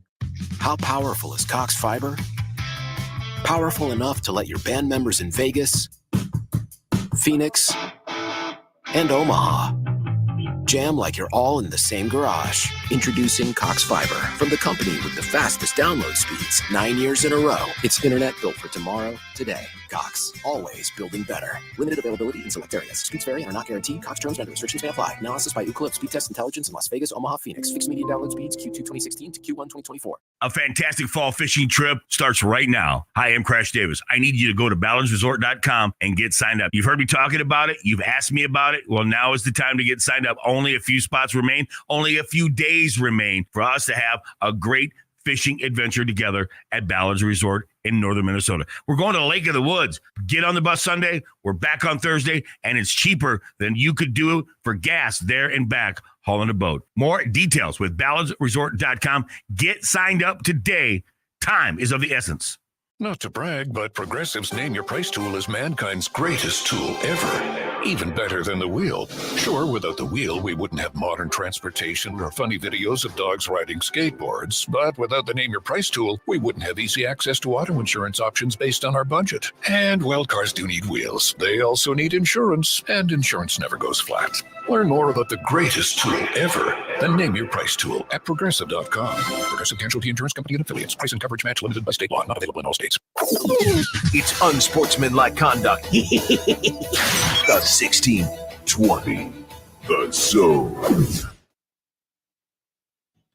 Folks, stay tuned for tomorrow's Grum, when we will have some updates on the Boston Marathon. Oh, yeah. We just did the run in wrestling. But connection, also in a way that ties to things that we like making fun of. Not running. Running, yes. Not we love running. making It's fun. Global Running Day. Well, Pointless, not racism aimless either running. in Boston. By the way, Sad Husker fan adds that $1,000 in quarters weighs slightly over 50 pounds. Give it to me in the. So, Nick, dollar imagine coins. going to the bank with slightly less than 50 pounds every 2 weeks. Yeah, I think you're doing the former over the latter. Yeah, I think so too. By the way, also be listening tomorrow. We may have some cops pizza to give away. Oh, we're giving people police officers. Because that is the You get a zone prize. deal. That's the zone deal, right? Yes, it is, John. Go to 1620thezone.com on Friday morning at 9, and you can get $50 worth of vouchers for just $25. John, you know and love cops. Whether it's pizza, It's good pizza. tasty charred wings, Good wings. and a whole lot more dining, carry out, or delivery. It's going to be great. 3 convenient locations. One of my biggest memories of Cops Pizza is pulling in to the parking lot to pick up a pizza during COVID. And finding Wow, out you have favorite memories during COVID. not favorite, It's very it's Fauci memorable. of you. And finding out that Cleveland was changing their baseball name. I remember it like it was yesterday because it was pretty much yesterday. Very Fauci of me. Hey, Fauch, what's your favorite 2020 memory? I haven't thought about Fauci in so long. Fauch. Yeah. The Fauch man. Apparently he's in a little hot water right now, but Hot water. yeah. 2 hot waters. Well, let me tell you who's not in hot water. 2 hot coffees. Coffee This is just guy hot water. who has probably already nailed a list item. I famously put a couple of months ago Thomas Fidoni's ranking? a list item that said at some point before the start of the season, somebody out there in the college football stratosphere, in the college football media Illuminati stratosphere, is going to have Nebraska as a dark horse playoff candidate. Remember when we had Bill Connolly on and you asked him this question? He basically scoffed and laughed at you. He didn't scoff He and laugh. said, what? Why would any idiot do that? He guffawed. He literally said guffaw. Well, reading Guffaw. from 24/7 Sports, Guffaw. Brad Crawford of Husker 24/7 Sports I don't know who this man is. did his Big Ten power rankings. Okay. And of course, the Big Ten, because they're so smart. John, Just not again. Let's not do this again. Line up all 18 teams. Poor Purdue, number 18. Poor UCLA, number 17. Poor Northwestern, number 16. Hey, but they got that cool football field. And then we scroll, and I'm like, oh yeah, Nebraska, they'll end up what, like 8, 9, 10? Nope. 10th Rutgers, 9th Washington. They Yikes. played in the championship game last year. People forget. Number 8, Wisconsin. What? Where's Nebraska? you Where say? are the Big Red, John? Iowa, number 7, Holy God. coming in at number 6. Whoa. Nebraska. Let me read from Mr. Crawford's review. That means there are 10 teams below them. Mr. C. The secret's out of the bag in Lincoln. Secrets out of the bag. 5-star freshman quarterback Dylan Raiola should be the star who stirs the drink offensively for the Huskers. Why are you The putting first secrets in half bags? of the last fall under Matt Rule was marred by mistakes by Jeff Sims. It should be a cat. But throughout the entirety of the campaign, the defense performed. Expect more of the same on that side, given the returning starters and talent. Nebraska should be considered a dark horse threat in the conference, just beyond the proven elite tier. Why would you even put a secret in a bag? Nick is really hung up on the first sentence. Don't be hung up on the eye candy. Be hung up on the fact This guy's calling Nebraska a dark horse threat. So wait, does this mean John is right about something? Do we want to give this to him? Because I would say this, if you're a dark horse threat in the Big Ten Conference, it also means you're a dark horse threat to be in the college football playoff. My God. Mike writes, Bud Crawford greater than Brad Crawford. Well, yeah, more like I off can't Brad speak- Crawford. I can't speak to Brad's fighting skills, but I bet you Bud Crawford probably thinks this way of Nebraska. He's a big fan. Yeah, and I guess I'm not going to tell him he's wrong. He whooped my ass. for Damn it. right. Hey, Bud, they suck. Just kidding. Don't punch me, please. Wow. I can't believe it's June 5th and you're right. I thought it would happen much later, but why not? I get it. It is that time, right? Phil Steele's tweeting about his book that he's writing. Yeah. Power rankings come out left and right. Yeah. And now Brad is getting his metaphors wrong. People are stuffing secrets in bags. Nick is not incorrect on this. You don't let the secret out of the bag. You let the cat out of the bag. It doesn't make any sense. This is like when Jason Witt was like, he pulled a rabbit out of his head. An announcer said that during Monday Night Football. It was very funny. There's a name for it because it's like, we'll burn that bridge when we get there. Exactly. It's like Biff Tannen in Back to the Future, where he just says the things wrong. Yeah. Let's make like a tree and get out of here. Get out of here. Wow. Aaron says, see if Nick will play the silent game. No, I stand with Nick in this segment. Mike says the cat is named Secret. Oh, so that's what it was. That does fix it. You let Secret out of the bag. That's why Secret was in the bag. Congrats, Again, John. don't get hung up on. Yeah, John's like, no, let's go back to me being Let's right. go back to me being right again. I'm honestly surprised it's happening this early. As am I. But I am not surprised that it is happening. As am I. Because Nebraska will be, in some people's estimation, Host. And this is not saying, this is not Host. me saying they should be or that they are. But that they will. But they will be because In the playoff. The Dylan Raiola hype. Raiola. Dylan Raiola hype Raiola. will start to expand and grow. So does this mean then, John, that they'll be playing in one of the 4 first-round playoff games that are airing on ABC, ESPN, or TNT, which was announced earlier today? Well, Friday night's a great night for football. No, I don't think so. Or Saturday afternoon, the 21st, on TNT at 11 a.m. or 3 o'clock in the afternoon. Can you imagine Memorial Stadium on Saturday, December 21st, hosting a playoff No, I game? can't because it's not winterized. I always forget pipes, about that. The pipes will freeze, and the urine will accumulate in the troughs, and Mr. it won't have any Yogurt. place to go, and then it'll be frozen urine all over the men's bathroom floor. You know how you buy yogurt and it comes with that fun little foil that you pull off the top of it? What if they put that over top of the stadium? Out tarps in the yogurt lid. So the way John was describing that stuff just now sounded a lot like a thing from Revelations. My favorite book of the Bible. Locusts are gonna come. Nice. Of course, because it's where all the people die. It's where all the fun, crazy stuff happens. Revelations is really cool. Jordan writes, real question, is the cat alive or dead? Yeah, Schrodinger's cat. Schrodinger's secret. The cat's name was Secret all along. All right, coming up, we got content. What do we have in content today, John? Any more cat talk? Someone put Denny Dodd's name in content. Who would do such a Someone thing? put Bill Callahan's name in content. Oh! Is that the noise the cat made? Secret, get over here. And someone put Nebraska, Colorado in content. Oh, not again. Nasty. Oh, it's going to be nasty. Nasty. The game, remember the atmosphere? Nasty. Night game.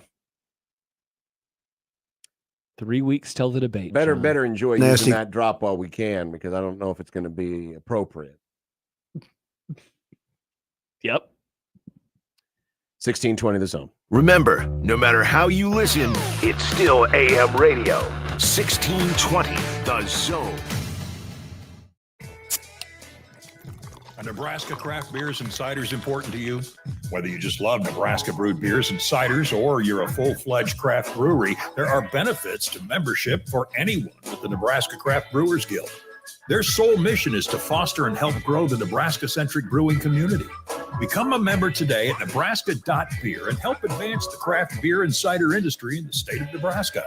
Find out more about the Nebraska Craft Brewers Guild at nebraska.beer.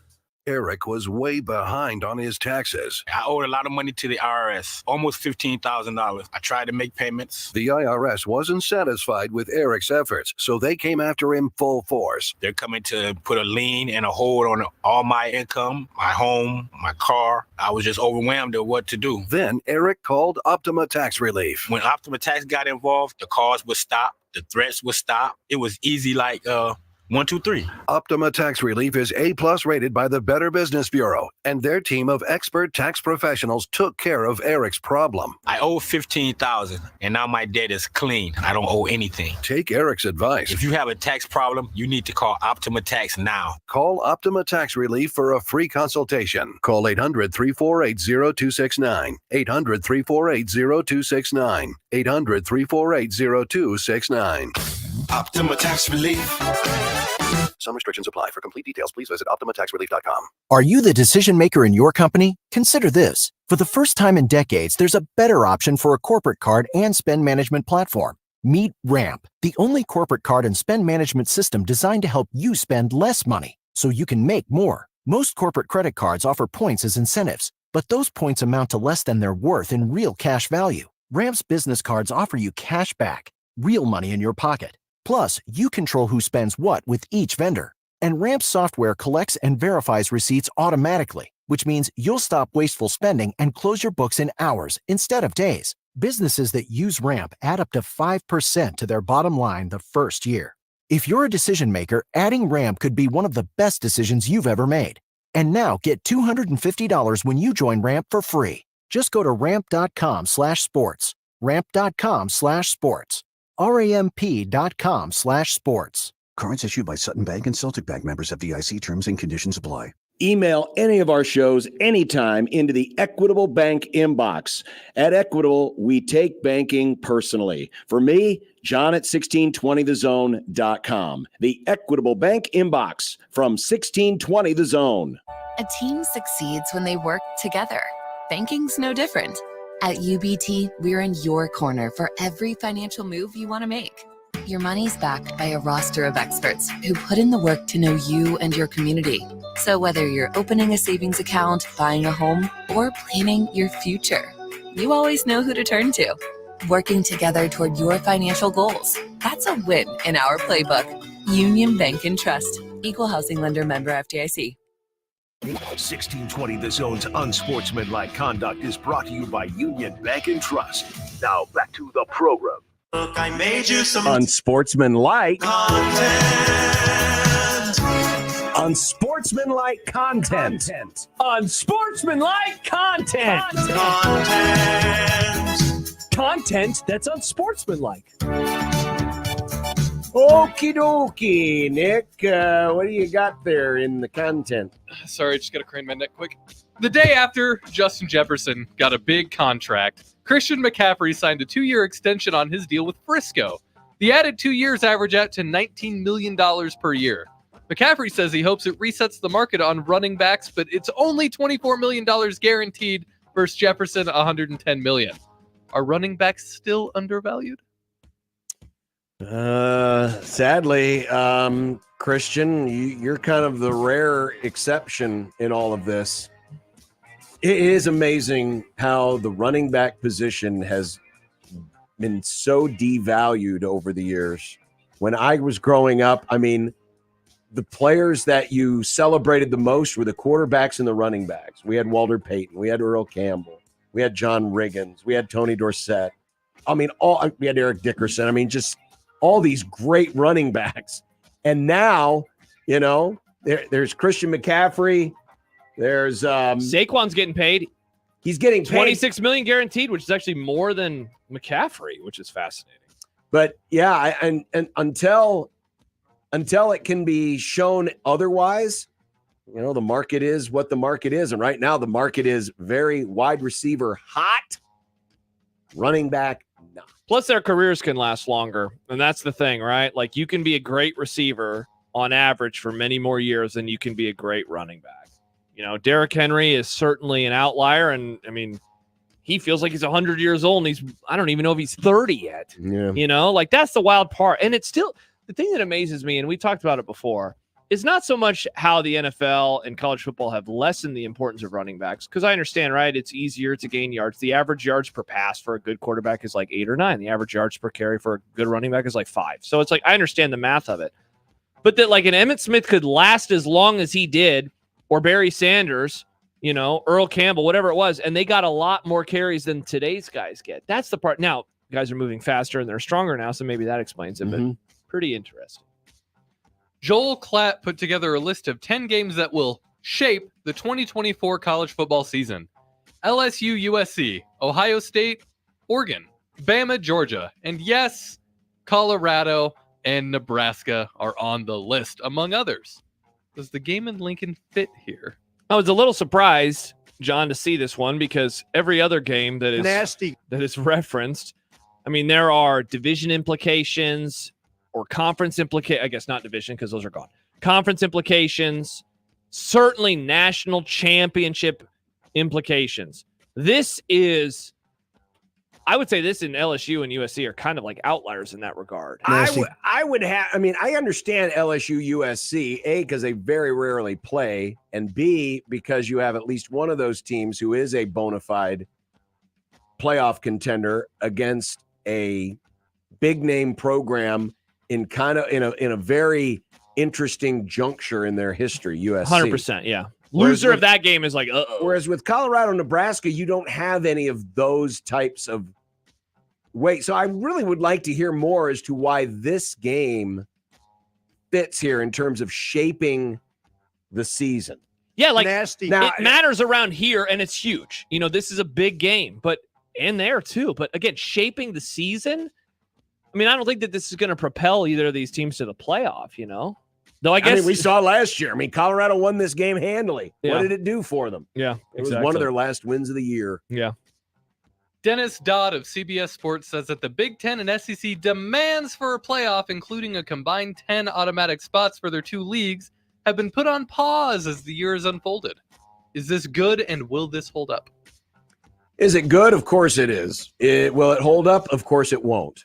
Because this will be one of the next bigger dominoes to fall over the next probably 2 years, because remember, we're only in the 12-team format officially for 2 years. They still have to decide what the new playoff is going to look like.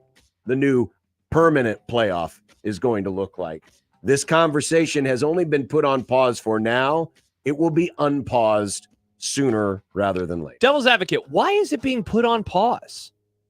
Like, that's the one thing that I keep asking myself, because there was a lot of pushback. This was one of the things that got universally panned. And so that makes me wonder if there's something about that. Part of this, of course, is we have not seen the new iteration of the playoff yet. No. And there's a strong part of me that thinks it's going to be pretty good, and that a lot of people are going to like it, and that they're not going to want it tinkered with. Is it good? Of course it is. Will it hold up? I am more optimistic than you on it holding up for a longer period of time. I don't think that in 2 years, I don't think we'll have 2 years of 12 and then we'll go to 14 with all those auto bids. I think that it'll be fairly consistent for a while. Yeah, but what happens if Florida State and Clemson win their case and they leave the ACC? Well, then and it causes more. That's why that's going to upend things. I don't have much faith that this is going to hold for long. If the Lakers hire JJ Redick to be their head coach, do you think he'll still do his podcast? Well, what's his name is doing his podcast. Gottlieb. Gottlieb. Yeah.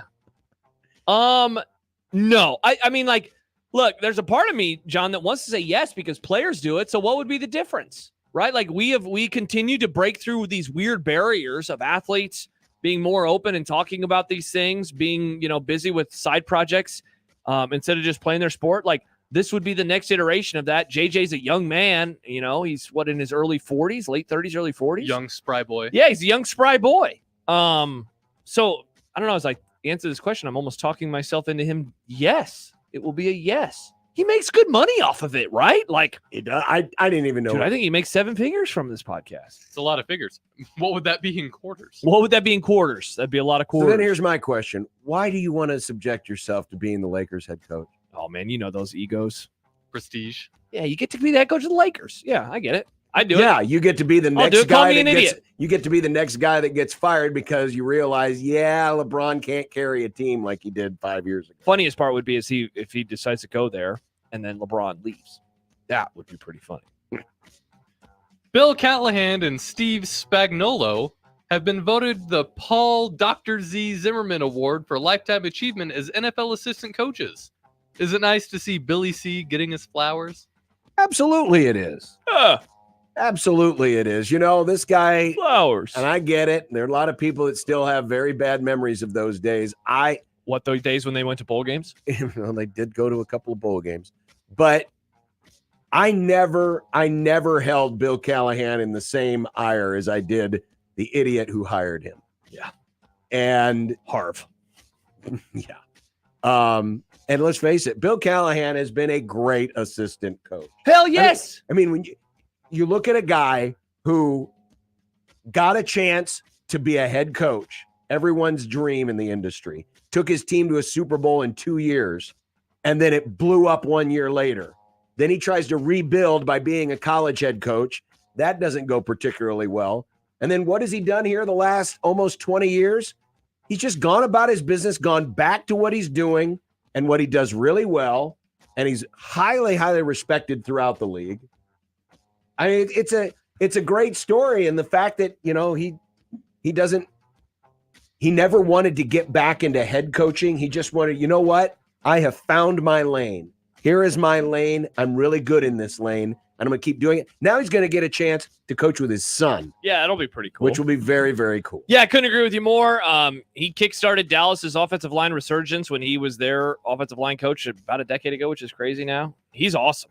And look at the benefits that it's reaped. How many Super Bowls? Yeah, exactly. Because offensive line is fake and doesn't matter anymore, John. Yes, it's all about passing and quarterbacks now. It's a construct. Yeah. The Illinois Speaker of the House says the taxpayers are not interested in helping fund new stadiums for the Bears and White Sox. Will this political threat hold, or will they cave like other lawmakers have when it comes to spending billions to help billionaires? The political threat of like moving, like is the question, are they going to move? I don't think that they're going to move. I think that those franchises are too ingrained. I just feel like we are in a different place as a sports society where like a Baltimore Colts type situation can't happen anymore with franchises like the Bears and like the White Sox. I just think, but look at the moves we've had. The Rams moved, the Chargers left San Diego. Like I said. I guess the Chargers were fairly ingrained. The Rams one is weird. They were there and then they went back. You know, like, I don't know. The White Sox would be a threat. I mean, they threatened to leave the last time they got a stadium built. Yeah.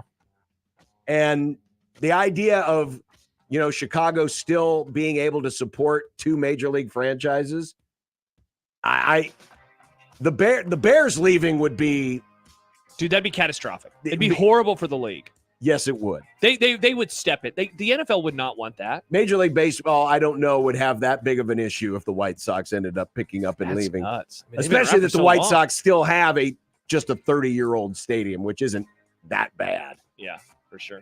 It's just not.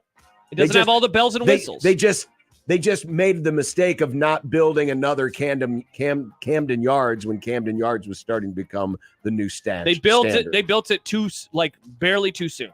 Like 3 years later, they would have had all the bells and whistles of Camden. It was around the same time as Camden Yards. They could have done it that way, but they didn't have the foresight. Amazing. It's the White Sox. I always struggle with this guy's name. Novak Djokovic. Thank you. Has withdrawn from the French Open due to a knee injury. In more pressing news, Kyle Larson got his playoff waiver for NASCAR. What does that mean, playoff waiver? NASCAR playoffs are dumb. What does Djokovic have to do with the Kyle Larson point? Well, because Kyle Larson and NASCAR are a much more important sport. Yes, this needed to happen. Thank God. Poor tennis. Thank God that NASCAR came to its senses. Kyle Larson will be in the playoffs. By the way, Kyle will be. No, he didn't cheat. He just raced at Indy. Driver. He's probably cheated. He raced at Indianapolis. Oh, that and situation. He missed a race. Sadly, I stand with John on this one. Kyle Larson will be in the neighborhood next week. Butts. In our neighborhood? Yeah, he'll be racing at Eagle. He's going next to Tuesday. Dundee? Not in our neighborhood, but are you going? Oh, you got prep. I'm doing prep. No, I see the went to- sacrifices I make. I can't- went to this thing last year. It was awesome. You can't. Oh, you didn't do prep last year. No, it happened a week earlier. Likely Couldn't take story. like a few hours away to go watch your favorite cars go vroom vroom. I can't. I am a busy, very busy man. What if you just slept less? That's not a good idea. What if you did your prep tonight? I don't know the teams that are in yet. John, just have a prep mare. Then you're already done when you wake up. Yeah, just prep all the 16 teams, and then next week it'll feel You like know how long that would take? it'll feel like you shed a bunch of weight. You feel like you swing with the thing around the bat. I mean, I suppose if I started tonight and just worked all the way through, you'll be happy doing the show by yourself the next 2 days, right? No, I get feeling. Don't do that, John.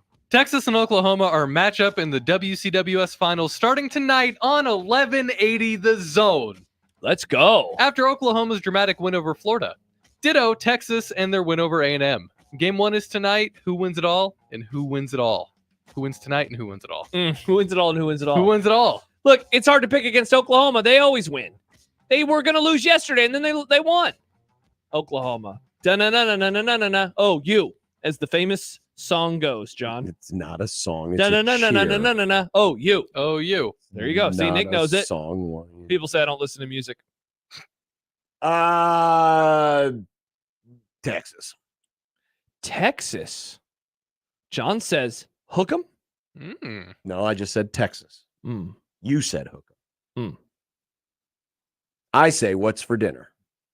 Next on 1620 The Zone. Live from the Host Coffee Studio, this is 1620 The Zone. It's going to be another sizzling hot summer. Stay cool with 35% off new Champion windows. Don't burn your money on high energy bills. Get new energy efficient windows from Champion. 35% off. Plus, get an extra $100 off every window you replace. The more you buy, the more you save. We help you choose the best design options for your home. We then build your project in our very own factory. Our install team manages your project every step of the way, and it's all backed by our lifetime guarantee. Plus, we're giving away the chance to win a $50,000 home makeover. Enter online today. Turn your house into your dream home with more livable space in a new Champion sunroom, or enhance your curb appeal with new siding. Now 35% off. Don't wait. This sale won't last long. 35% off windows, sunrooms, and siding. Plus, get an extra $100 off every window you replace. Call 877-GO-CHAMPION or visit championsavenow.com to schedule a free in-home estimate today. While discounts apply to our regular prices, select styles apply. Minimum purchase required. Cannot be combined with other advertised offers. See store or website for details. Hey, baseball fans, join the Blur Tailgate at Hilton Omaha this June for our 12th annual hospitality event during the College Baseball Championship Series. Book an experience for your clients or employees with an inclusive bar, buffet, TVs, music, and tailgate games. Secure your spot today and let Blur Events take care of all the work so you can enjoy the day. Plus, we're just steps away from Charles Schwab Field. Visit blurevents.com to book your group, buy tickets, or learn about sponsorships. That's blurevents.com, your college baseball and football tailgate destination. Hi, I'm Nick Brumell, owner of Royalty Roofing. The recent storms wreaked havoc on our community. Our team at Royalty Roofing is here to help. We're local, skilled, licensed, and bonded.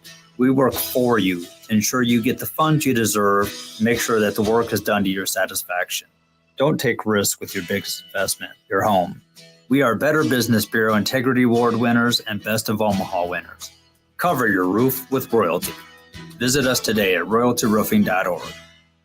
Getting quality employees to fill positions in your company is essential, but finding those people can be a major hassle, unless you use ZipRecruiter. ZipRecruiter makes finding quality people a breeze. And right now you can try it for free at ziprecruiter.com/radio. With ZipRecruiter, one click sends your job to hundreds of top job sites. But more than that, ZipRecruiter's advanced technology identifies the candidates with the skills you need, sends you a list of great matches to review, then actively invites them to apply for your job. And the results speak for themselves. 4 out of 5 employers who post on ZipRecruiter get a quality candidate within the first day. That's right, the first day. Now you can focus on your business and let ZipRecruiter do the work finding the best people for you. See for yourself. Experience the ease, efficiency, and power of ZipRecruiter for free. Just go to ziprecruiter.com/radio. That's ziprecruiter.com/radio. ziprecruiter.com/radio.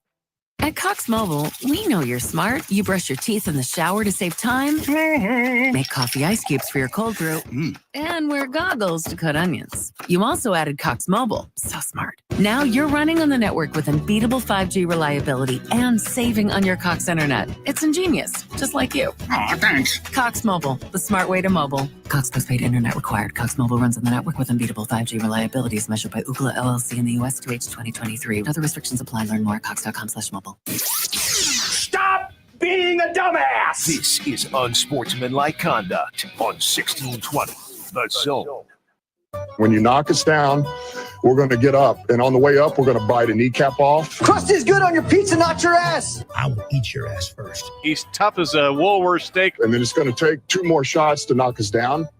All right. And on the way up, we're going to take your other kneecap. I'm ready to hang them up, gut them, and skin them, and chop them up. You know what? I'm ready. My daughters aren't starving to death. I'll eat my neighbors. And we're going to get up, and then it's going to take 3 shots to get us down. And when we do, we're going to take another hunk out of you. Cliff, what are you going to take away as your best memory from playing basketball at Boston College? Probably just like going out to eat. So Nick, yeah, imagine if you would a scenario where okay, your GOAT, who is only half the player he used to be, Shohei Ohtani, Wow, faced Paul Skeens. Who would you root for? Paul Skeens. I'm on the Skeens wagon. Wow. All right. Skeens. So Ohtani gets a boo-boo on his pitching arm, and you're out on Ohtani. I'm not out on Ohtani, but in this particular matchup, John, it's okay to have What does favorites. this have to do in with dinner? Are scenarios. you eating Well, Paul Skeens? No, I was just going to mention that Paul Skeens just faced Shohei for the first time, and guess what happened? Struck him out? on 3 straight pitches. Paul Because Skeens Paul rocks. Skeens is amazing. He rocks my socks off. I love him. What are you having for dinner, John? Well, I did not have the leftover ribs last night because the wife ordered pizza because she had a coupon. Oh, blame the wife. Classic, John. Very One-armed classic. wife. No, I'm not blaming Was her. it I'm just any saying good? I had the pizza. It was Papa Did you John's. carry the pizza for Better her? Or did you ingredients? make her? It was pizza. It was fine. No N-words on the box this time. It's good. Yeah, they changed their their system from back in the day. I have no idea what I'm having tonight. All of the leftovers are gone. Oh no! So I'm gonna have to find. Well, that's a some- good thing. Yeah, but I have to make it because Maybe- she's not okay, home. so go. I might just do shells and cheese. Go along your walking trail and scavenge for berries. Okay, I won't Ooh, do that. that's a good idea. This is Global Runathon or whatever. Global Running Day, John. Thanks for the reminder. Chase Maybe down I'll- a squirrel. Do some squirrel on the spit. What are you having, Nick? Some berries. I have no idea. Did Lighthouse last night. Classic We Nick. ended up doing Spending Lighthouse. Nick loves spending He money. does. Out to eat. You remind me of me. Wasn't necessarily my idea to go to Lighthouse. Nice. I don't know tonight though. By the way, we put up a poll question earlier on today with almost 666 votes. Nice. Do you like the current college football overtime system? Do it in Satan's voice. Nice. Yes. 51.4% of the vote. No, 48.6% of the vote. This, John, is why America is falling apart. This is why America is falling apart. Are you sure it's not because of the creamy coconut Dr. Pepper? What? Yeah, coconut. Oh, this is a thing. Cream? Creamy coconut Dr. Pepper. Ugh, I don't like any of those words together. Or separate. I'm noticing a trend that's starting in society right We now. like cream? So you know how every few years there's always like one food. It's like, oh, avocado. Like, Yes. avocado. Yeah. Coconut hazy is- IPAs. Coconut is becoming this thing. Why? I It don't is? know. Coconut is gross. There's because I hate the coconut Dr. Pepper, Sonic is releasing drinks. They're called like the dirty drinks where you can just add I coconut saw to people pop. tweeting about coconut cake the other day. We need to stop this. We need to stop this coconut infatuation before it starts.